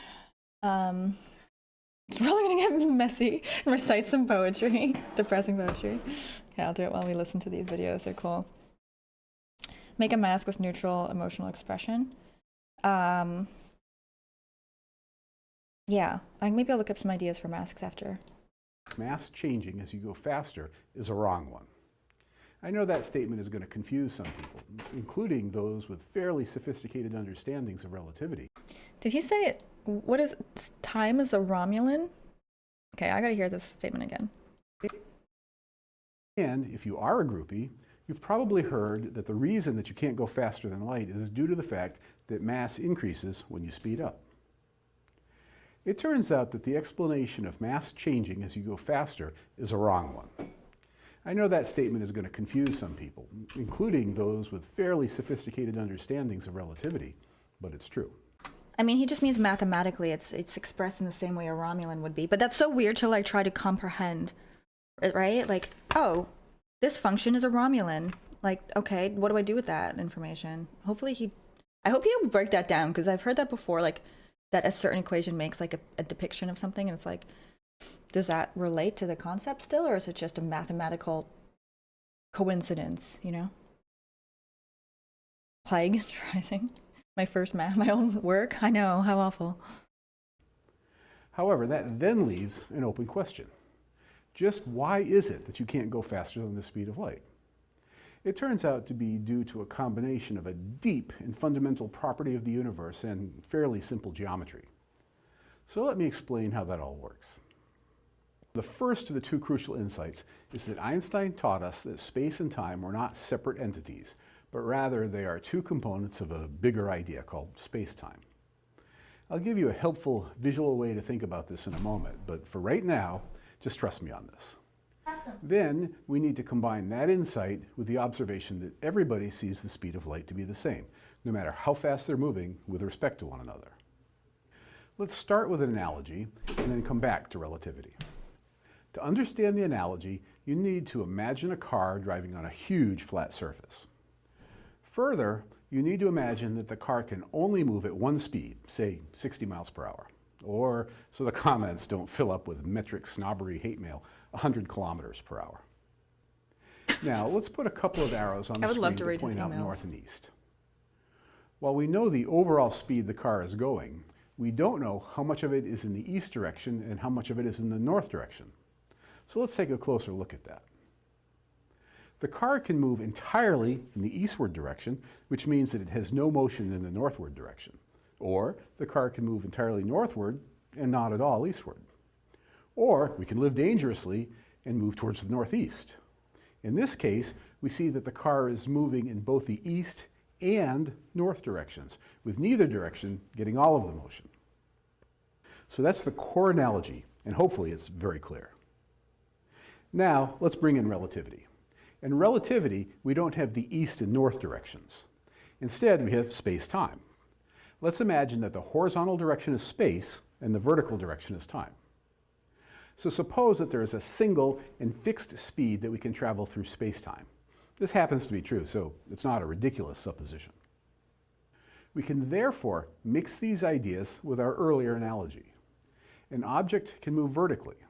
In that case, they're not moving through space, and they're moving entirely through time. That's probably what you're doing right now.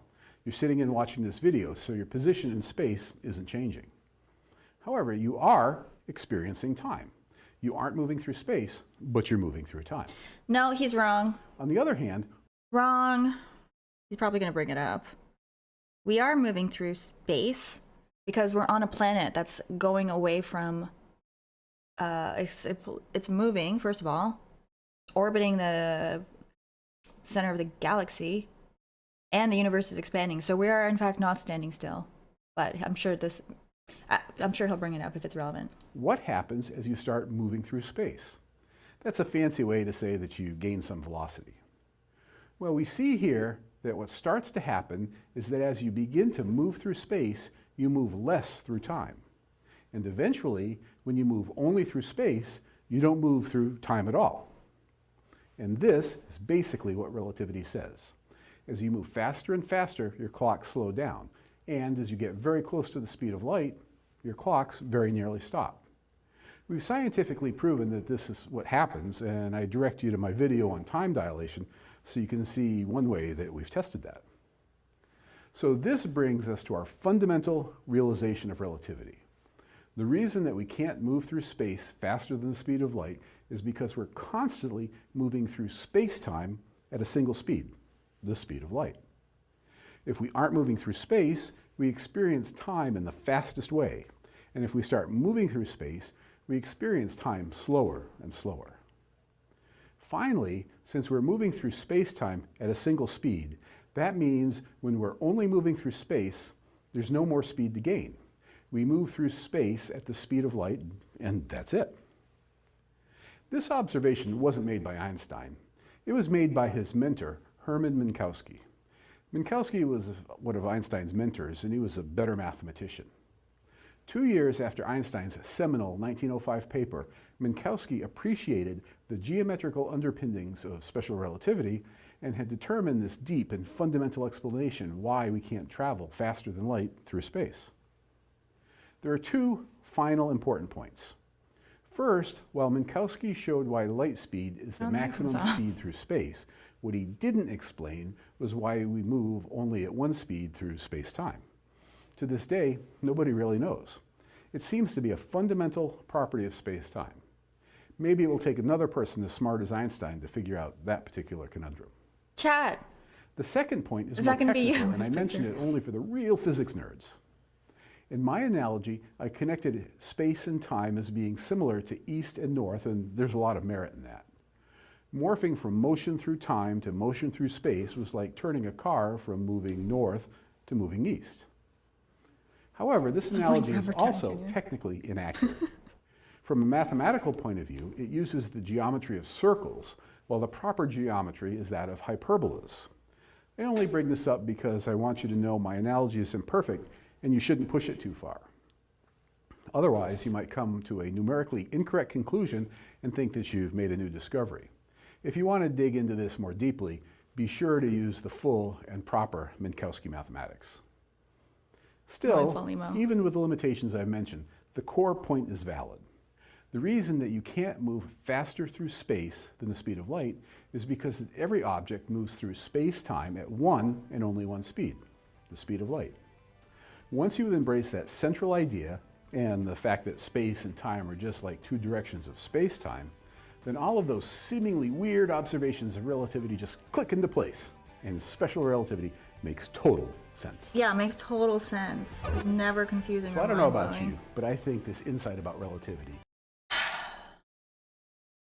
I feel like that one's like a good one to listen to over and over. Just get like familiar with how space and time works.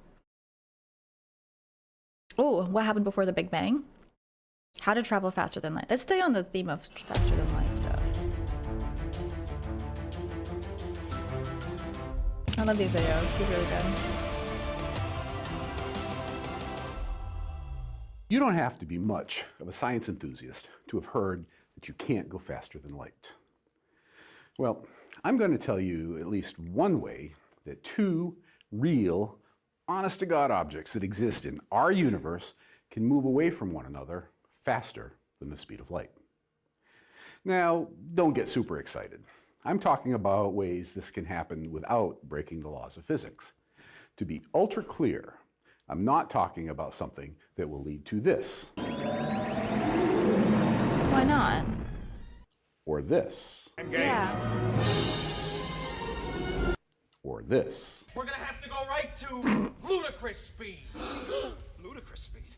So we've never gone that fast before. Ludicrous I speed. totally want to know how to go ludicrous speed, but unfortunately, and I hate to have to tell you, these are all fiction. No. So if it's possible to go faster than light, what exactly do I mean by the speed of light? Warp it. I mean Warp space-time. the speed of light in a vacuum in a location where space-time is not bent or changing. It's not a phase In those chat. conditions, the speed of light is about 186,000 miles per second, I'm mixed or up. for the metric crowd, precisely 299,792.458 kilometers per second, or fast enough to circle the globe 7.5 times in a single second. Light is like really, really fast. That's an interesting comparison. Or more When like physicists use the symbol c to denote the speed of light, it's this speed that they're talking about. 7.5 times in a second? So how can you go faster than light? I can think of 3 examples, although they all aren't quite what you probably think. The first is cheating. When light enters a transparent medium like water or glass or something, it slows down. In glass, light travels at about 2/3 the speed it does in a vacuum. In water, it's about 3/4. You can see the effect of this change in velocity by simply sticking a pencil in a glass of water.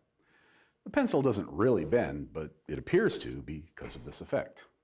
What are we getting dolled up? Just for While fun? light slows down in the transparent medium, other particles do not. Just for fun. That means that if you shoot an electrically charged particle, like an electron or a muon, traveling at near the speed of light at that same medium, the charged particle travels faster than light in the medium. Cool, huh? When this happens, the charged particle emits blue light, like you can see here. This light is called radiation. Cherenkov light, after its discoverer, Pavel Cherenkov.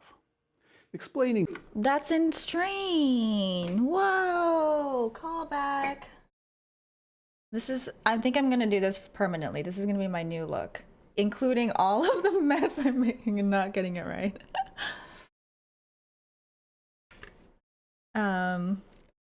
These videos are really fun. I'm enjoying them. We'll get back to sculpting in a second after I complete my look. I think I need an emo necklace next also. Just how Cherenkov light is formed is, well, tricky, and maybe I'll make a video about that. But the blue light that you see here proves that it's possible for objects to move faster than light in a transparent medium. In this example, the light is formed when radioactive material emitting highly energetic particles is immersed in water. It's all way cool. So that's maybe a cheat. Particles move faster than light, but it's not because particles got faster, but because light got slower. Are there any other examples? Well, there is another instance of information traveling faster than light, which I'll mention only briefly, and this involves a topic called quantum entanglement. Ooh. Quantum entanglement is a category of quantum mechanics, which is known for its bizarre predictions. Cats, both alive and dead, and all that. It's not possible to explain it in detail here. That would actually require not just one video, but an entire series. But here, I can give the highlights. In quantum mechanics, probability rules. Anything that is possible can happen, governed by the probabilities of that particular situation. As an example, a subatomic particle can have a spin of plus or minus. You can't know which of those spins it has until you actually measure it. It's important to understand that this isn't a simple case of ignorance. It's not that the spin is plus or minus and you just don't know. It's both plus and minus, and it becomes plus or minus when you measure it. Now suppose you take two particles and set them up so that they have opposite spins. If one is plus, the other is minus, and vice versa. When physicists do this, they say that we've entangled the two particles. You can't know in advance which particle is plus and which is minus. You then separate the two particles by a large distance and look at one of them. Say you find that it's a plus spin. If you look at the other particle, you'll find it's a minus spin every single time. And this will be true even if you look at the second particle so quickly that you see it before a signal arrives from the first particle traveling at the speed of light.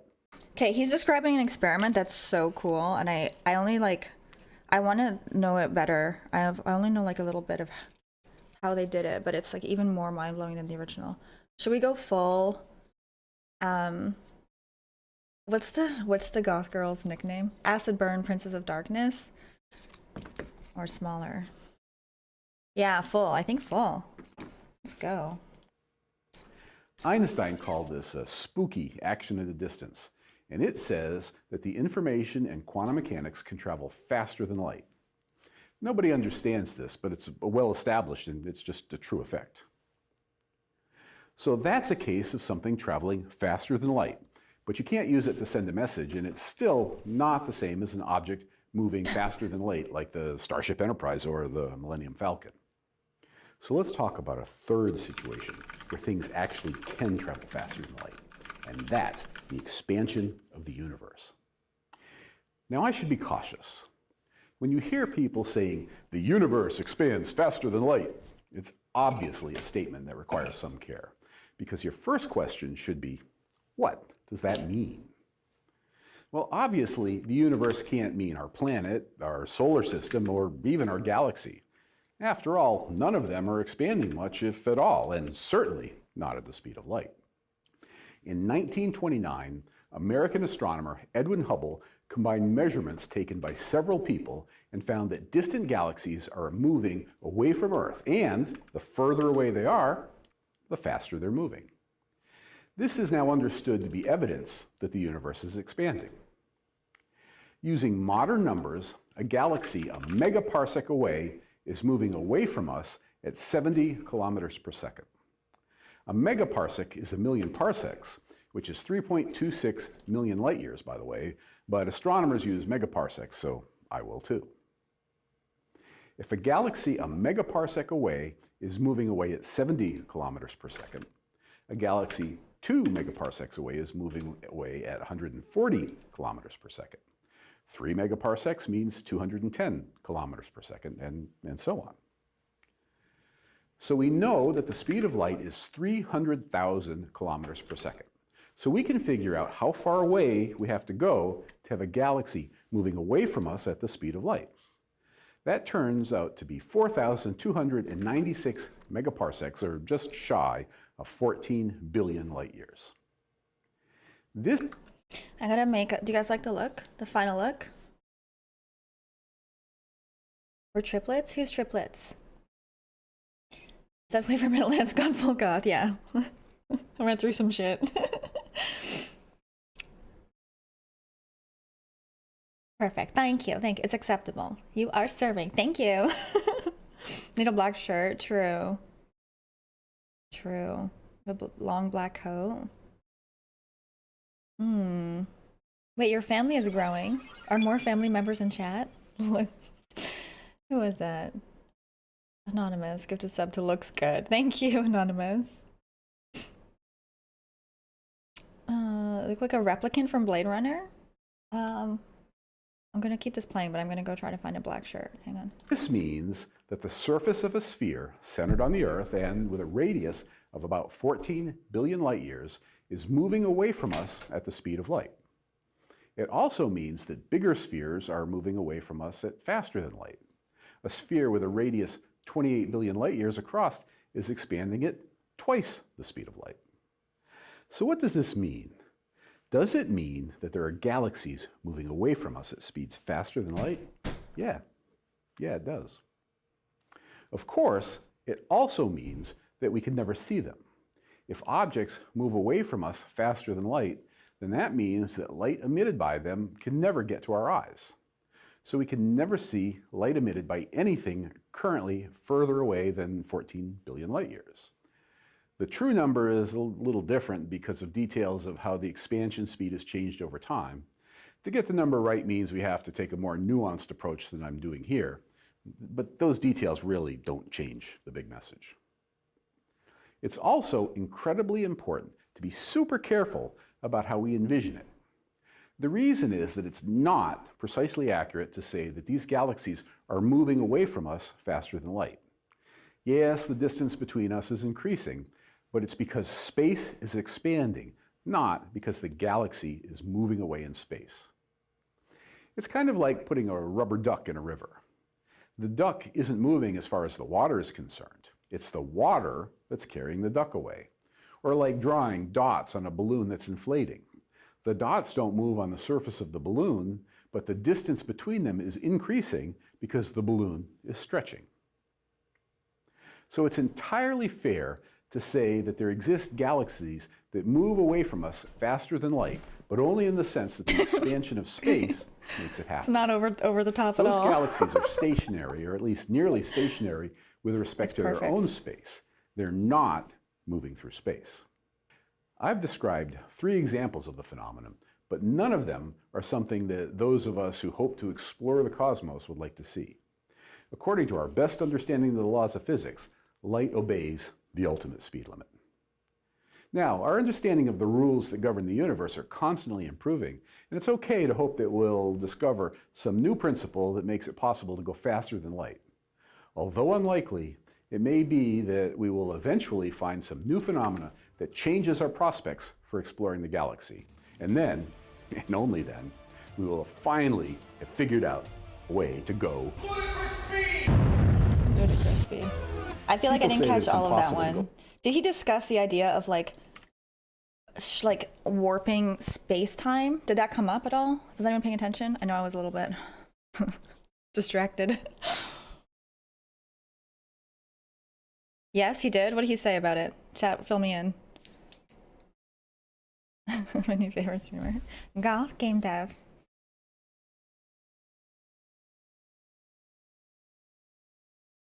This is evil, Lana. Yeah. Did he say? Is it possible? He lied throughout the video? What? What did he lie about? This shirt on right. My villain, yeah, it's my villain arc, chat. Alright, let's find another video. These are so interesting to me. Quantum gravity. Wait, that's little. Let's see if we can stick to like one topic. Ooh, entanglement. Spooky action at a distance. That sounds like a good one too. How can light push something? What? That happens? Oh, there's so many good videos. Let's go to quantum mechanics. Let's do the light pushing something. That sounds insane. And then we'll go to... Many of you who watch this channel mechanics. actually know quite a bit about physics, which makes sense, of course, because, well, you're smart and that whole physics is everything thing. Well, it's not just necessarily that. It's like if you're watching this video, you have an interest in a topic, so you're going to already have some knowledge in it, most likely. Or you wouldn't have even sought out this channel. Do you guys find it? Do you guys take an interest in physics? Am I subjecting you to learning that you don't want to do? I hope not. I hope you're enjoying this. I'm also trying to come up with like a cool mask design that covers his face, but honestly, these are the hardest part of the... I almost think doing lip syncing will be easier than trying to do masks on everyone. It's so hard to come up with cool and interesting masks. I was more goth and emo than I meant to be honest. I just thought I'd wear the wig and then it got out of control. It spiraled out of control, chat. Oh my god. Okay.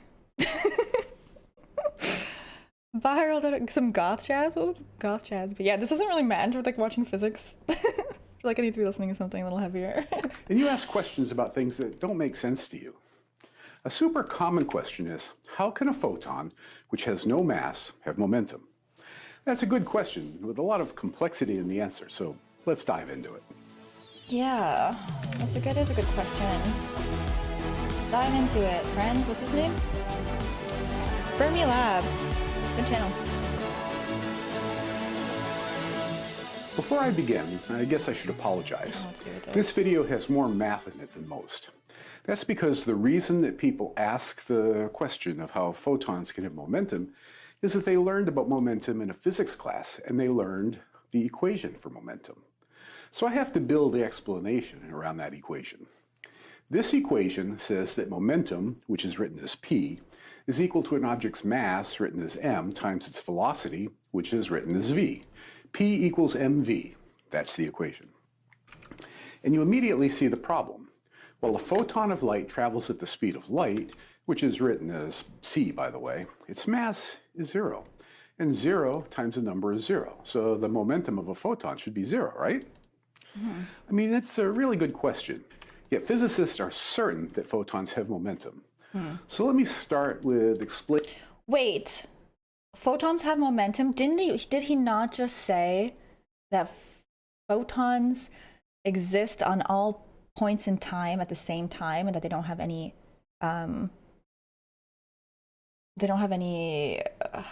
they don't experience time? How can, I guess this is so difficult to wrap your head around. Explaining this in terms of equations, then go to a more intuitive photons. explanation, although even that's really not all that intuitive.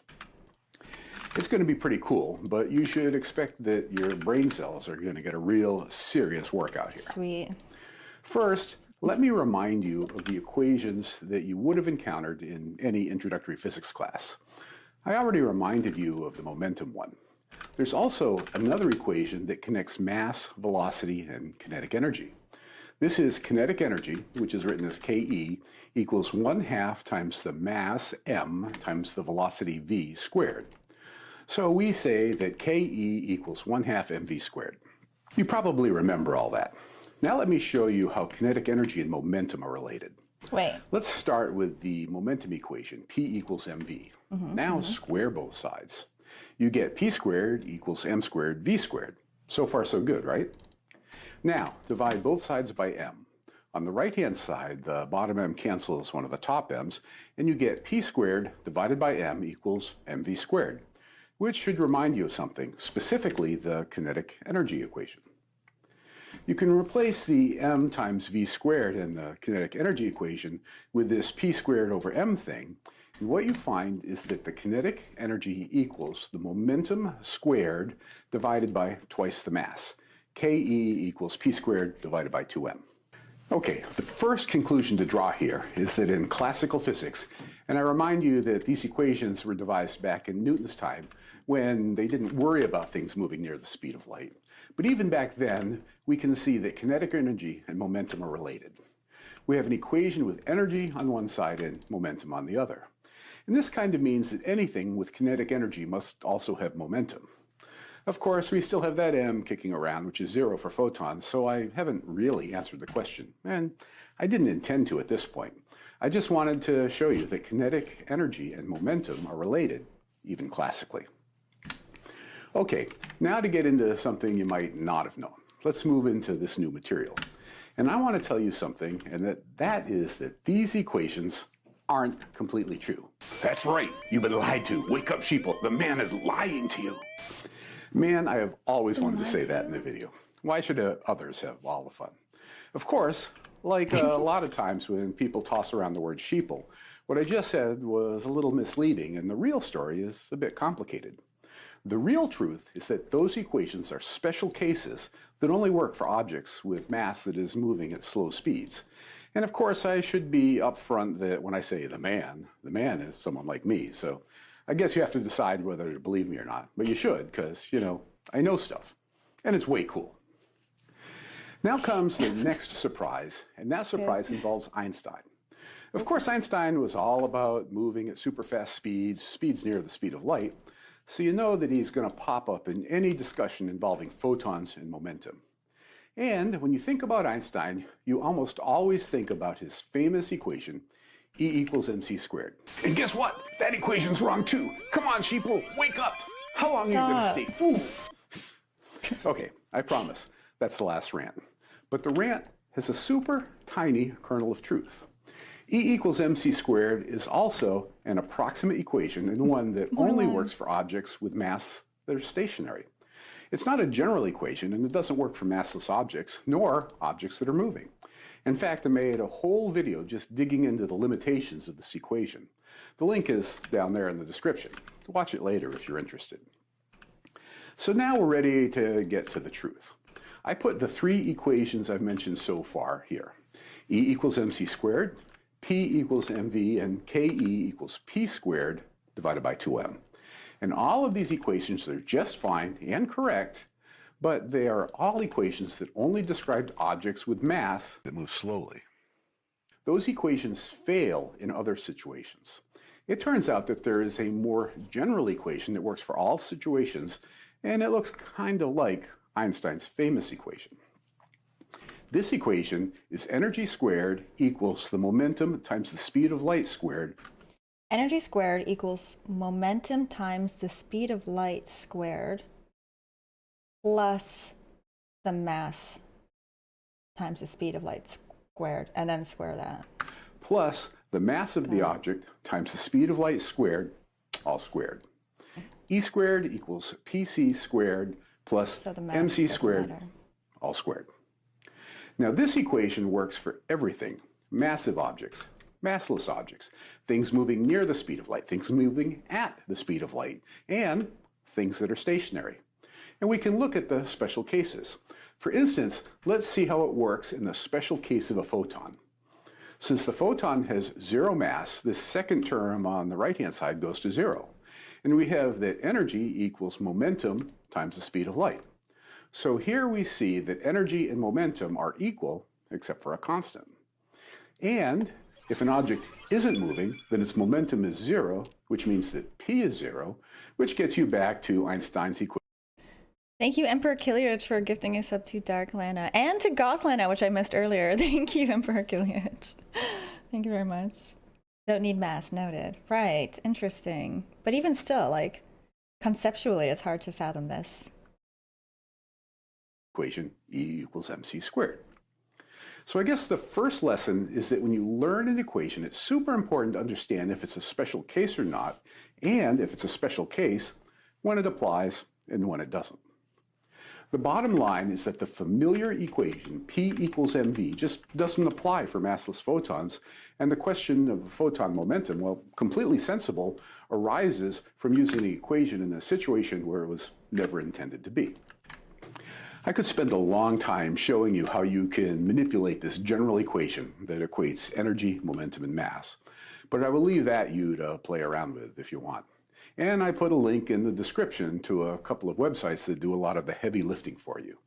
By the way, let me tantalize you a bit.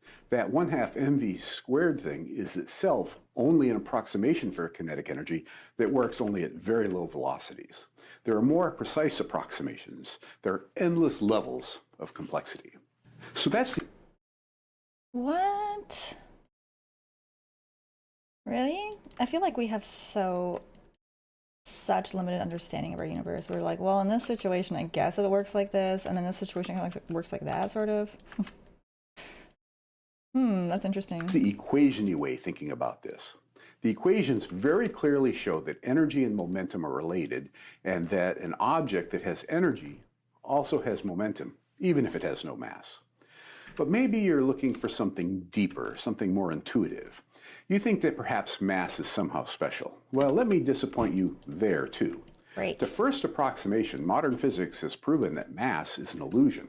There is no mass.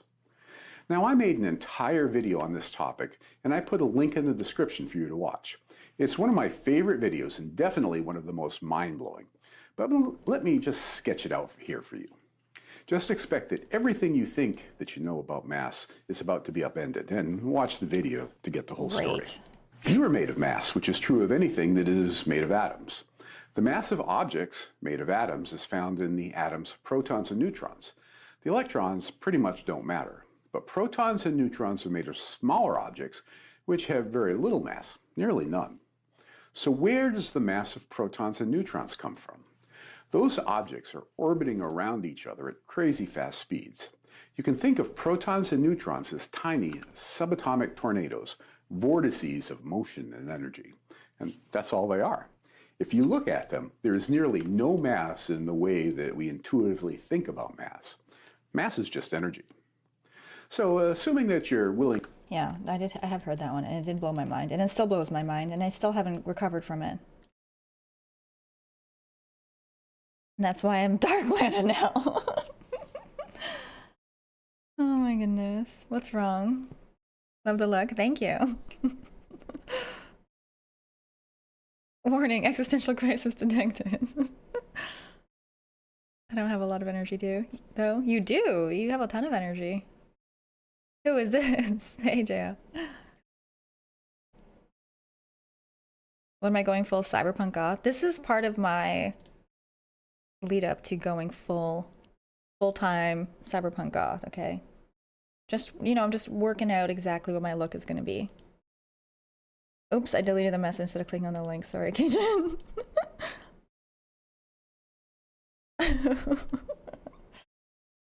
Remember them? This is them now. Feel old yet? That's right, Chad. I don't know who it is, but that was me as a child. To accept that, and you really should watch that video because it shows this idea in far more detail. Then moving mass is just moving energy. And of course, a photon is moving energy. So when you get right down to it, a moving photon or a moving proton are not so different. Both are nothing more than moving energy. So if a moving proton has momentum, so does a moving photon. And that's really all there is to it. On the other hand, I predict that this whole topic has made you think very differently about mass and energy and how they really aren't all that different. The more you learn about the subatomic world, the more you learn that it's some crazy stuff down there. Okay, so this concludes our very quick tour through a very complicated topic. If you learned something about the video, you know the drill. Like, subscribe, and share. Well, the first message is that photons certainly do carry momentum. I think the most important message is to always remember that equations only apply in certain situations, and if you try to use them incorrectly, you're going to get confused. And this leads me to my final message, which that as you study physics at a deeper and deeper level, there's always something more to appreciate. And the more you appreciate, the more you realize that physics is everything. Physics is everything, chat. Revealing the nature of dark matter. Good evening. Welcome to Fermi Lab. I'm Tom Carter, your host for this evening. Wait, I'd what's like this? to tell you about some upcoming shows we have. Oh, this is like a big long one. No. I like his just, 5-6 minute ones, 10 minutes. What else we got here? Nature of dark matter. That's too long. What really happened in the Big Bang? Does Cherenkov radiation work How does it work? Well, maybe we should learn that one since it's in the game. But this one looks really good. Where did it go? I lost it. I clicked the wrong one. I want to dig into quantum mechanics a little bit. I'm constantly thinking about it. Nerdy shit anyone's ever said. How do mirrors work? For the most part, it's just like physics is a pretty basically straightforward discipline. turning around and coming back. While the Without math getting might be dissipated. complicated, physics is often about quantifying such things as what goes up must come down and don't play chicken with a train. Statements like those are intuitive and pretty much everyone can get their head around them. But over the last century or so, physics has explored some very unfamiliar realms, like what happens when objects go incredibly quickly, or what rules govern the universe for objects the size of an atom or smaller. That last one, the one involving the super small, has generated an entire field of physics called quantum mechanics. Now, if you've heard anything at all about quantum mechanics, there's a good chance you've heard about such things about how it means that cats are alive and dead at the same time, or that nothing is real until we see it because we generate reality using only our mind. No. And of course, none of these things are even remotely true. There are a series of outdated ideas that were invoked in the early years of quantum mechanics in attempts to explain the subject in simple ways. Each idea has burrowed its way into the subconscious of people who are interested in science, but aren't quantum experts. So what is quantum mechanics all about, really? To understand that in any accurate detail takes a ton of study, but I thought I'd try to boil it down to its essence in a single video. Perhaps we should start with the name. The word quantum implies a discrete quantity of something. For instance, the Sahara Desert can go on seemingly forever with dune following dune.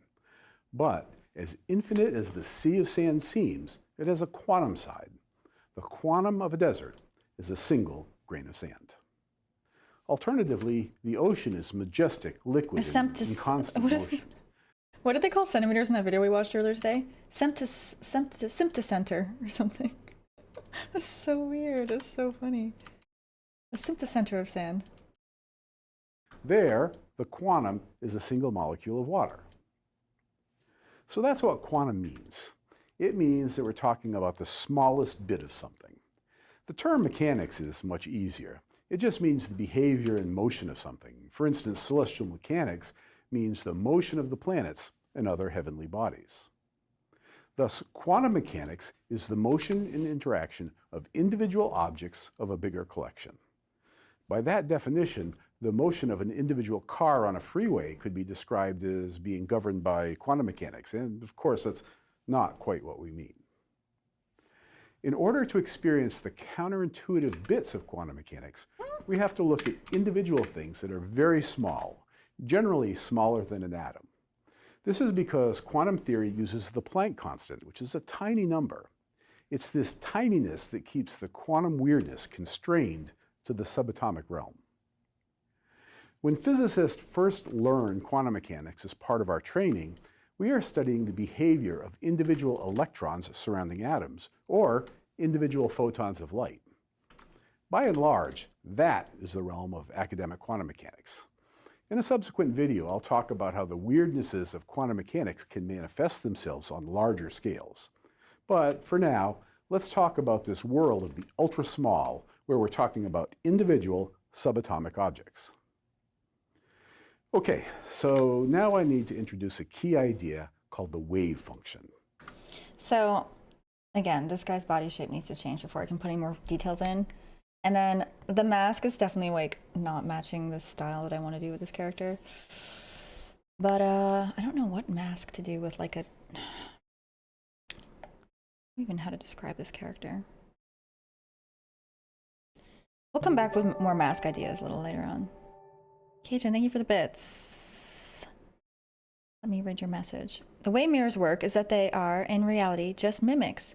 These specific mimics, however, are scientifically how N as depresso mimica and tend to have really low self-esteem. What? Thus they raise their self-esteem by choosing to be mirrors so that they may look as wonderful as the cuties who gaze into them by becoming their reflections. Oh, thanks for explaining mirrors, Cajun. Appreciate that. At the subatomic level, a wave function is a mathematical function that describes what is going on. It is called a wave function in part because for individual photons or electrons that aren't connected to an atom, the wave function looks like a familiar sine wave. There are other wave function shapes when electrons are near a nucleus, but the big ideas aren't dependent on the details of their shape. For simplicity, you can simply think of wave functions as sine waves. Now that is the first curiosity. The sand grain or water molecule is a distinct and discrete object, what scientists call a particle. Waves don't seem to be relevant. However, in the world of the super tiny, the wave function is the only way to explain what's going on. Now exactly what the wave function actually means is a lot trickier than you'd think. I'll get to that in a little bit. Spiky. Answering that question hair is a going out big everywhere. part of the reason why conversations about quantum mechanics are so mind-blowing. However, there are ways we can think about the wave function that are easier to understand. If we take the wave function and square it, which means to multiply it by itself, the squared wave function tells you where a particle can be found. Where the wave function is large, there is a large probability of finding the particle there, and where it's 0, the probability of finding the particle there is 0. So that's not too bad. The wave function squared gives you the probability of where you can find the particle the wave function is describing. That's the first big quantum idea. Now, when we detect the particle, say the electron or photon, we don't find it everywhere. We find it in one location. At the moment of detection, the location of the particle is determined. Scientists call this moment of detection the collapse of the wave function. There's a reason for that particular phrase, and it's because of a quantum weirdness. When you roll a fair die, there is a probability that each side will come up. It's difficult to predict which side we'll see when it starts rolling, but if we knew the cube's original velocity and the details of the surface that it's rolling on, we could reliably predict the top face of the die. In quantum mechanics, it's different. In quantum mechanics, the electron or photon is actually in all locations allowed by the square of the wave function, and it is at the moment at which the particle's location is detected that the wave function changes from being in many locations to the one location where the particle is found. The wave function collapsed from being in many locations to just one. So those are the two key components of quantum mechanics. Now, before we get into just why quantum mechanics still seems so mysterious, it's worth stating the things on which most scientists agree. There is a mathematical function called a wave function that, when you square it, tells you the locations that you can find the subatomic particle and with what probability. The subatomic... It's far more spikier and anime than I want it to be, but it kind of has the shape-ish a little bit. I want it more like crooked and weird, but we can mess around in Blender if we like this rough idea. The particle is simultaneously everywhere the wave function says it can be, kind of like the electron or photon being... Guys, I don't know if I can uphold this look. It's you know, I feel like I don't have the personality to pull it off. I think I need to work up to it. You know? I think I can only do so much at once. I don't know if I can hold the black lipstick. Is this offline Lana style? Yes, this is my true style. Cyberpunk Vegeta, yeah. Pretty much. Are you too nice to be a rebel? I just don't feel edgy today. You know? I might tone it down in a minute. I think I'm gonna tone it down. Yeah, I'm a ghost developer. Yes, I'm Lana's ghost developer, exactly. I'm feeling too nerdy learning about physics today. But I'm gonna tone it down a bit and then I'll keep some of it. I'll keep the hair and the I'm edgy every day. Thank you. Thanks. Being spread out. And then, when the particle is detected, the wave function collapses, and then we know with 100% certainty where the subatomic particle is. There's nearly universal agreement that this way of thinking about things gives accurate predictions. So just what is so confusing about quantum mechanics? Well, it boils down to the very simple fact that nobody really knows what the wave function really is. I mean, we know how to use it to make predictions. That's what's been called the shut up and calculate school of thought. But the true nature of the wave function is perplexing. The simple and honest fact is that despite a century of thinking about it, nobody knows what it is. There are philosophers who argue about whether the wave function is an ontological or epistemological construct. And those are big words. Chad, I haven't been paying full attention, I'm going to be honest. Have you guys been paying full attention? Should I just keep going anyway? I kind of want to rewind, but if everyone's been paying attention except for me, then I feel silly and I should not hold everyone up, relearning the same stuff again. Rewind. Well, you guys got missed here? I just got here, missed it all. I'm never really paying attention. Rewinding is fine. Okay. In that case, I'm gonna be right back. I'm gonna wash off the lipstick, I think. I can't do it. I can't do it. I don't have the confidence. One day. Maybe we'll watch a video on how to be confident after. No mind left behind. I left the stream and came back and wow, goddamn. Well, you're about to lose it again. Maybe I'll do it again another day. I'll be right back and then we're gonna rewind on this. Hang on a sec.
Okay, we're back.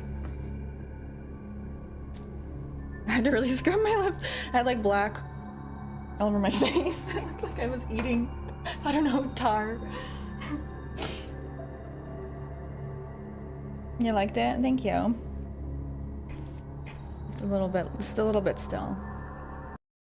Oh yeah, okay, so we're gonna go back on this video. I'm gonna try to catch all the things he's saying about quantum physics. Mechanics. Now, if you've heard anything at all about quantum mechanics, there's a good chance you've heard about such things about how it means that cats are alive and dead at the same time, or that nothing is real until we see it because we generate reality using only our mind. And of course, none of these things are even remotely true. There are a series of outdated ideas that were invoked in the early years of quantum mechanics in attempts to explain the subject in simple ways. Each idea has burrowed its way into the subconscious of people who are interested in science, but aren't quantum experts. So what is quantum mechanics all about, really? What is it, chat? To understand that in any accurate detail takes a ton of study, but I thought I'd try to boil it down to its essence in a single video. Perhaps we should start with the name. The word quantum implies a discrete quantity of something. For instance, the Sahara Desert can go on seemingly forever with dune following dune. But as infinite as the sea of sand seems, it has a quantum side. The quantum of a desert is a single grain of sand. Alternatively, the ocean is majestic, liquid, and in constant motion. There, the quantum is a single molecule of water. So that's what quantum means. It means that we're talking about the smallest bit of something. The term mechanics is much easier. It just means the behavior and motion of something. For instance, celestial mechanics means the motion of the planets and other heavenly bodies. Thus, quantum mechanics is the motion and interaction of individual objects of a bigger collection. By that definition, the motion of an individual car on a freeway could be described as being governed by quantum mechanics, and of course that's not quite what we mean. In order to experience the counterintuitive bit... I only listened to the first part of the video. Cars are now quantum mechanics, I've decided. Selective learning. Isn't it dune? Dune? One single dune. Quanta of desert is a grain of sand. Everyone taking notes? We all got this part so far? What is it then? I don't know. I drive to work in a quantum every time too. Bits of quantum mechanics, we have to look at individual things that are very small, generally smaller than an atom. This is because quantum theory uses the Planck constant, which is a tiny number. It's this tininess that keeps the quantum weirdness constrained to the subatomic realm.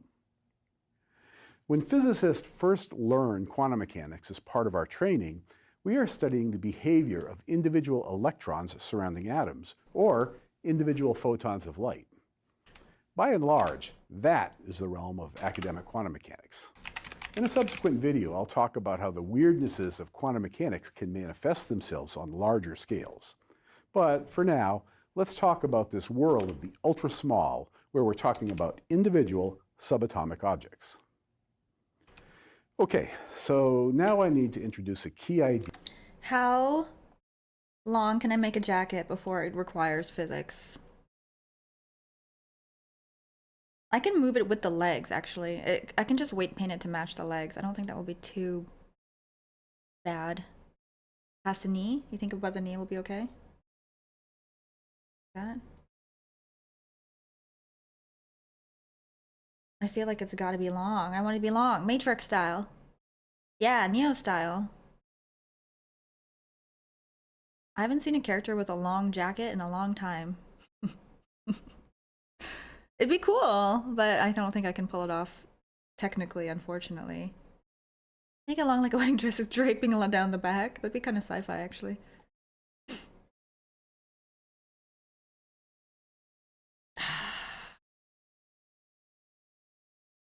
I weight paint it to the legs. I'm gonna cause myself a world of trouble if I try to go past the knee, I think. Let's just keep it like this, Max. Idea called the wave function. At the subatomic level, a wave function is a mathematical function that describes what is going on. It is called a wave function in part because for individual photons or electrons that aren't connected to an atom, the wave function looks like a familiar sine wave. There are other wave function shapes when electrons are near a nucleus, but Wait, this is where it gets complicated, and I wasn't paying attention for the first bit. Pay attention to this part, chat. We're gonna learn quantum mechanics real good. Okay, so now to introduce a key idea called the wave function.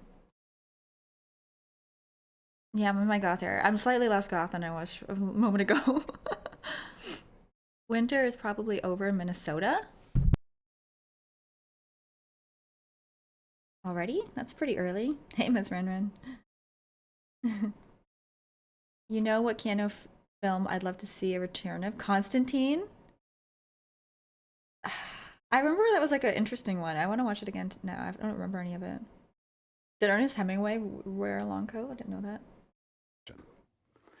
Ooh, I just finished watch number 2 of House of the Dragon. I kind of want to watch it again. There's a new season coming up, but we don't know when yet, right? It's still sometime in 2024, or is it it's end of the year, right? I want to watch it again. at the subatomic level, a wave function is a mathematical function that describes what is going on. It is called a wave function in part because for individual photons or electrons that aren't connected to an atom, the wave function looks like a familiar sine wave.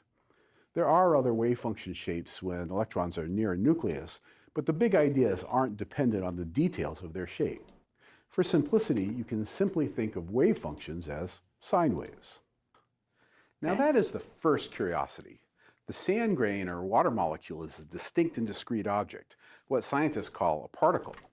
Waves don't seem to be relevant. However, in the world of the super tiny, the wave function is the only way to explain what's going on. Now, exactly what the wave function actually means is a lot trickier than you'd think. I'll get to that in a little bit. Answering that question is a big part of the reason why conversations about quantum mechanics are so mind-blowing. However, there are ways we can think about the wave function that are easier to understand. If we take the wave function and square it, which means to multiply it by itself, the squared wave function tells you where a particle can be found. Where the wave function is large, there is a large probability of finding the particle there, and where it's 0, the probability of finding the particle there is 0. So that's not too bad. The wave function squared gives you the probability of where you can find the particle the wave function is describing. That's the first big quantum idea. Now, when we detect the particle, say the electron or photon, we don't find it everywhere. We find it in one location. At the moment of detection, the location of the particle is determined. Scientists call this moment of detection the collapse of the wave function. There's a reason for that particular phrase, and it's because of a quantum weirdness. When you roll a fair die, there is a probability that each side will come up. It's difficult to predict which side we'll see when it starts rolling, but if we knew the cube's original velocity and the details of the surface that it's rolling on, we could reliably predict the top face of the die. In quantum mechanics, it's different. In quantum mechanics, the electron or photon is actually in all locations allowed by the square of the wave function, and it is at the moment at which the particle's location is detected that the wave function changes from being in many locations to the one location where the particle is found. The wave function collapsed from being in many locations to just one. So those are the two key components of quantum mechanics. Now, before we get into just why quantum mechanics still seems so mysterious, it's worth stating the things on which most scientists agree. There is a mathematical function called a wave function that, when you square it, tells you the locations that you can find the subatomic particle and with what probability. The subatomic particle is simultaneously everywhere the wave function says it can be, kind of like the electron or photon being spread out. And then, when the particle is detected, the wave function collapses, and then we know with 100% certainty where the subatomic particle is. There's nearly universal agreement that this way of thinking about things gives accurate predictions. I have to confess, we learned this in university, and like, it was one of those times where like I wanted to learn it in more depth, but it was like I felt so rushed, you know. That's the downside of like our current education system, is like if you want to spend more time on a specific topic to really get really get it, you don't really have a chance if there's a curriculum that you have to follow, like beat per beat, which was such a shame because I found it so interesting. But like, I had to just focus on understanding how the math works, but I never really got a chance to like fully digest some of these things because you get kind of rushed. And like, it's nice to not be in that education system and just learn it casually because it's such an interesting topic. Exactly why I dropped it. Were you in physics as well? I wanted to. I'm glad I finished it, but like, yeah, by that point I didn't want to do it anymore. By the time I wrapped it up, I was like, yeah, I'm going into something. I'm a programmer, I guess. But it's a shame because it puts people off of a really interesting topics and stuff that could lead to so much innovation if more people did take an interest in it and took the, you know, took on the challenge of learning the math and stuff behind it. Could really make a difference if a lot of people knew it. If you'd paid more attention, you could have been a quantum physicist by now. I don't know if honestly, I don't know if I could have, like, I just don't think I was smart enough to have picked, like, the only way that I would have learned it better is if I gave it everything I had. I did try. The only way would have been to like do it longer, which actually a lot of people were smart to do this.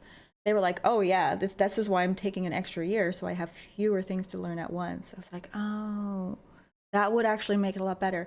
But then I'm in it for another year and I'm already not enjoying it. That's the downside. Maybe I would have enjoyed it if it wasn't all shoved into a short time span. Biotech, but it's the same. Is it? Biotech, yeah, okay, I bet. I think it's also so weird that it's hard to teach as well. That's true, it is difficult to... It is difficult, even if you understand these concepts, it's hard to explain them. This guy's doing a really excellent job. I really respect this channel. And he's doing it in like short, digestible chunks for the most part. Here's the link to the video where you can find his channel. I'm gonna subscribe. It's really it's a good one. Physics brings us the industry revolution and also the information revolution, transistor and computer. Yeah, it brings us all of like, yeah, maybe not all, but like a lot of our innovation in general comes from understanding physics. Just about to ask for a link. You're welcome. Did you watch the new Veritasium video today about blue LEDs? It was fascinating. No, do you have a link to that one? Maybe we can check that one out next. Zeus was first, by the way. Is that a YouTuber? Gonna lurk again? Okay, let's continue learning. The wave function. Okay, collapse. When the wave function collapses. The wave function collapses when detection occurs, and that's when you know for certain when to make the equation will have a better understanding, I believe. Remember there was like you have to use phi for the uncertainty, I think, right? So just what is so confusing about quantum mechanics? Well, it boils down to the very simple fact that nobody really knows what the wave function really is. I mean, we know how to use it to make predictions. That's what's been called the shut up and calculate school of thought. But the true nature of the wave function is perplexing. I haven't heard that. That's hilarious. Have you guys heard that term before? Shut up and calculate school of thought. Wow. Conrad Zeus made the first computer.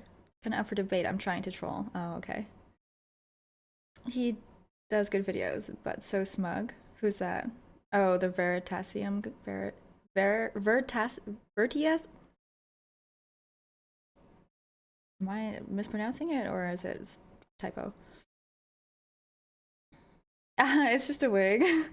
I'm kind of testing the waters. I'm thinking about doing my hair like this permanently. Permanently, forever. It will never grow back. Veritasium. Okay, I think there might have been a typo on one of them. First computer ever. Oh wow, that's cool. Where is it? Where is it now? Where is this? This is the first like modern computer with the parts we all know, come to know and love and fight over and spend lots of money on. As we don't fight over it, we're not Bitcoin miners. Do you know where it is in the world? In classical mechanics, the solution to a problem is a set of trajectories for all the particles which obey Newton's laws. In quantum mechanics, the solution to a problem is a wave function which obeys Schrodinger's equation. Right, right. Thank you for that summary. It's a good reminder. Vsauce. The simple and honest fact is that despite a century of thinking about it, nobody knows what it is. There are philosophers who argue about whether the wave function is an ontological or epistemological construct. And those are big words because, well, you know, philosophers. Then there are some people who claim that the waves are actually things that just push other things around. They'd say that the electrons are particles getting pushed by the waves like surfers on a gnarly curl at Oahu. Gnarly. The technical term in quantum mechanics for this idea is pilot waves. Another school of thought says that the wave function predicts what can happen, and when you collapse the wave function, you literally create several universes in which each one of the possible outcomes occurs. This is called the many worlds interpretation. Yes. So which one of these ideas is right? Nobody knows. It's truly a head scratcher. That's the one I think. And because science hasn't figured it out yet, that opens up the conversation to weird ideas like the mind-body problem of traditional philosophy, because it's been said that nothing is real until it's observed. Those things really aren't connected to quantum mechanics at all. This is the bottom line. We know how to use the wave function to make accurate predictions. I wasn't intending this to be for... I might give this to a different character. It feels kind of authoritative. We'll see. Predictions of the subatomic world, and yet we don't have a fundamental understanding of the wave function and what happens when it collapses. This is a not-so-secret of physics. And it's not for lack of trying. Many people have mulled things over and generated tons of ideas, but none of them have resulted in a definitive conclusion. It's a dissatisfying state of affairs, to be sure, but it is what it is, and it's going to take a genius to move us forward. For the time being, we'll just have to wait and see. And hopefully, you now know enough to dismiss any explanation that invokes zombie cats that generate reality by looking at it. So, I hope that this video was eye-opening in that it kind of gave you a sense of the key ideas of quantum mechanics. And hopefully, you can see why books written for the public about quantum mechanics can be kind of sketchy. Physicists can use quantum mechanics, but don't understand its underpinnings very well. If you liked the video, be sure to like, subscribe, and share. And be sure to click on the little bell icon so you'll get notified. I feel like that didn't give me enough info. I want more. I want more chat. What else has he got? Maybe he's got some that are a little bit more,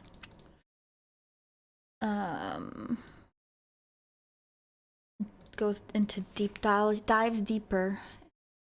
Loop quantum gravity. That sounds so... Let me search his channel for quantum stuff. Quantum gravity. Quantum physics. That's... Oh, it's a playlist. Well, we just got to search, same thing. Quantum mechanics and double slit experiment. I want to understand better the detection of... Okay, we know that the double slit experiment holds up because we've used its results to come up with math and physics, and when we apply it and it works. So we know it works. I'm not questioning it, but I want to better understand how the detection of the electron or photon is done. And like I got a little... ChatGPT actually answered it. I don't know how accurate it is, but it seems like it does actually affect the result. But I wish I could understand the detection part a little bit better. You know what I mean? Let's see what he says about this one. Quantum mechanics is probably the most mind-blowing theory of all of modern physics. Yeah. In many explanations, cats are simultaneously alive and dead, and the outcome of experiments depends on a person looking at the experiment. Those last two things are kind of sketchy explanations that quantum practitioners have long since abandoned. However, there are a real series of quantum measurements that are just staggeringly bizarre and totally worth talking about.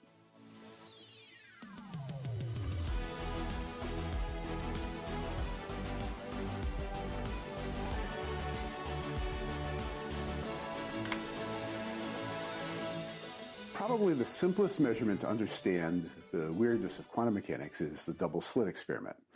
And by simplest, I don't mean simple. I mean that it's at least possible to understand how the experimental outcome depends on a relatively few simple knobs in the apparatus. So how does the double slit experiment work? Well, basically, you shine light on two slits, and the light passes through them, and you see what pattern appears on a distant screen. The easiest way to do it is to shine a laser at two parallel slits and see what pattern you see on a distant wall. The laser passes through both slits, and the light going through each slit interferes with one another, and the result is a series of bright and dark lines on the screen. Where the peak of the wave of light going through one slit coincides with the trough of light going through the other slit, the result is a dark spot. If peaks or troughs from both slits line up, then you get a bright spot. You can see similar behavior if you just use water waves. After a wave passes through the slits, there are places in the water where the waves are big and places where there are no waves at all. The first version of this experiment with two slits was performed back in 1801 by British polymath Thomas Young. His work showed that light acts like a wave, and countless physics students reproduce his experiment each year in introductory laboratory. Let me catch up on chat. What's going on in chat? Hey, JK. Yeah, got a new look today. I would like to see how some good explanation about how measuring done in the double slit experiment. Yeah, same.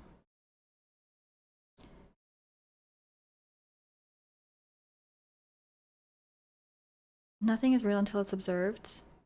I don't, is that didn't he say that's not quite the case? It's not that it isn't real, it's that it's both, it's multiple things until it's observed, and then it collapses. The body must have been observed first and then became real. I don't know about that, but let's hear what he says. Maybe we can get a better answer. Once you figure out the double slit experiment, you will never look at waves the same again. I mean, I understand literally it keeps me up at night. I've watched so many videos, I've read so much about it, but it's just that measurement. I want to know how the devices affect the particle when it gets detected. Oh, there's a newer experiment it's like the double slit experiment part 2, and it detects it in it uses time as well, which makes me it blows my mind even further somehow. They just did a new double slit experiment, interference pattern in time, and yes, that's the one. Yes. If you remember the name of it, I want to get more familiar with that one, because I've watched a few videos, but it's like these things are so complicated. You have to hear about it over and over and ask all of the questions and get them answered before you can even begin to even kind of wrap your head around how it works. But we'll never know how it really works. Are you talking about quantum eraser stuff? I don't know about quantum eraser. I don't think that's the one we're talking about. Can it be because you need some kind of wave to observe, like light? Well, let's watch this video just to catch everyone up in case you're not familiar yet, and to remind us, refresh our mind on the original experiment, and then let's take a look at the other newer one. Everything we know about the atomic world is because we bounce light off atoms. The science of interaction of light and matter is called spectroscopy.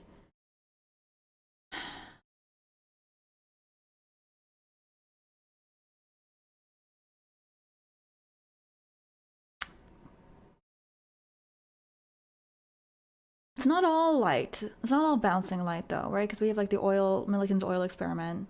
We do other things too, I believe. But that's another point. Optics functions so differently under tiny conditions, right? Anyway, let's look at one thing at a time.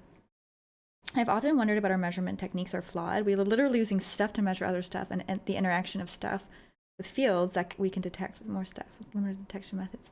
Yeah, it's changing the result when we detect it, but we're also interacting we're interacting with it when we detect it. So we are manipulating the experiment, and then we're like, oh, it's different now. It's weird that when we It's like going in and like nudging it or something. It's like, oh, that's weird. But I mean, it's not necessarily the case exactly. But yeah, I think there's more for me to fully grasp. So what happens if there is only one slit, not two? In that case, there's no interference. This stems from the fact that light has only one source. And if you have some physics training, you'll realize that I'm ignoring diffraction here. It just simplifies the discussion, and this whole thing is complicated enough that we need as much simplification as possible. Okay, to recap. With light, we can have one slit or two. If we have one slit, we don't have bands of light on a distant screen. If we have two slits, we do. This pretty much proves that light is a wave. Now let's start talking about tricky stuff.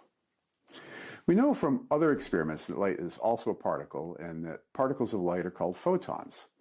That is its own mind-blowing thing because waves and particles seem to be so different, but let's just accept this fact. Proving it would require its own video. So what would we expect if light acted like a particle when it went through the double slits?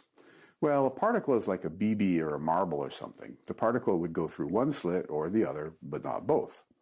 The resulting pattern on a distant screen would be two patches where the particles hit, and the rest of the screen would have no hits. But the actual double slit behavior doesn't look like that. So that's why people say that light is a wave, although there are other measurements that I'm not going to describe here that prove equally strongly that light is a particle. Einstein got his Nobel Prize for that insight. Okay, now we can start monkeying around with the double slit experiment. What happens if we set up a detector around the two slits to see if the photon goes through one slit or the other? That shouldn't happen with a wave, but it does with a photon. And if you do that, the pattern on the distant screen looks like it's a particle. So this is definitely weird. In the past, people have interpreted this as saying that photons act like waves when you're not looking at them, but particles when you are. In the 1930s, people talked about the influence of human consciousness on quantum mechanics, which has persisted for nearly a century in some communities. Science has long since discarded the special nature of human consciousness in quantum physics, but has certainly started a cottage industry of quantum woo with such books as The Tao of Physics, The Dancing Woolly Masters, and a lot of things said by modern-day television personality Deepak Chopra. None of these reflect current physics thinking. Woo aside, the mind-bending behavior of photons gets weirder still. Let me walk you through this cranial catastrophe. It turns out to be possible to turn down the intensity of a light source so low that only one photon is emitted at a time. What happens when you shoot a series of those photons at a double slit experiment and don't look to Ooh, I didn't mean to do this, but that could be a cool look with like a neck protection thing. See what slit it went through? Will it act like a particle or a wave? Now I need to be honest and say, although this experiment has been done with photons, it was first done using electrons. Electrons, like photons, have both a wave and a particle nature. This means that qualitatively, the electron experiments can stand in for photons. And in 1986, Philippe Grangier, Gerard Roget, and Alain Aspect did an equivalent experiment with photons. I put a URL of their actual paper if you want some light nighttime reading, and by light I mean heavy. And I also added a link to a URL of a paper that details how to do the experiment with university undergraduate laboratory equipment. You know, just in case someone out there wants to check on what I'm saying. So what happened? Well, when the photon is aimed at the two slits, and if light were acting like a wave, you'd expect a very faint interference pattern to appear. Then, with each photon, the interference pattern will get brighter and brighter. But that's not what we see. Instead, we see that the photon is detected as a single spot on the screen. That's definitely the behavior you expect from a particle, so that's pretty weird. We now have two instances where light acts like a particle in the double slit experiment. If what I said seemed weird, what I'm about to say pegs the bizarrometer. What happens when we send another photon through? Well, just like the first one, it appears at a single spot. But what happens with the third, fourth, hundredth, millionth, and zillionth photon? You see that they start building up a pattern that you should recognize. What you see is the traditional interference pattern seen by Thomas Young way back in the early 1800s. So this is extraordinarily weird. It seems that individual photons travel through both slits, yet they are detected like a particle and also seem to be governed by the mechanics of waves. Light truly has wave and particle properties. Now, the first thing I want to say is that what I've told you here are experimental facts. There is no question that these things happen. These can't be denied. The real question is, what story is the data telling us? That's where things get more complicated. There is the shut up and calculate school of thought, which says that you shouldn't ask what's going on. The theory predicts the result, and that's good enough. Then there is pilot wave theory, which has particle photons surfing waves of probability which guide the photons to their arrival point on the screen. The many worlds interpretation essentially says that all possible outcomes are predicted, and the photon simply follows one of the paths, meaning that there is no tension between the wave and particle nature of light. There are many interpretations of quantum mechanical data. You can look at the Wikipedia to see the smorgasbord of ideas available to you.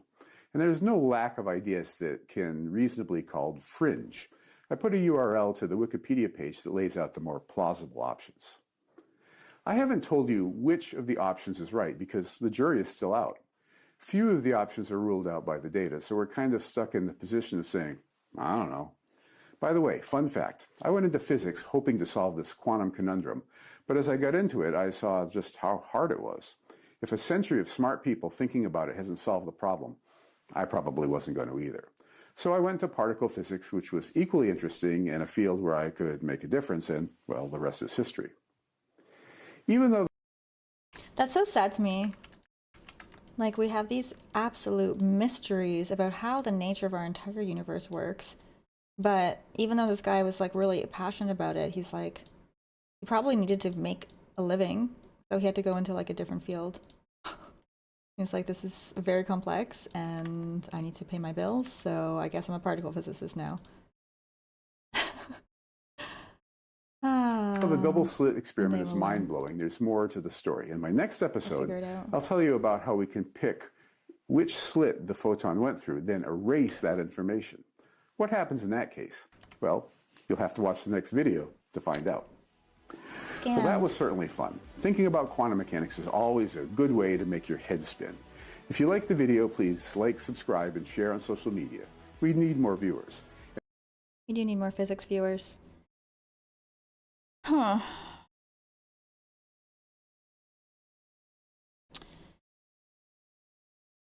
You did similar, I thought, Lana.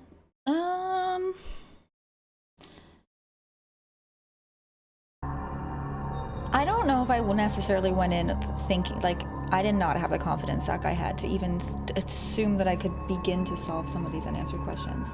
Not that it wouldn't be a very worthwhile endeavor. You know, that's like, you could easily dedicate your life to that, and it would be like you're trying to understand the universe in a way that no one in the whole world has ever understood it. That's pretty cool. With that said, I guess I did play into a part of it. Like, I didn't want the jobs that were lined up for me if I were to have continued in physics. So it was like really not up. It was like, I'm not enjoying the educational side of it. I find it really interesting, but I'm not enjoying the education. I don't want the jobs. So yeah, that was, I guess, part of it. It's true. It is true. Thank you, Jeremy. Guys, just awake. I'm testing the waters. Ultraviolet.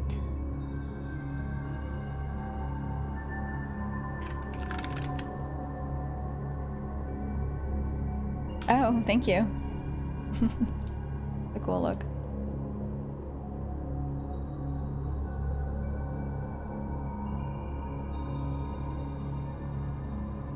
I was interested in physics in college, had a professor that worked on the Large Hadron Collider, encouraging me to, but the pay wasn't great and I was already a CS. Oh, that's too bad. You can search on YouTube when the shitpost levels get too high? Can you search on YouTube when the shitpost level's too high? Not following. What do you think is the explanation behind many worlds or pilot waves? Well, the many worlds theory is, that's like what we were talking about earlier with time. That's, I think if I understand it correctly, that's what sounds the coolest and most reasonable based on like actual physicists coming up with ideas and people, nobody is like, well, we can't prove that's not true. It's basically like, if all of time and space exists, and we are just experiencing it chronologically because that's how our brains work, but it all exists, all of time exists all at once. We just experience it through time.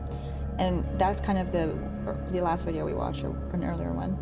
And if that's the case, every time a waveform collapses, it's like now that's been solidified, and that would be like a new universe, a new branch of the universe is there. So there's like many universes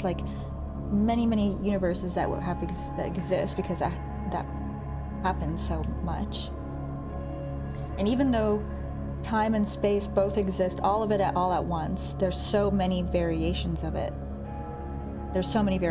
Which means it is and therefore not deterministic, because we will only experience one linear path when it actually all of it exists all at once. It's kind of like they do this. It's an interesting scratching the surface of it is done in the movie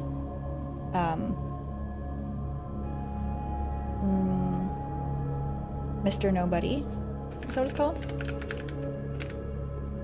Yeah. It's a pretty cool movie. It's kind of like really depressing, to be honest, but it's also follows an interesting topic. And it's kind of like quirky. It's an interesting watch for sure. But yeah, go in with make sure you're emotionally well before you go in, because it's a little heavy. I want to go to Planet Lana. Oh yeah, I haven't played that game still. How many universes where Len actually has this haircut? Mind-boggling, yeah. What's your favorite movie? It's a good one. But maybe we can watch. I don't know about the other one that he brought up that you pointed out there, Mika. We should watch a Many Worlds video just to hear somebody explain it probably in better words than I did, and maybe even correct some things I said. And then the other one was the wave. What was it you said in your message? Pilot waves, Many Worlds theory, and the pilot waves theory. Yeah, let's take a look at those. And I also there's so many things I want to look at and learn. I also want to look at the updated double slit experiment, which I feel like is going to blow my mind 1,000 times more, because it now makes me wonder about time. And this is okay, actually, how many people here, type a 1 in chat if you have like a little bit of understanding in this beyond sort of what we've looked at so far. Like you've gone past the double slit experiment, you've a pretty decent grasp of quantum physics. Yeah, a few people. Then I would like to bring up a conversation, because I asked ChatGPT some of the questions I had, because I basically find ChatGPT to be like the best. It's basically a really, really good search engine, but sometimes it's wrong. And it gave me the answers I couldn't find through just Googling stuff, but I don't know if they're correct. And I want to bring them up and see what you guys have to say about them, because they are outlining some interesting stuff. Oh gosh. Okay. I'll just read it out, and we can go through it together. I said, in the double slit experiment, how are the particles detected? Okay, we're gonna learn. Does anyone already know the answer to this? Type 1 in chat if you already know the answer to this question. The music's a bit loud? Yeah, thanks for letting me know.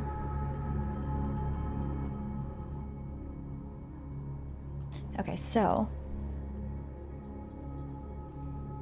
in the double slit experiment, particles are typically detected using various types of detectors depending on the specific experimental setup and the nature of the particles being used.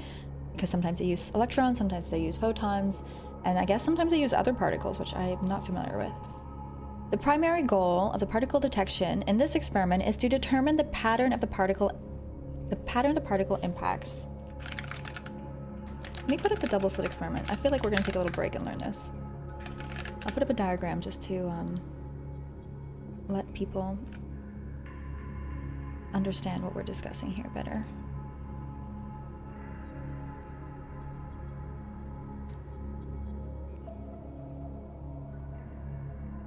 Okay.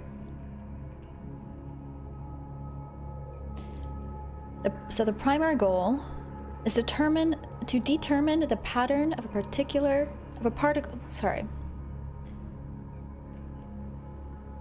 Determine the pattern of particle impact. So here it's either it's either a wave or particle interference pattern. And we are trying to figure out ahead of time what's happening at each slit. So this pattern helps reveal the interference and wave-like behavior of particles when they pass through the two slits. Here's a basic description of how particles are detected in the double slit experiment. So one is a screener detector. I think that they're talking about, oh no, this is, okay. A screener detector is placed behind the double slits, so I'm assuming like right here. This screen is designed to capture and record the impact of the particles as they pass through the slits. The screen can be made of various materials such as a photographic plate, a phosphorescent screen, or a digital detector, depending on the experiment's goals and the type of particles being used. So this first one already, I'm like, isn't that going to have an absolute effect on it? No wonder it's going to collapse and show a particle-like pattern rather than a wave-like pattern, right? It's like going through another screen, like not, or at least that you should factor that in, it seems. But I guess if we're doing it all different ways and it doesn't matter, maybe it, like, I don't know what these screens are like exactly.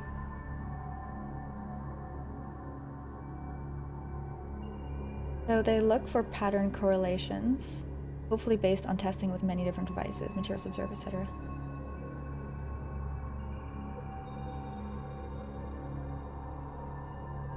You have an electron source, but where is it aimed at? Between the two slits or at one of the slits?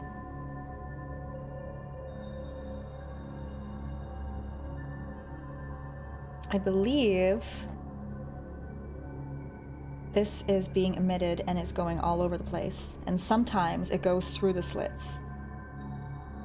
Another thing that I've learned is we are not actually able to fire in a single particle or electron or photon at once. We can just shoot them off. So we have simplified this quite a bit, and that changes quite a bit as well to me, because we're not really firing one at a time like it's described. We're just firing, you know, one might get through, but there's many going there. But let's continue through this. So that's, sometimes they put a screen behind to detect them.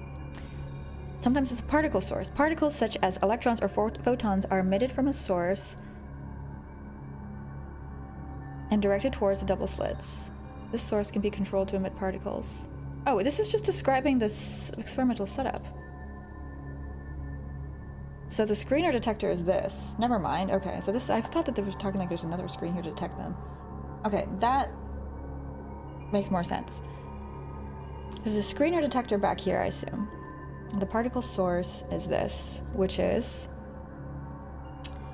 particles such as electrons or photons are emitted from a source and directed towards the double slits. This source can be controlled to emit particles one at a time or in a controlled manner to study individual particle behavior.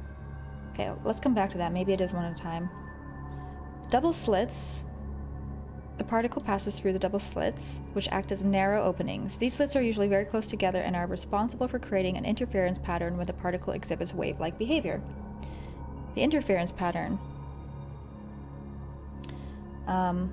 When particles behave as waves, they create an interference pattern on the screen. When this pattern consists of alternating regions of high and low particle density, which result from the constructive and destructive interference of the waves passing through the slits. Now the detection recording here says, as the particles reach the screen, they interact with it in a way that allows their positions to be detected and recorded. For example, in the case of electrons, they may be detected when they hit a phosphorescent screen, causing it to emit a light at the point of impact. Alternatively, in a digital setup, individual photons or electrons impact can be recorded electronically using sensitive detectors like CCD cameras. So I believe this is still describing the final detection of the emitted item, whether it's a particle or photon or electron. The recorded data is analyzed to study distribution of particles by collecting data over time, variations of the experiment. Hang on. Okay.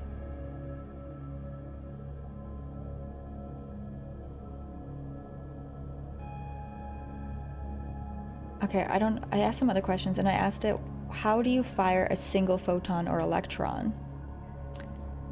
And then it said, firing a single photon or electron in a controlled manner is a challenging experimental task and typically requires specialized equipment and techniques. Here are simplified explanations of how this can be achieved for both photons and electrons. A CCD camera is a solid-state electrical device that is capable of converting light input into electronic signal. Term charged coupled refers to the coupling of electrical potentials that exists within the chemical structure of the silicon material that comprises the layers of the chip. How big are they? Do you know?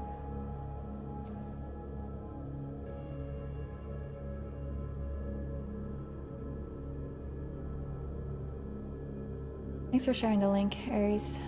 I'll keep that one handy. I've watched so many videos on the topic. I want to go deeper. Double slit is garbage science, as it only changes when not observed, like string theory. Science to confuse the masses. No, it's definitely got practical applications. So I don't think you can just disregard it. Even if it's complex and we don't fully understand it, we can use it to have practical applications, which means there's something to be learned there. And the fact that we don't understand it and we're using it is, if anything, more reason to try to better understand it. Name one, quantum computing. Literally all electronics, yeah.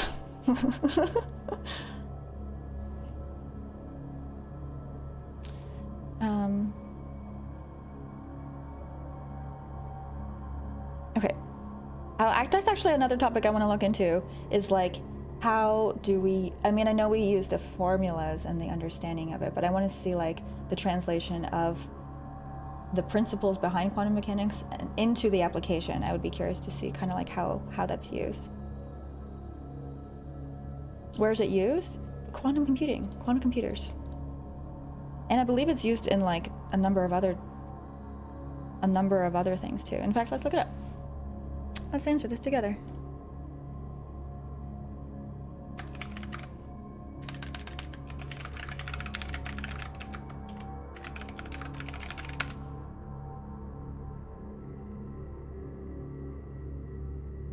Quantum computing utilizes quantum bits or qubits, which can represent and store information in a way that is vastly different from classical bits.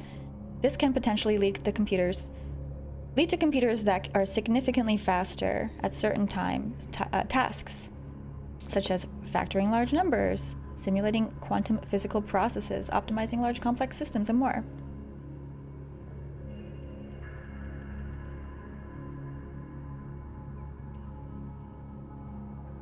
Oh, another one, MRIs. Nuclear magnetic resonance, NMR, and magnetic resonance imaging, MRI.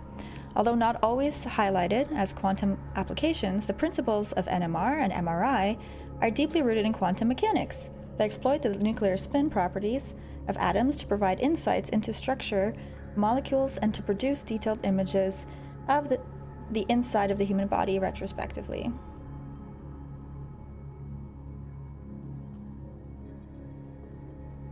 String theory is a dead end. String theory is a different topic altogether. It'd be interesting to look into, but I don't find it nearly as interesting as quantum mechanics, because it is, at the end of the day, a theory, right? We don't know for sure. It's not like we haven't accepted it. It's interesting to learn about and consider, but quantum physics, it's not a theory. It's a, we're seeing repeated results.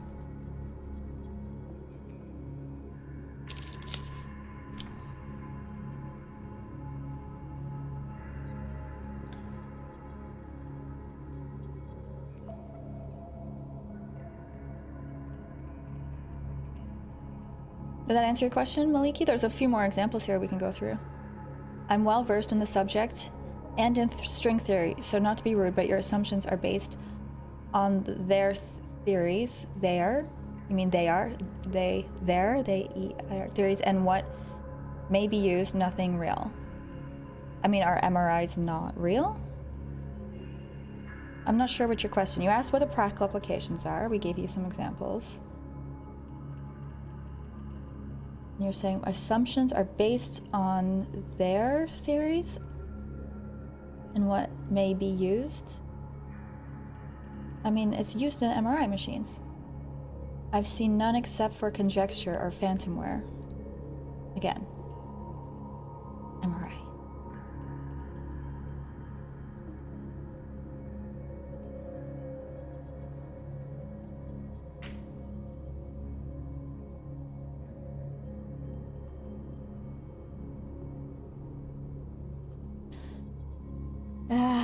It's not based. Okay, well, let's look it up further.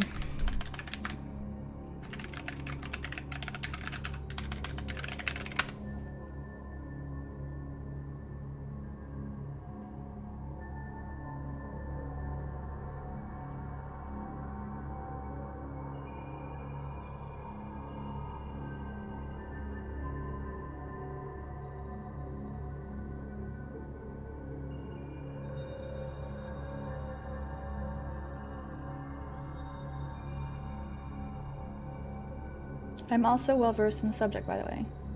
Someone said wait. Someone just said there aren't multiple dimensions. There are multi-dimensions. Quantum teleportation. You are just trusting this expert scientist.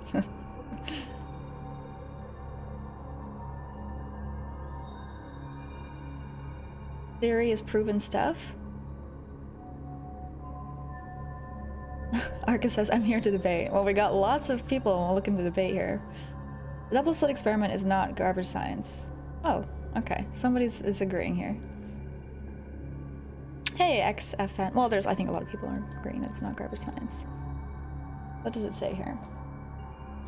MRI is a technique for visualizing tissues that takes use of the physical phenomenon of nuclear magnetic resonance, which is a union of quantum mechanics with classical electrodynamics that uses quantum mechanical properties of the hydrogen atom to produce high-resolution images that help with medical diagnosis. Yeah, you keep saying you're well-versed in it. Are you up for sharing in what way and why you think it's garbage?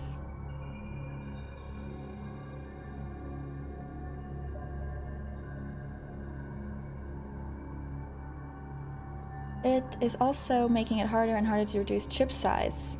Electric engineers learn quantum physics too.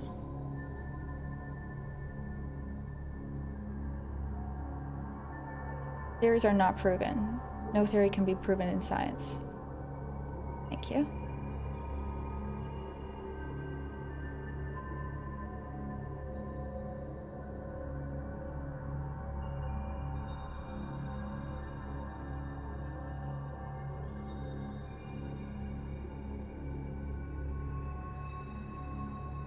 Oh, is this?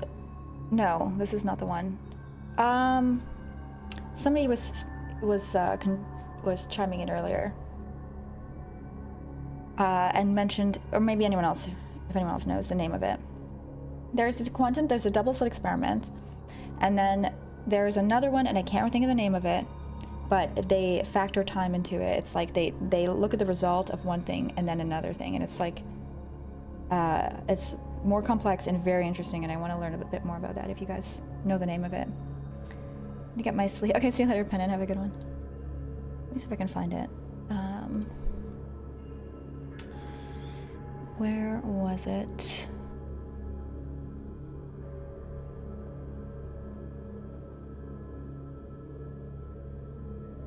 Quantum tunneling has to be taken in account when transistor size shrinks down to atomic sizes.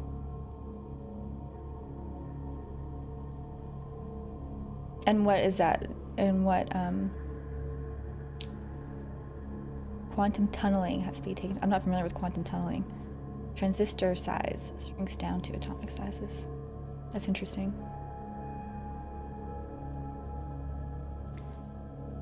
What is quantum entanglement? Oh, I don't even know if I want to dig into that one yet. I feel like I want to get a better grasp on some of the more fundamental parts of it.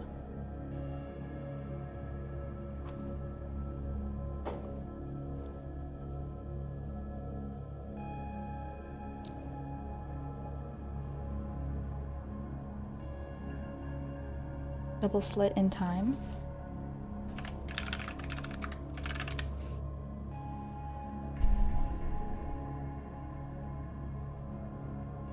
Okay, here's a few videos on topic. Let's see. Let's check them out.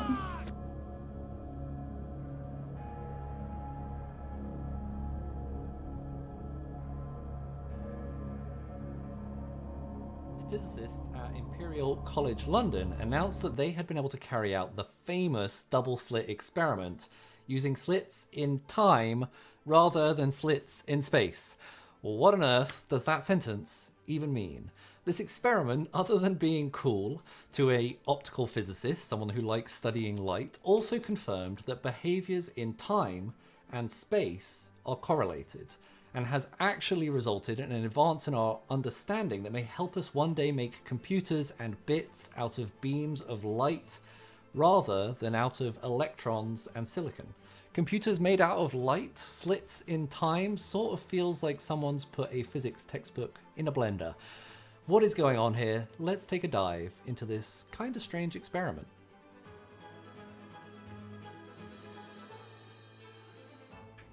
Okay, I want to start with a quick crash course on the regular double slit experiment. Then I will run through how this research team conducted their experiment in time rather than in space, which already sounds trippy and confusing. The first, now classic, double slit experiment was originally proposed in 1801 by British scientist Thomas Young while he was exploring the wave-like nature of light. As a light was shone onto a card which had two slits cut into it, the waves of light propagated through the slits, and when they reached the screen at the far end, they produced an interference pattern of bright and dark bands. Where two peaks in the wavelength of light overlap, you get bright spots, constructive interference.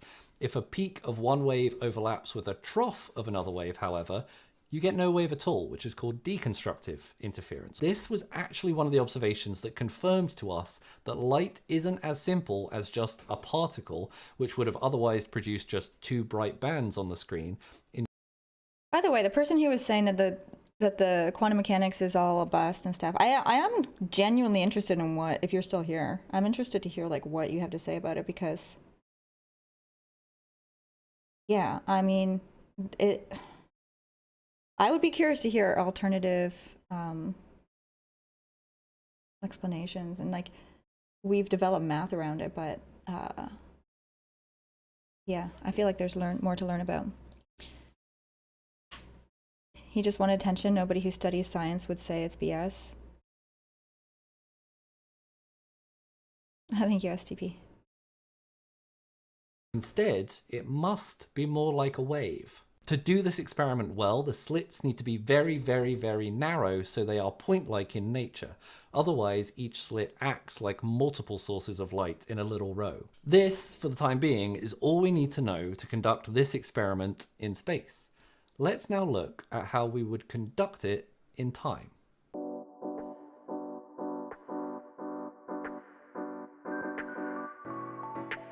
To perform this experiment in time rather than in space, Sapienza, the lead researcher behind this project, and his colleagues wouldn't be looking at wavelengths, but instead would be looking at frequencies. The same way all colors have a wavelength, that wavelength has a corresponding frequency. Short wavelengths have high frequencies, and long wavelengths have low frequencies. Essentially, frequency is the time analog of a wavelength. To measure a time-based double slit experiment, the research team needed to build an experimental setup capable of creating slits in time for the light to pass through. And the good news there is that that sounds much more complicated than it actually is. Sapienza and his team used a material called indium tin oxide, ITO, which is the transparent material that makes your phone's touchscreen work. It also has an interesting property that it transitions from transparent, essentially like a glass, to reflective, like a mirror, in response to certain wavelengths of light. That's so cool. Does anyone, somebody brought up material science. Does anyone here study or have a background in material science? That's one I never really got into, but it definitely gives you an even better understanding of things.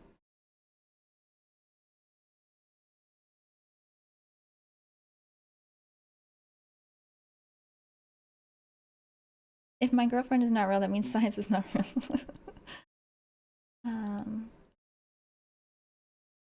I wish I lived in a parallel universe where I didn't spill coffee on my carpet. Aww.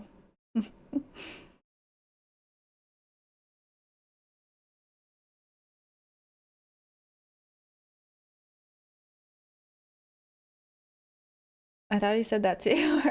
What did he say? Indium?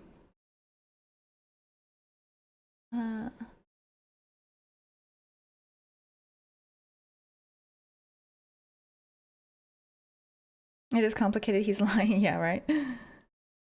Indium, that's it. Indium tin oxide. Interesting.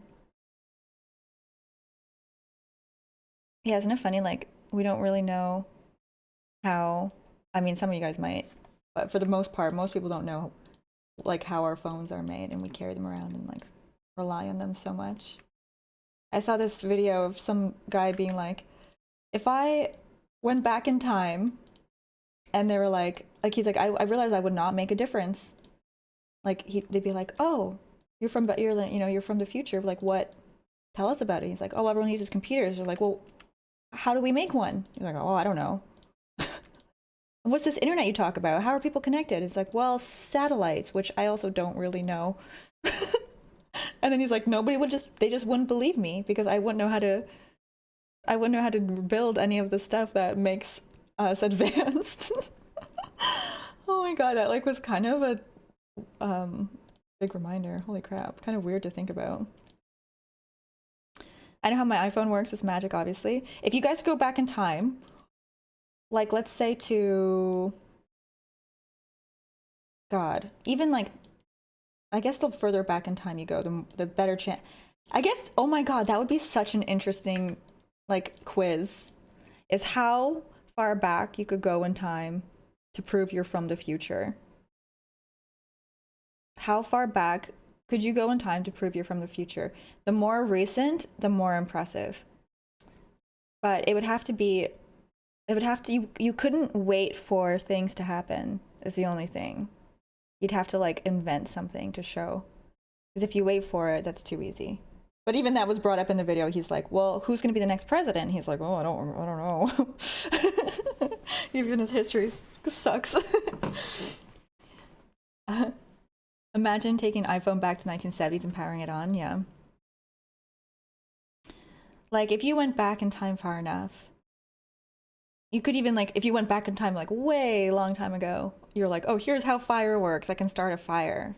This is like the, basic primitive technology we can all replicate.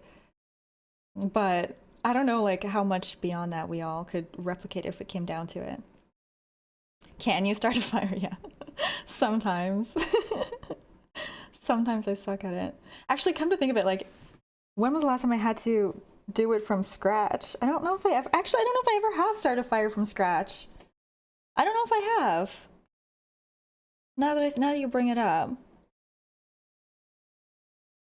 But you could at least, no, you know what? You'd have to start the fire from scratch to prove that you have some knowledge of it. Like, even, like, I wouldn't know how to make, like, a rope. You'd have to figure out how to make a rope or a vine to, like, put on the stick, right? And then you get the stick and you take another stick. And you wrap the string around, do I have a string here? You wrap, like, a string around, like this. And then you attach it to either side of this stick. And you make sure it's, like, grips on somehow. And then you can, like, do this and it will make it rotate. But that's like so difficult to actually achieve. You're probably better off just like doing it like that really, really fast. You know what I mean? I know what. Need my match. Lena need my matches logs, pretty much. Like, I don't know. Now I want to go try to start a fire. Oh, shit. Now I feel like so pathetic.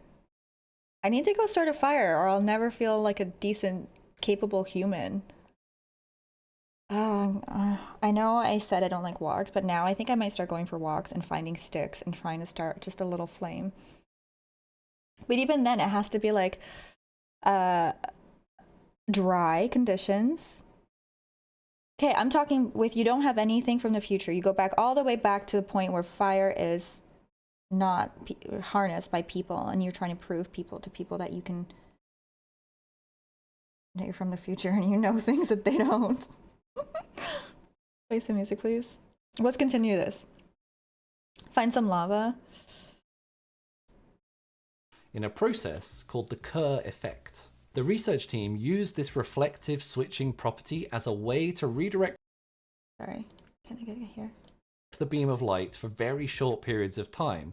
This is the slit or window in time through which light can pass and be redirected. To actually do this experiment, the researchers used a really common experimental approach in optical physics called a pump probe laser system, which is essentially a two laser system. The pump laser is responsible for eliciting a change in a material, essentially shifting the physics that's happening in it. In this case, it's going to be the ITO material, shifting from transparent or glass-like to reflective or mirror-like. And the probe laser is then responsible for, as the name kind of implies, probing the physics that's happening there, essentially seeing what's going on in that system. Both of these lasers were aligned pointing at the ITO material at slightly different angles. The pump laser was sent in, pulsed to deliver short bursts of light to the ITO, changing it from transparent to reflective. These pulses are about 2.3 picoseconds apart, which is about 1,000,000,000,000 times faster than the blink of an eye. This causes the longer duration probe laser incident on that ITO to reflect back through two little time slits or windows in time. The interesting thing happens though when these pulses reach the measurement device and reveal their signal in the data that is kept secure by today's sponsor, NordVPN. I've mentioned this before that in my time outside of YouTube, I help scientists that have breakthrough technologies turn those even when I'm not home. I genuinely not using if my data was ever stolen. The key to great skin is exfoliating and moisturizing. More ads.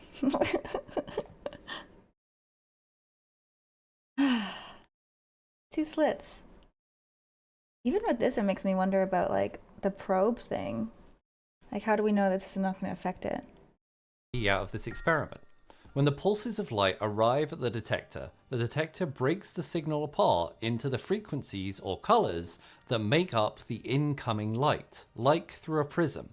Taking a look at this frequency spectrum of the time slits versus the spatial spectrum of the distance slits, which is a shockingly hard sentence to say, we see a huge amount of similarity between spatial data and time data.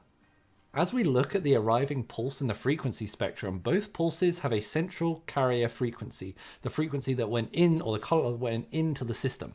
But they have many additional frequencies, essentially many additional colors that come out. But not only that, it seems like you've gotten some colors more than others. Pretty strange. How has this happened?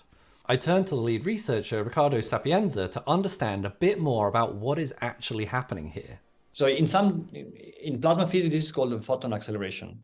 So the light is interacting with the medium, and then while it's interacting, the material is changing quickly.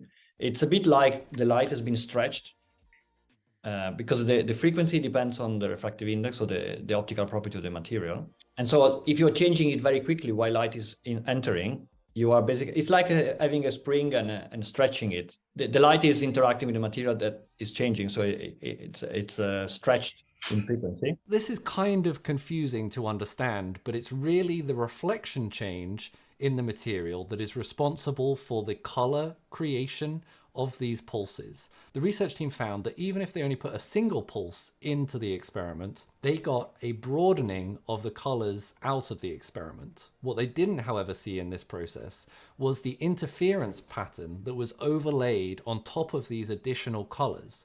So there's actually two phenomena going on here. This is the reason why. See, it does affect it, but see, that makes it even more complicated. It's an occurrent. Okay. How do you learn Blender? Well, you download it and start using it and follow some tutorials. Oh, how did I learn Blender? Pretty much that. Yeah. And I wouldn't say I know it very well. I mostly just use it for sculpting. This is Maya I'm using, but same deal. Messed around, Googled stuff when I got stuck, made stuff. Hey, Josh. Learn quantum physics first, then Blender, yeah. We do create this stretch. So we have done an experiment first with a single slit, and we only saw a stretch. We don't see the interference. But then when you have two of them, so then each of them will broaden the frequency. But then the interference comes from the fact that in a quantum picture, the photon can choose to be reflected by the first or the second. Light travels all possible paths at the same time, and then you just interfere them all. You can design a system that such that for a specific frequency, the phase exactly cancel out the intensity. So the two waves will arrive at the detector and the probability will be zero.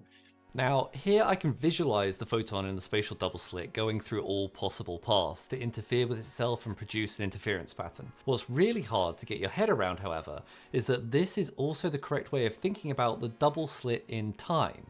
The photon could be passing through either of the time slits. It's fascinatingly weird. We know this is true because just like if we change the distance between the slits in the spatial example, this changes the interference pattern. When Sapienza changed the time between the time slits, the exact same thing happened to the frequency interference pattern. Maybe, however, you're feeling slightly more skeptical about this experiment. You might have already been saying to yourself, hang on, did we just put in a bunch of work to get two pulses of light 2.3 picoseconds apart, but we actually did that entire process using two pulses of light 2.3 picoseconds apart? What is this tax money being used for? What are we actually doing here? Well, yes and no. In the spatial example, remember, of that double slit experiment, we said that the narrowness of the slits is incredibly important to get well-resolved bright and dark fringes. Otherwise, the slits act essentially like multiple wave points and you get a blurry interference pattern at the other side. The research team is doing something very similar here, but in time. Those pump pulses trigger a reflection change in the material, giving a very definite start time for the pump pulse to be redirected. Sharpness in space looks like a narrow slit, but sharpness in time looks like this, a fast transition. This sharpness is the reason why This is so complex. I feel like I need to watch this like 30 times over to make sense of it. To be honest, I think I'm gonna keep this one for later because I think I need to like rewatch each section of it over and over to like digest that info, maybe do some searches, and I don't know if that's going to be interesting to everybody.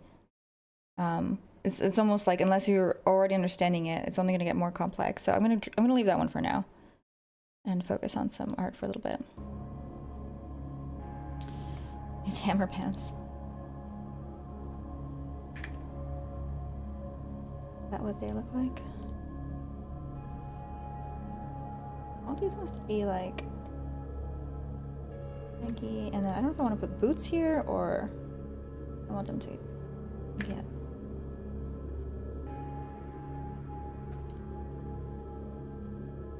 maybe higher up before they.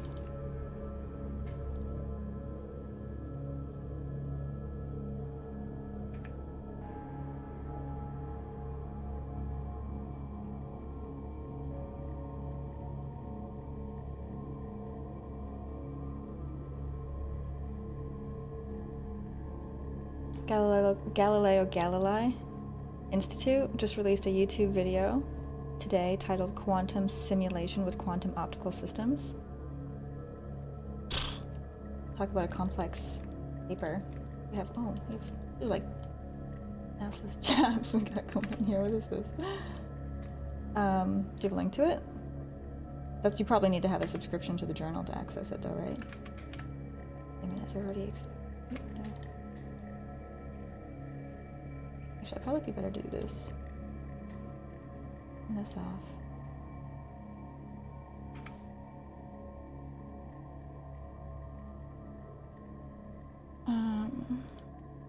One.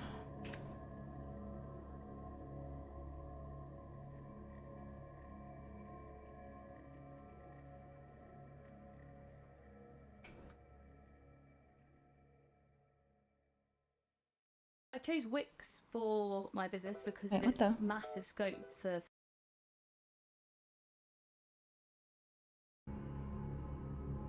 Just realized they're really low on the back.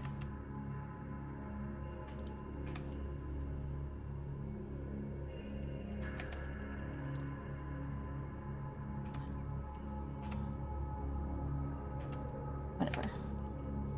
Later. Was a good start to learn quantum physics.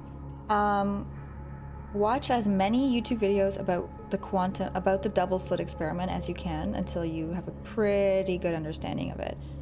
Honestly, don't expect to learn it after a few. It's gonna take a minute. And the better you understand that, the easier it will be to understand anything afterwards. And I think it's a worthwhile thing to learn, because it's like how our universe works, and so like not enough people know about it, let alone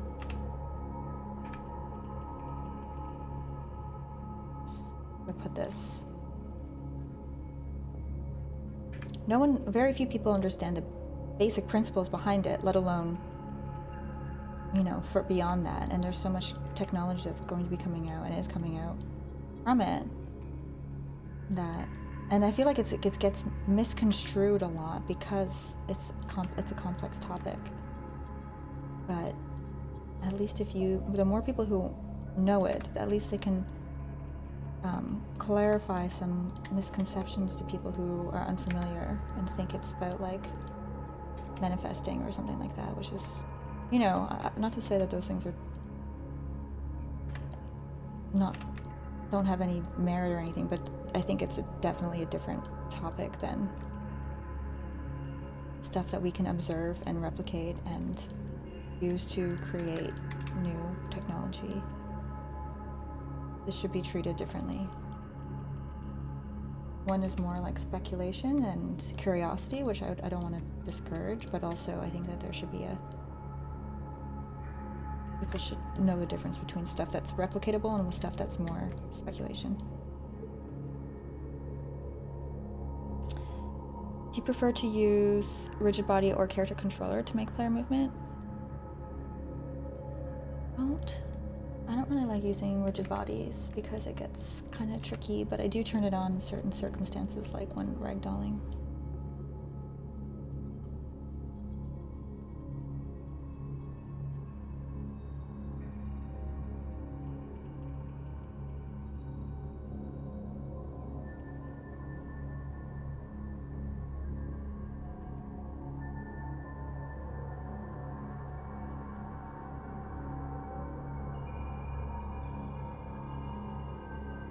Sounds like a cool brand of toy, honestly. Rigid ragdolls.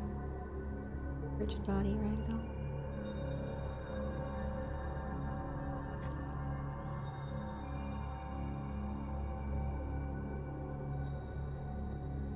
Rigid body is kind of a weird word to begin with. Rigid body.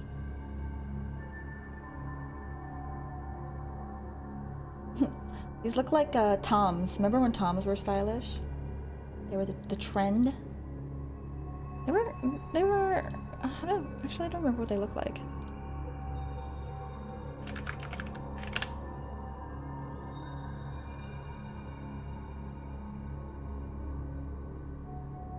They're kind of like a variance of the tennis shoe, aren't they? But I get to shopping images.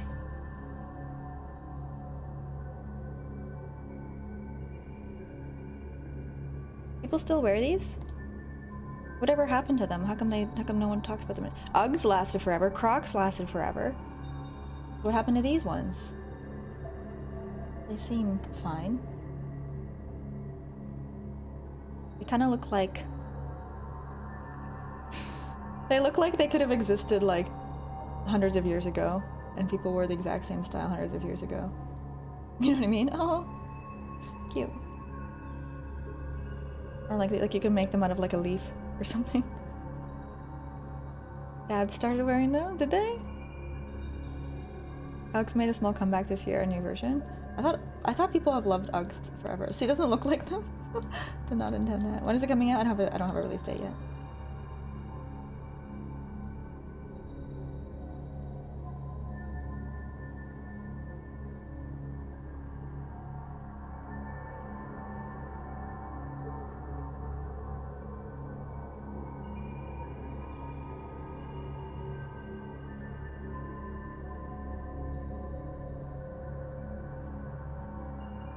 Okay. I think I'm doing some boots or something.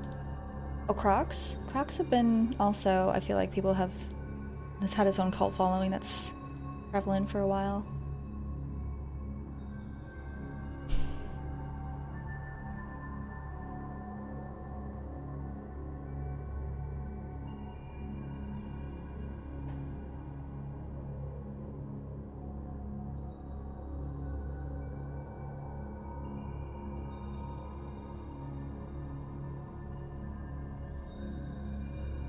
Alright, can I make these into boots? Should I make them into boots? How many other characters have I got to do? I got this one. I have one other. Two other.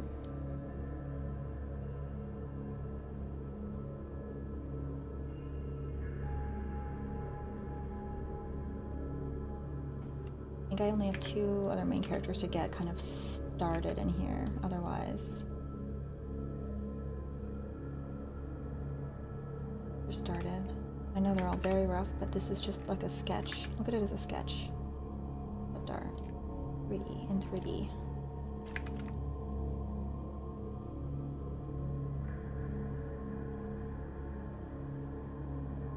I want the clothes to sit in a certain way, and if I have a visualization of that and like a silhouette of that, it'll probably help me make the clothes correctly. And even through doing this, I'm realizing there's certain parts of the body that for each character's clothing style, assuming I go with these clothes that I'm kind of mocking up, looking at, and I want the body to be a certain way. Like, I want the calves to be skinny so that this looks like dramatic from here to there. And again, I don't want the characters to be too buff, since it's supposed to be a time where like people are not having resources. I had a character model that was like super buff, and I believe that's what this one's based off of. And I modeled it down to be like a little bit more average body style, because it looked like a superhero. You know what I mean? Looked like superhero body. Like maybe somebody who dedicates their life to being in shape or whatever would look like that, but it's not going to be your average character.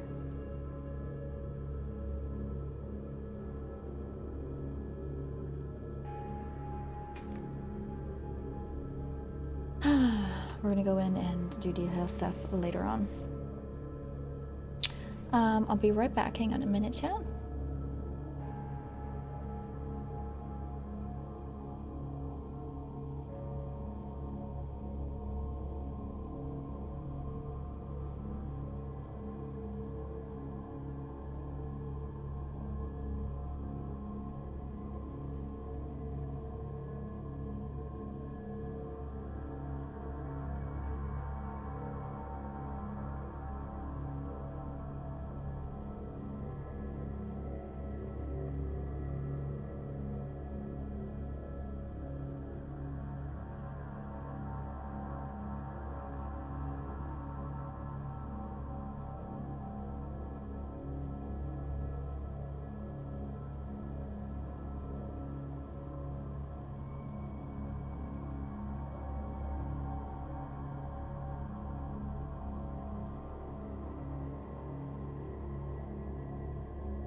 Okay, so I'm gonna take a little break from this task.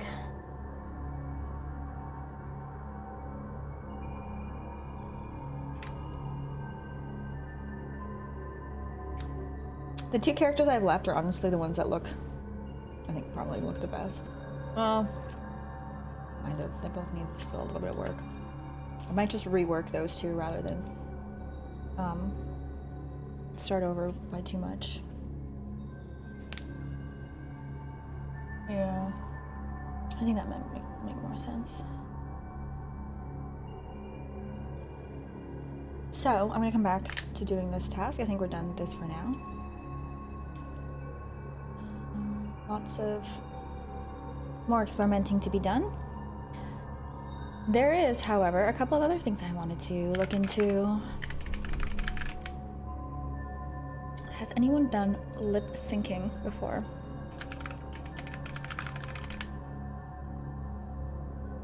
I'm gonna go with full screen for a sec. I'm working on armors and jewelry for my game recently as well. I have like lipstick that's like, I'm gonna go fix it, hang on.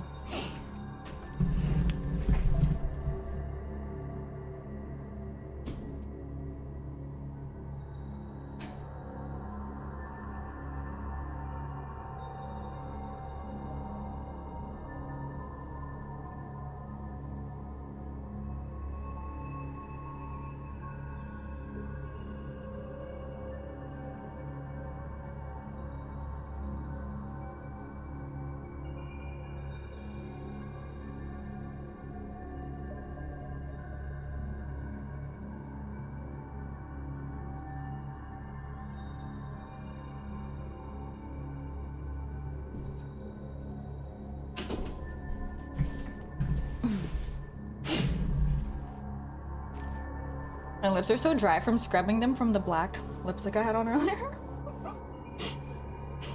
Where's my, there it is.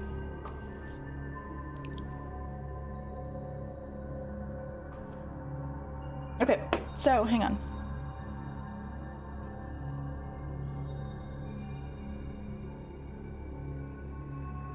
Did you use bleach or something? I did, yes. Scrub that bleach.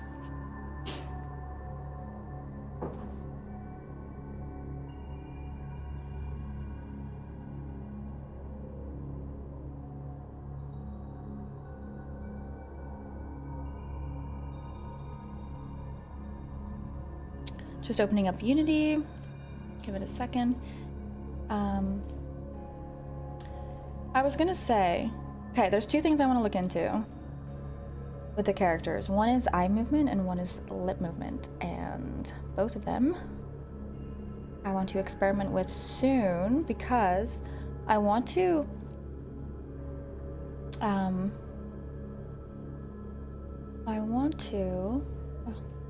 same hair as me now. I'm gonna turn the hair off for now though. I want to decide whether I use masks to cover the characters' faces or if it might actually be easier to just do lip syncing, and it would be nicer to have. Because like if I do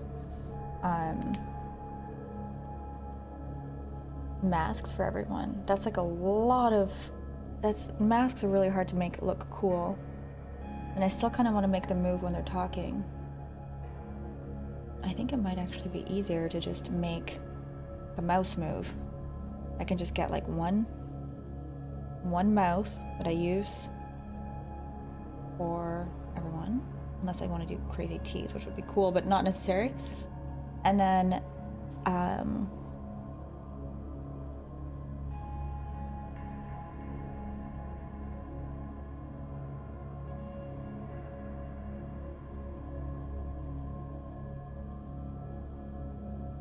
yeah, so I would need to do a mouth, the interior of their mouth, which is not a big deal.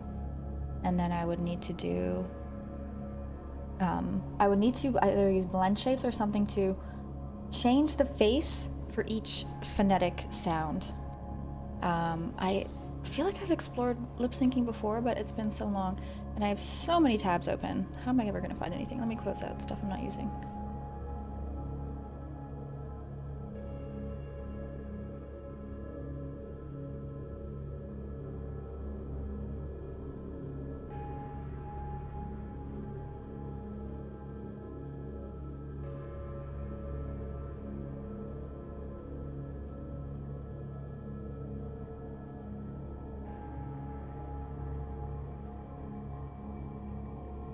Okay.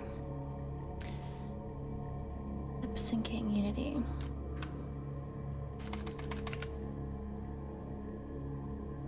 There's gotta be more than one asset, no?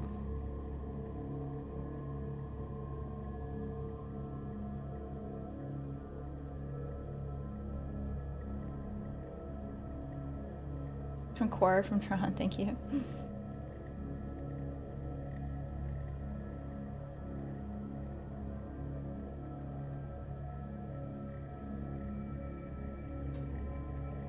There we go.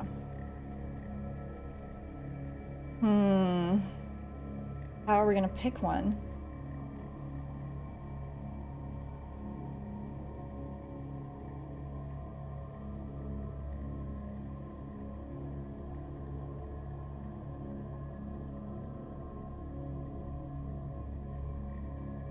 This one has the most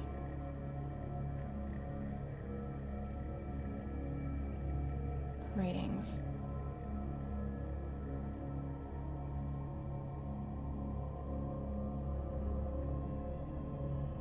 This is one of the situations where I do in fact want to see the video. Usually I like to look at static images. You use motion capture. I don't want to, here's the thing, I don't want to manually animate every line. I want to, there's assets that allow you to take either a piece of text or an audio input, and it will sync it kind of like animation. And I know that's not perfect, but I just don't know if I have the ability to lip sync that much, especially with motion capture. That would be so much work.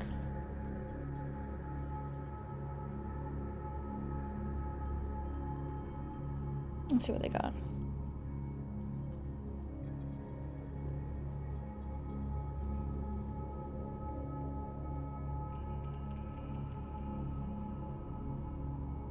And we're back in third quarter planning. Oh, an ad for an ad, how convenient.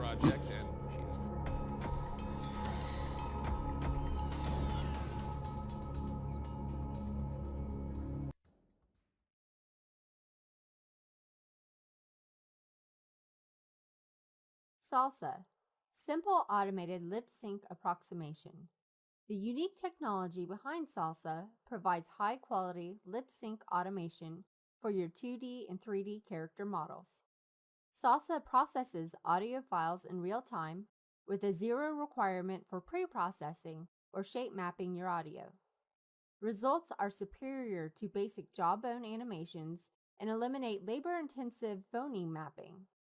With its low price point and minimal workflow requirements, Salsa is perfect for indie studios on a time and cost budget.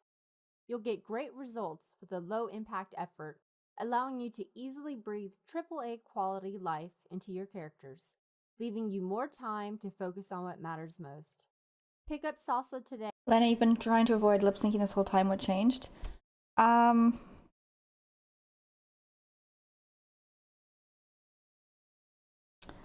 I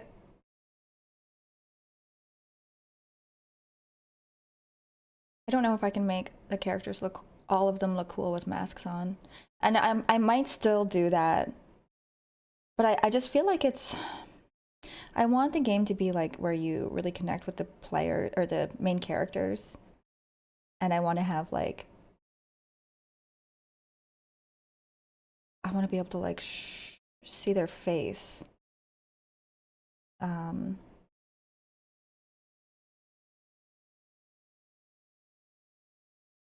I don't know. I'm still on the fence about it. That's why I'm experimenting. I want to see, like, maybe it's as simple as adding in blend shapes for the phonetic elements and then I'm done, which would actually be for each character.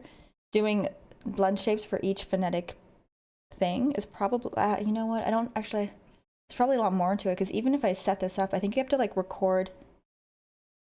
Actually, I don't know how it works. And even this I'm seeing is like not, if this is real time, I would want to be able to record it and then go in and edit it, because it's not quite syncing up right, you know?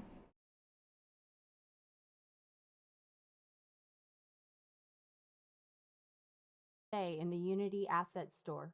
We look forward to seeing what you create. I'll be honest with you, looking at this, which is the most rated and most expensive asset, I'm not that impressed. It could work in other situations, but I don't know if it's going to be enough for what I'm trying to do.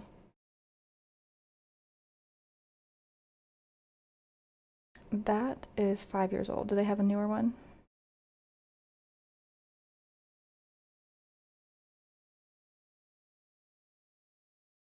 Timeline emoter module. How to tune. Oh, it looks like you can tune it. These are explanation videos. I don't know if this is actually going to be worth delving into. It might be even to like get this to work might actually be more than what I'm willing to do. And it might still not reach the level of accuracy I'm looking for, even if I put a lot of work in. So I don't know if this is going to work. I wanted to make sure I didn't totally disregard it without putting in a little bit more research.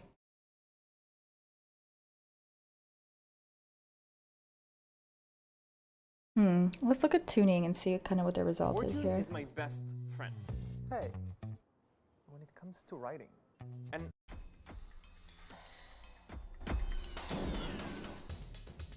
hey everyone, this is Darren again with Crazy Minnows Studio. My camera layout here. So Did they show it?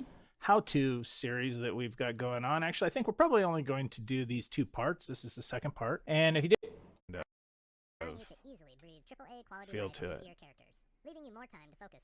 And if that's not going fast enough, we can change the update delay down. Make sure that silence analyzer is off. Yep. Salsa provides high-quality lip-sync automation for your 2D and 3D character models. Salsa processes audio files in real time with zero requirement for pre-processing or anyway, your audio. I think that's it. It kind of gives you an idea of this frame kind of look on to just manually adjust this. So first off, let's go ahead and start it up.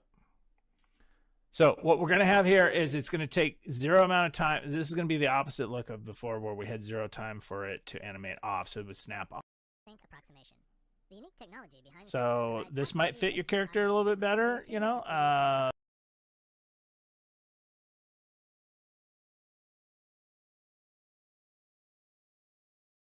don't know if this is going to work. I don't think it's going to look. It's going to probably create uncanny valley at best. I think masks might be the go-to after all. But the other thing I want to look at is eye movement, which I do want to use. Will it be this goofy on your humanoid characters? It's hard to say. I'd like to think that I could tune it to be pretty good, but I don't know, and I'm not sure if I want to put in the learning to try to get it there, and it doesn't quite get there, you know what I mean? Real-time lip syncing. Let's look at a couple others. Looking for a simple way to add realistic lip syncing to your Unity project? SpeechBlend is an easy-to-use plugin which automatically animates mouth shapes when a character speaks. Adding SpeechBlend to your project is easy. Just add the SpeechBlend module to your character, select the head shape and audio source, and you're ready to go. We go to liberate, not to conquer. Those who do not wish to go on that journey we will not send. But if you are ferocious in battle, remember to be magnanimous in victory. By listening to a character's voice audio, SpeechBlend will animate their mouth shape in real time. SpeechBlend supports a variety of Visine blend shape sets from— It's definitely worse than just not doing this. You know, it's hard to say because like a big part of getting this right is doing a good blend shape for it. And I think that's what's lacking a little bit on these. But it's hard to tell without seeing it done real, unless I saw one like really looking good. I don't know if I want to even start learning stuff to get into it, you know? It's just a wig. Thank you, Guilty. Yeah, the head should move around. The expressions should match the tone a little bit. Elvira. Sounds familiar. Oh, okay. I thought it was this. A little different, but she does have the short black bangs and dark eye makeup.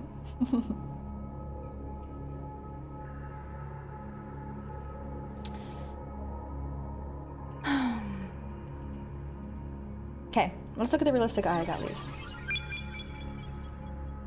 Hey! Yoi Sam, thank you very much for subscribing. This one I have. I'm gonna check it out. How you doing, Sam? Welcome in. We're gonna read through the readme together. And okay, I might need to rig things up to test, but I'm okay to do that. I want to see it working. And then I'll have a better idea of how I'm going to be setting things up later, which might be useful as I'm getting more detail with the characters. But here's a demo of this one.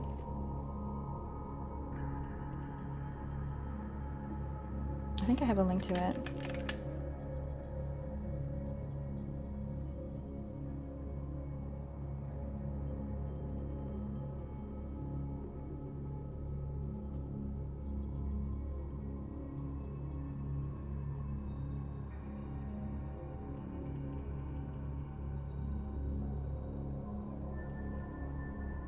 Oh, we're getting a bug. What's going on?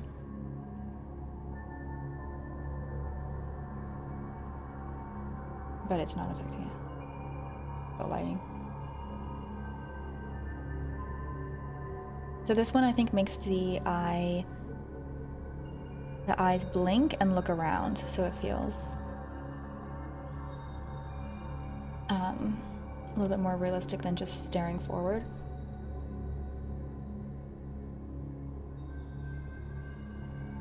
Bow shock or bow shock theory? No, what's that?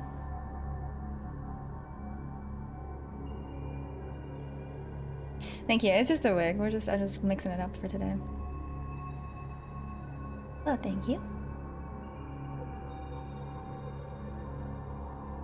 So let's take a look at this and see kind of how we need to set it up. I think I either need to do blend shapes or quick start video. Let's take a look.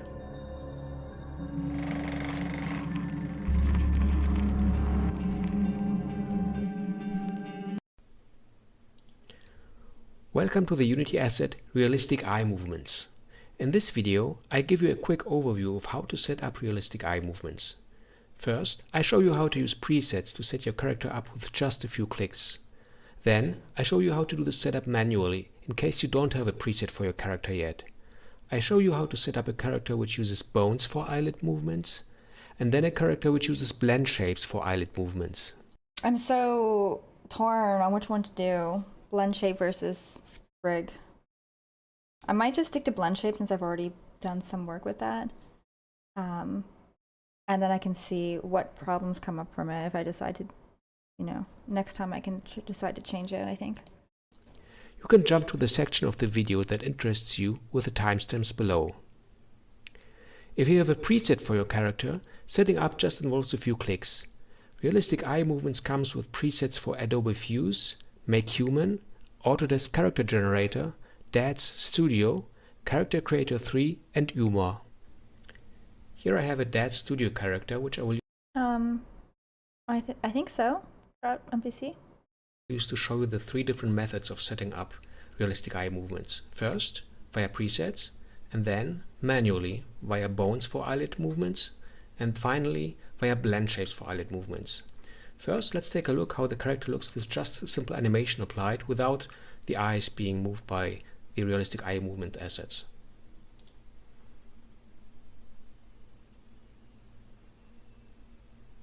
That looks a bit stiff. That can be improved a lot. So let's do that now. Let me see setting it up with. I don't have a preset with for it yet.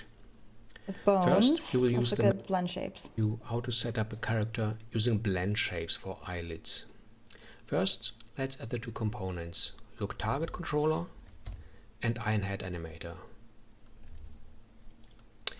In iron head animator, in the setup foldout, let's choose mechanism eye bones for eye control because my character has a mechanism rig, and eyelid control, I set this to blend shapes this time. We now need to save several poses for the eyes and eyelids. First, eyes open looking straight is easy because the character already is looking straight and has her eyes open, so I just click save. For the next one, eyes closed looking straight, we need to make the eyelids close. With the method of blend shapes, we have to select the skinned mesh renderers, which are responsible for the... I think I have a character in this project.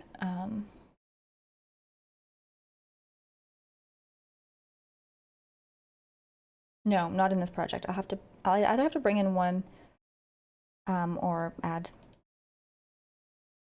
this to one of our test things. Parts involved in that. In this case, it's the one for the body and the one for the eyelashes. I select them both, and under skinned mesh renderer, blend shapes, you can see the blend shapes I have exported. I kind of just want to skim through this time, and then I can go through more detail once I have it set up. To values that make the eyelids close.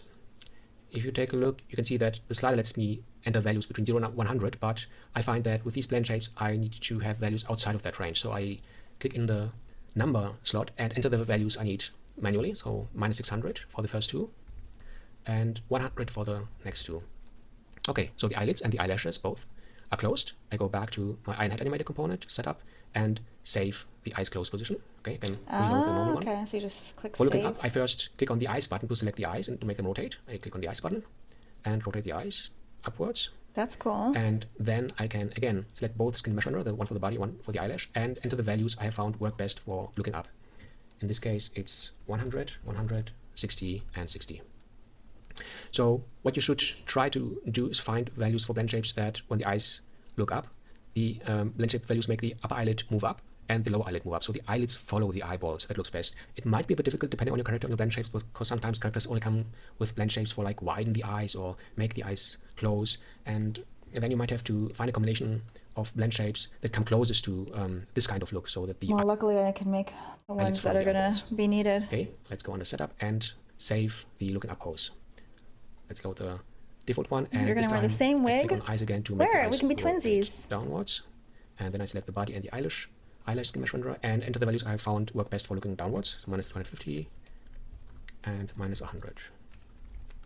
Okay, let's go here, setup, looking down. Okay, let's load looking straight again. If you want, you can export the preset now as the setup is complete, so then you can apply this preset for characters that have the same blend shade setup as this character. Let's take a look at how it looks in play mode.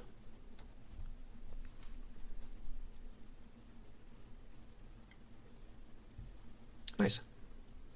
Okay, that was it for the 3 methods of setting up the character. If you want more information about how to control the components of realistic eye movement, That's pretty cool. Let me look at it in Unity. Second time I've stopped working on organics. Yeah, I switch it up. Switch it all the time. Yesterday I was coding, today we're doing characters. And I don't know what we're gonna do next. We'll see. We'll see where we are on the next stream.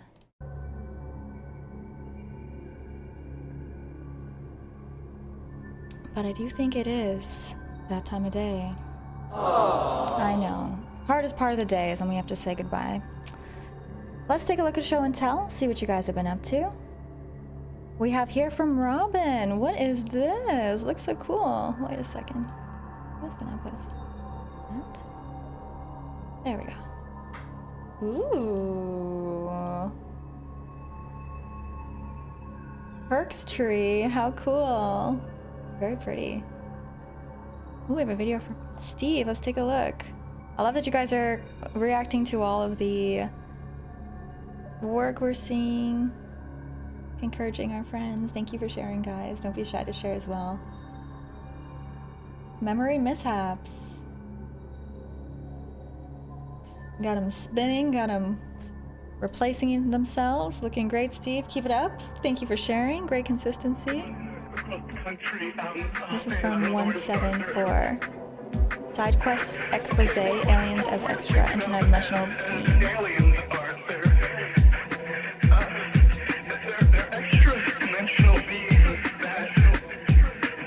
Ooh, this is cool. Jeremy, this is neat. Nice wings. Really nice wings, very cool. Some kind of toga. Get some Massimo on that.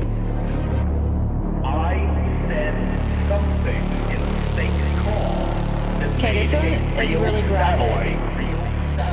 If you guys want to see the full video, look on Show and Tell. That's so loud. This is really cool. Very jungle. I like it. Did you make this? Okay, the one I'm going to show you is very graphic. I won't play the full video because it looks also graphic. But I'm going to warn you, don't look at the screen for like 5 seconds if you don't want to see something gross. But very, very impressive, very realistic looking. Ready? Don't close your eyes now. I'll tell you when you can look again. This is it. This is from Chris. Really creepy, really impressive, very realistic. Ooh, gonna give me nightmares. Okay, you can look again. And there's a video if you guys want to watch in the Show and Tell in our Discord if you want to see the full video of it. It's pretty disturbing. I don't even think I want to watch it, to be honest. I feel like it's gonna actually give me nightmares. We had a meme from Cajun earlier. Very funny with my full emo look. Chatter link is in chat. Oh my gosh. I'm a cleric of Shah, mistress of the night. My soul is haunted by despair. Jenny, can you please just open the door so we can talk? We're all very worried for you. Call me Jenny. My real name is Shadowhawk. You don't understand anything. I hate you. That's me. Ooh, Pennant's doing some Mixamo stuff. Very good. Ooh, what is happening here? Looks awesome. Looking forward to seeing what you're making. Trying to recreate the blockout character from last stream? Oh, nice. Or from on stream, from the stream. Oh my gosh, amazing, Pennant. Awesome. We have, oh, here's from Jeremy in 3D. Looking good. Very nice. You got your different characters. Oh, we have another video from Steve. Take a look on Memory Madness. Oh, we're seeing some buttons coming in. Looking good, looking good. And our last one here is from Projectoroid, who got a new desk today. Let's take a look at his before and after setup. Thanks for taking pictures. I love seeing this stuff. Before and after. Oh, a sit-stand desk. Oh, it looks like, you know, went way into the future. This looks like very classic style, but it also looks very cramped. This looks like it's going to be so nice and spacious for you. I think you're going to like this a lot based on these two, especially with the sit-stand. Nice to see some, nice to see a space improvement. I hope you enjoy it and like your new desk.